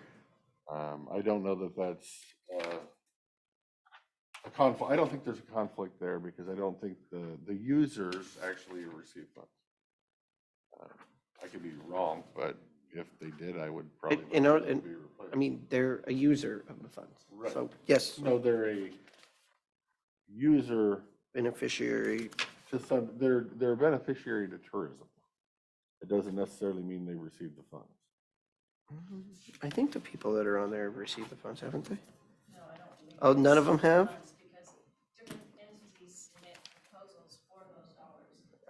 None of those entities are on that board?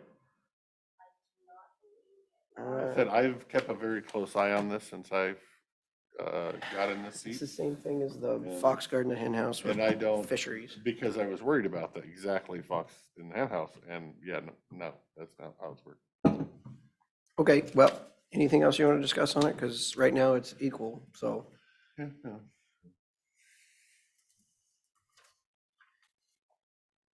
I do, there's one more Washington Rural Counties Insurance meeting at the very end of this month, right before we switch.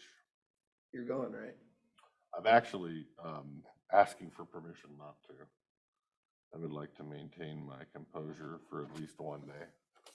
Well, considering that we have to use them again for the mental behavioral health program, Potentially, yeah.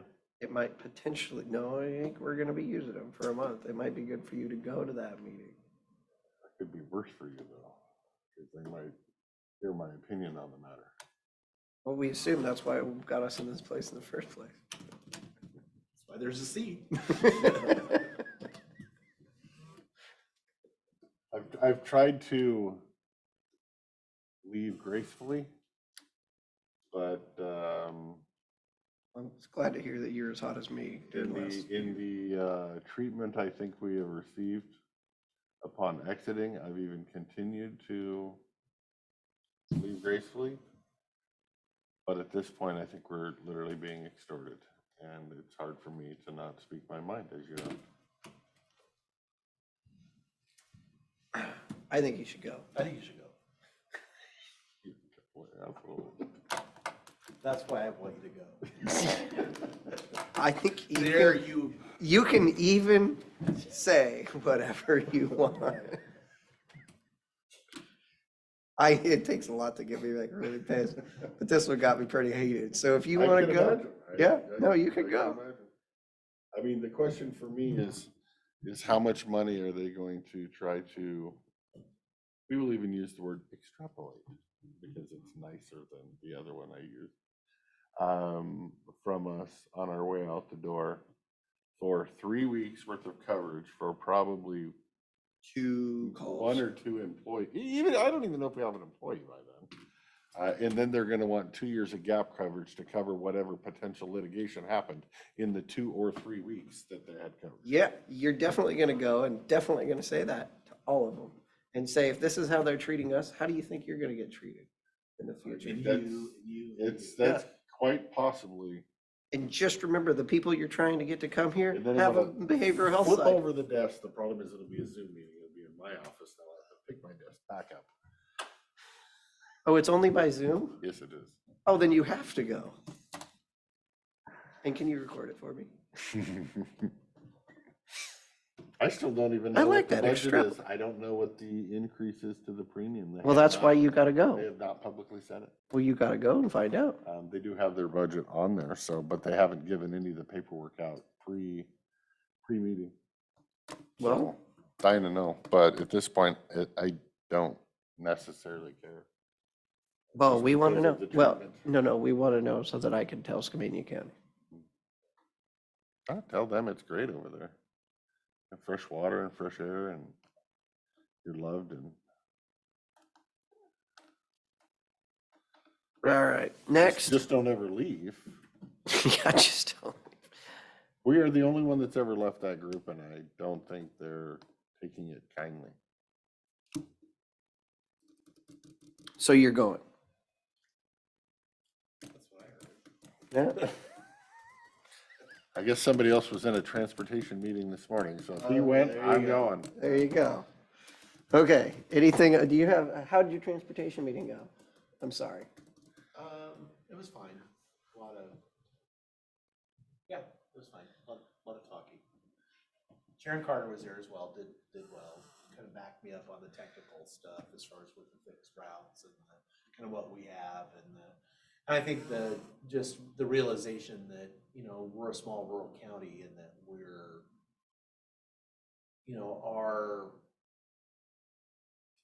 expectations of service levels are not necessarily the same as Hood River. and we're just not gonna be able to. We're not TriMet. We're not, and we're No, not ever CAT. gonna be. We're not Or CAT, I mean, CAT is, and it's good for them, and I did actually thank because CAT's doing the The white white salmon salmon on the thing. weekends, because we're not. And I said, we're good as far as we're not, if you wanna operate, as far as I'm concerned, if you wanna operate at all. That's no, just kidding, just kidding. As But Dave far as- asked. Yeah, Dave asked. Look at that. Oh, I haven't even got my thing on, even better. Oh, don't Anyway, worry, no, you it got was, down. I know it got on there. No, it was good. It was good to get because there was also a commissioner from Hood River. Sharon was on there, folks from Cascade Locks, the McKed folks, CAT, which the one CAT board member is going to be an incoming Hood River County commissioner too. Really? Yeah. Oh. So Interesting Letty transition. something. So she's going to stay on the CAT board. So they will have County somebody will have with a very forceful they'll voice. have a very good, very informed board member. So no, it was good. Okay. Anything else for the good of the order? Hearing not, Mr. Chairman, I would make a motion to adjourn the regular meeting until 6 p.m. this evening for a public hearing to consider proposed amendments and extensions to the Klickitat County Annual and 6-year Transportation Improvement Program for the 2023 to 2028, which will be held in this room. We have no workshop scheduled for this coming Thursday. I will second with discussion or question. There is a motion and a second to recess the meeting until 6 p.m. this evening. That was my question. Okay. Should we be adjourning or recessing? No, we actually we're recessing, yeah. Okay. All those in favor? Aye. Aye. Aye. Motion carries. Thank you to the 16 people who survived the entire time. Kenneth, you more nailed today. You still there? Wow. Yeah, it says KGM right Well there. done, sir.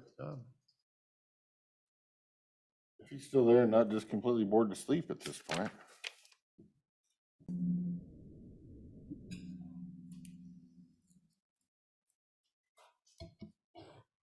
Good evening. We are going to reconvene the meeting for the Klickitat County Board of County Commissioners for the purpose of the regular 6-year road plan hearing. We are going to open the hearing for public comment. As we've already heard. Actually, can you guys give us the overview again for those who didn't hear it earlier? Please? Yes. We'll do a staff report first. Okay. It's required by Washington State that counties revise and adopt a 6-year transportation plan each year. The 6-year plan is a planning document that helps counties identify needs and prioritize projects to address those needs. Not all of the projects on the 6-year are actually completed in 6 years. There are many factors that affect the plan, such as project cost may exceed the annual capital construction budget, the need to add emergency repair projects to the plan, such as the Boulder Drive slide and wish ram a few years back, delays in obtaining permits or obtaining right-of-ways needed for a project, and then there's grant deadlines that can change and changes in grant programs and requirements.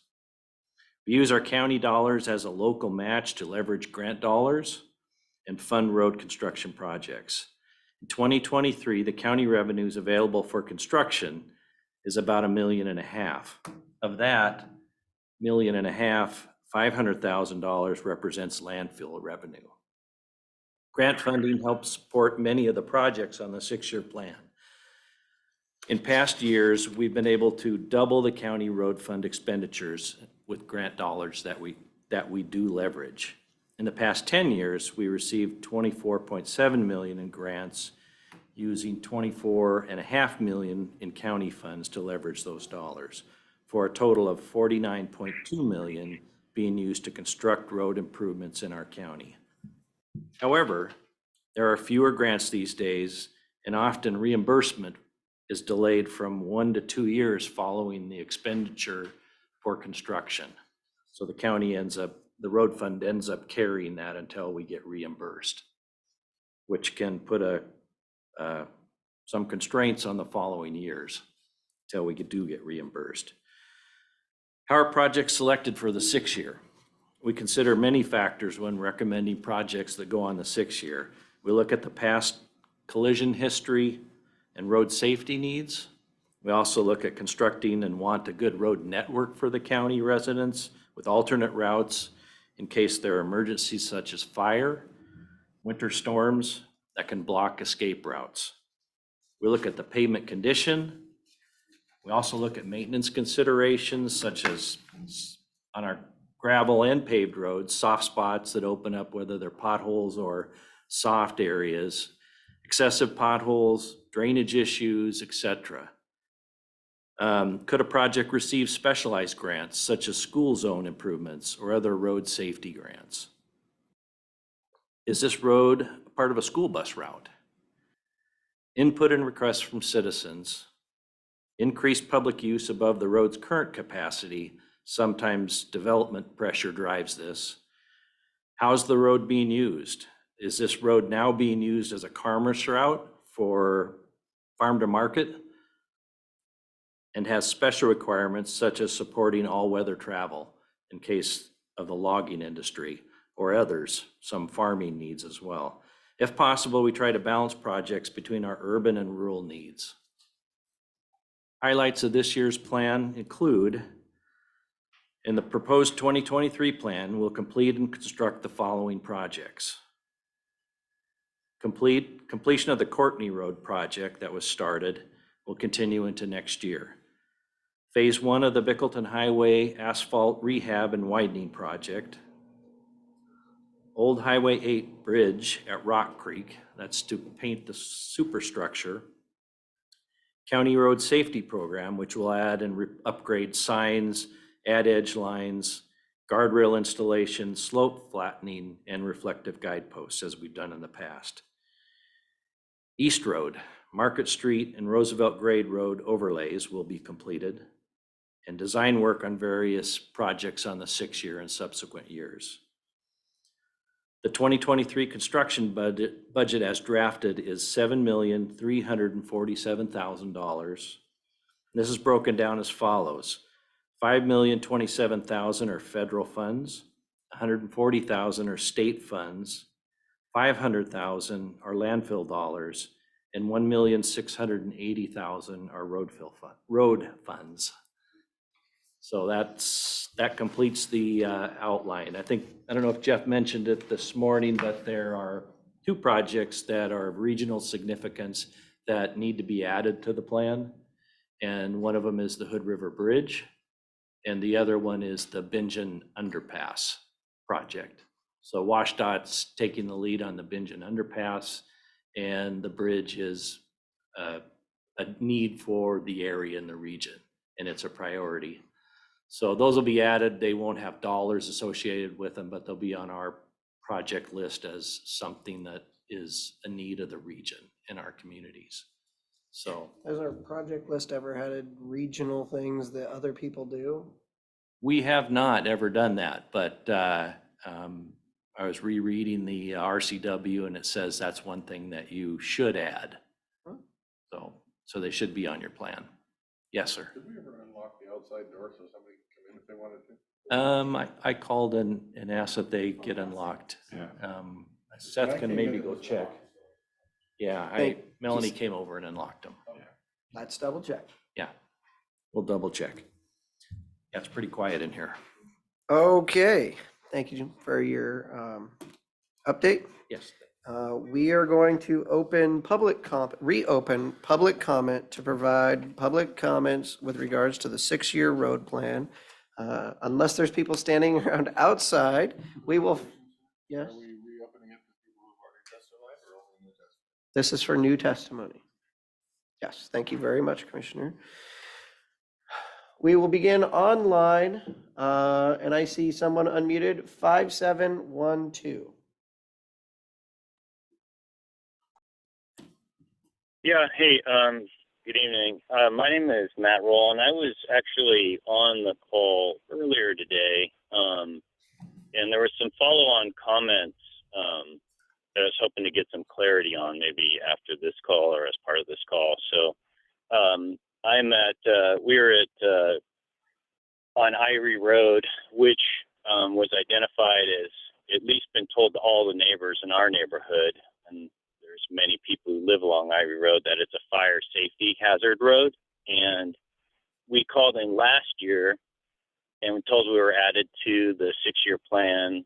And it was a footnoted, or at least noted earlier today. But I went back and looked on the 6-year plan and I didn't see it on there, even though we had called in last year. And some comments were presented in the earlier session that raised some alarms about that it might not have been added to the plan because it would have increased our property values by solving some of these fire hazard issues along that road, which seemed pretty extraordinary. So I was hoping that we might be able to get some clarity on that and in fact confirm that we're on the 6-year plan for the fire improvements needed along Irie Road for the people who live along that road. And that's all I have. Thanks. Thank you, sir. Next, is there anybody who would like to provide public comment on the 6-year road plan online?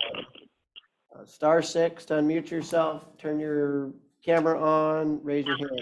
Shannon Head. Yeah, hi. I live or own a property at 319 Bates, and in a similar situation, it is the 11440 gravel section of Bates, and it was previously, or it is not paved currently, because the previous owner did not want the increased property tax value. We have since planted a vineyard and we'll have a tasting room and a production facility. So it will experience increased public use over the next, 5 to 10 years, agriculture, farm to market. And it's also on a school bus route. So I wanted to enter it into a request to be placed on the 6-year plan if possible. Thank you. Thank you very much. Okay, next, who else would like to provide public comment on the 6-year road plan?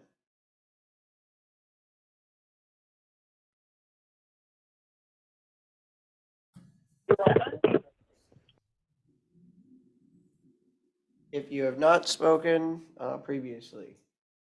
This is Debbie Wagner.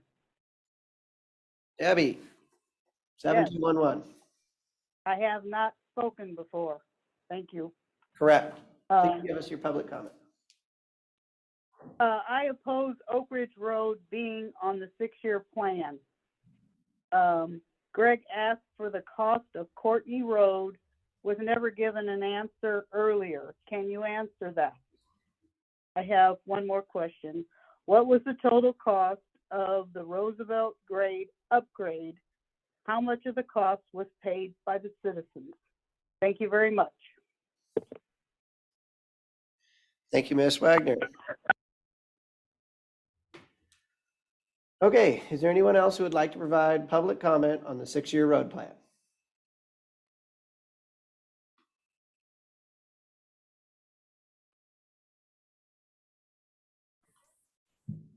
Woodward. Hello, my name is Thomas Woodward. I live on 50 Postman Road, and I own property along Oak Ridge Road as well. And I would first like to say that I appreciate the fact that you have this evening meeting so that those of us who work are able to participate in this process. I just want to say that, I hope that Oak Ridge Road is not on the 6-year plan. Oak Ridge Road is, we were told last year by the Public Works Department that it was adequate for the current and expected use in the future. And I absolutely do not want to see the road paved. And I do not want to see the road widened and have the timberland that I own severely impacted by that widening. So I'd just like to go on the record once again to say that I think to pave Oak Ridge Road will radically increase the issues we have with speeding on it. And like I say, the county has already reassured us that the road is adequate for all future expected increase in traffic. So thank you very much again. Thank you, Mr. Woodward.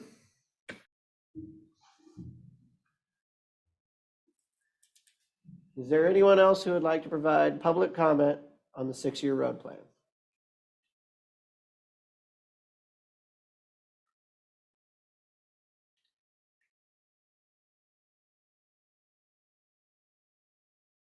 Is there anyone else who would like to provide public comment on the 6-year road plan?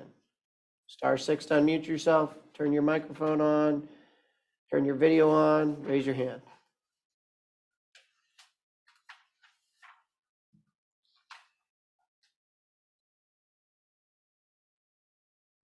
Is there anyone else who would like to provide public comment on the 6-year road plan? This is your last chance.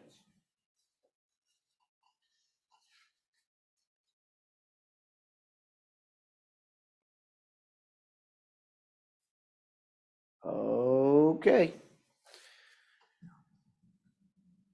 I am going to close oral comment on the 6-year road plan and ask if there's any clarifications from my seatmates or questions from any of those who spoke or those for the director or.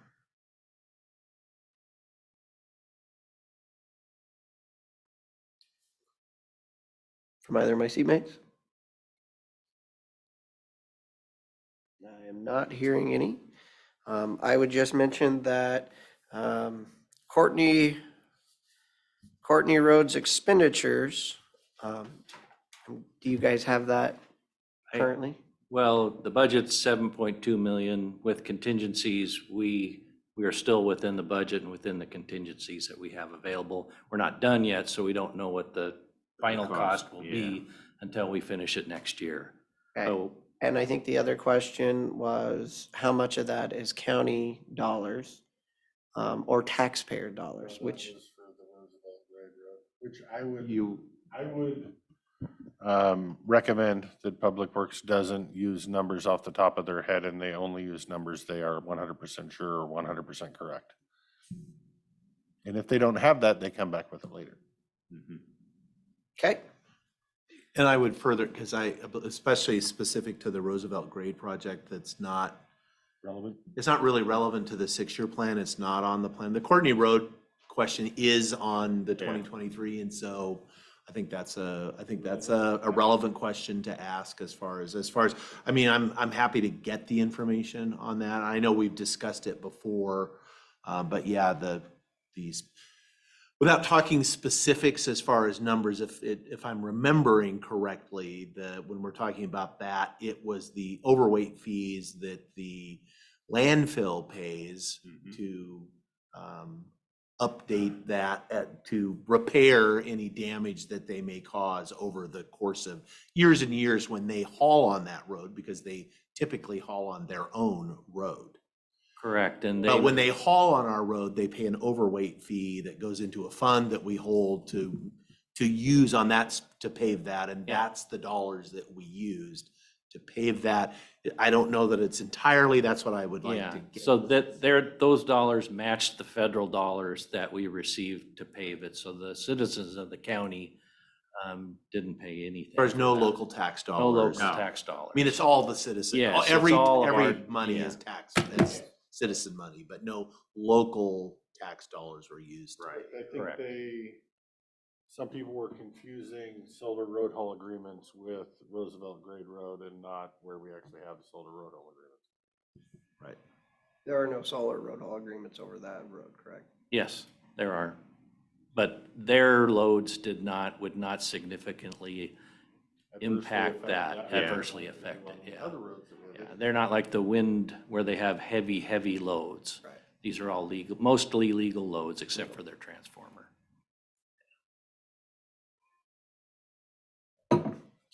No, I know what was asked earlier, but I thought, and I could be wrong, that Mrs. Wagner asked about the Courtney Road project and how much of that was paid by county tax dollars. I don't have the numbers. Yeah, we didn't look them just because, one, we didn't have time, and two, we're not complete. And what I found is we give numbers and then they get thrown back at us. That's something different. That's why I said be careful. So that's why we're really hesitant. Yeah, we'll tell you where we are today. If you could, get that information to Commissioner Sauter, since Commissioner Sauter said he'd look it up, and Commissioner Sauter will send it to Ms. Wagner. I'd be happy to. I believe it's a mix of state Yes. dollars, Yes. legislative appropriation, county road dollars, and landfill dollars. landfill. So Yes. it's a whole mix Yes. of, Right. Yes. and again, they're all taxpayer dollars. It's Correct. fluid and changing as we speak. Yes. Not the landfill? Yeah, there is. I think, if I'm speculating, meaning the $1 million appropriation, some of that was earmarked and is being used on that. I'm speculating, but I'm. I would hope so. You Yes. are correct. Million Yes. five. 1,500,000, right? Yeah. So, But the landfill? That's the $1 million. Right, but that's not. No, that I was mean, the appropriation, was the million five. Courtney Road. Courtney appropriation, Yes, from legislature. right, from the legislature. I guess I was making the distinction on taxpayer being. that is not- Oh, that's true. Okay, that would not be tax, it would be a taxpayer asset. Correct. Or as we used to like to call it, what was it always in the budget? Money that put towards it, levy reduction. Levy reduction. We don't book it that way anymore because it was confusing. Okay, But- yeah. But it really Yeah. is. Yeah. It's a buy down of the Okay, levy. is there any further questions from the directors or from what anyone commented? Okay, hearing none, I would entertain a motion to keep the written comment open for at least a week. Okay. And whatever else for the hearing. Mr. Chairman, I would make a motion to, I guess, because we have to, continue the hearing until adopted, closed to further oral testimony, open to written testimony until close of business next Tuesday. So 5 o'clock next Tuesday, open for written comments on the 6-year road plan. Noting that we must adopt before the end of the year. Do we want it open to written comment at 5 o'clock or 1:30? Close of bid, he said close of I business. said close of business. And no, I take any action next Tuesday at all on No. this? We generally don't until, unless we Clarification, all right, I will go ahead and time. second we got that. time because there's some information we need. there's a motion and a second to continue the public hearing, closed to further oral testimony and left open for written testimony until close of business 1 week from today. All those in favor signify by saying aye. Aye. Aye, motion carries. Thank you. I would entertain a motion.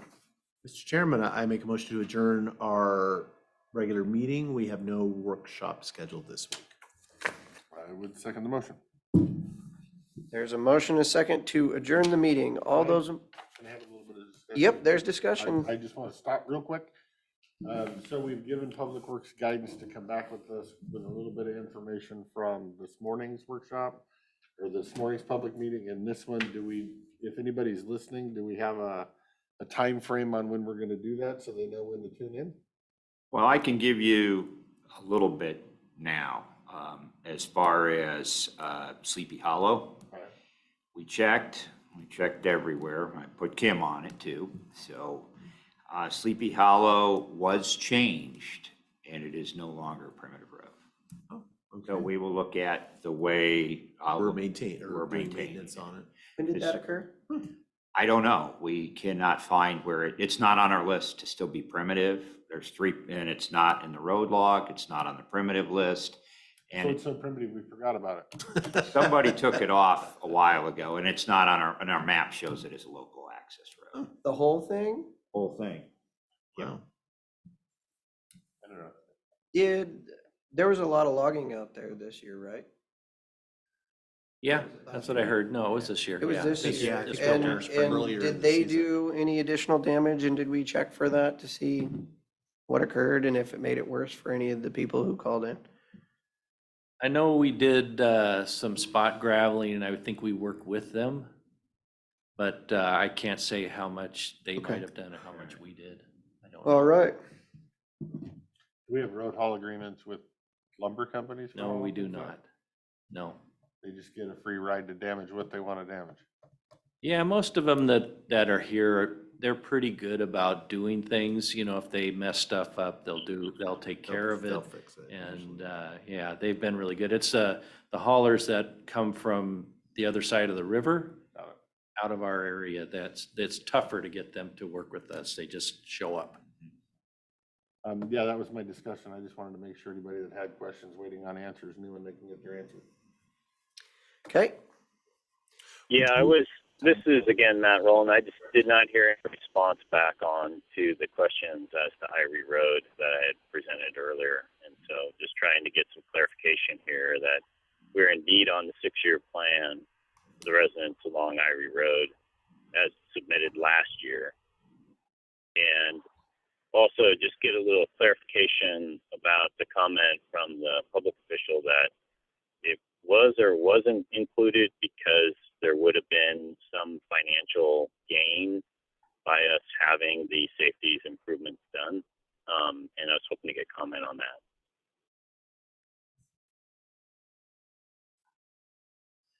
It's not on the 6-year. No, I don't know who made that. And I don't know who would have made that comment. no, he was talking about your statement earlier, when you were looking into us paying for it ahead of time and then the land Yes, use. that's one option that was thrown out, That was yes. an option that was thrown out, but Right. it was not put on the 6-year. It road. was not, it's not actually listed on the 6-year, no.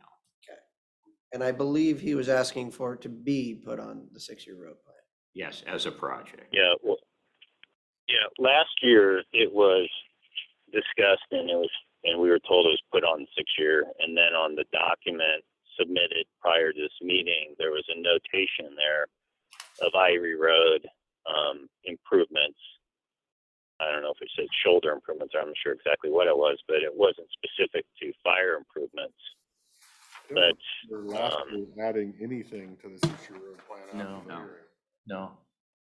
There was many asks to have their road added, and we did not add anything. Correct.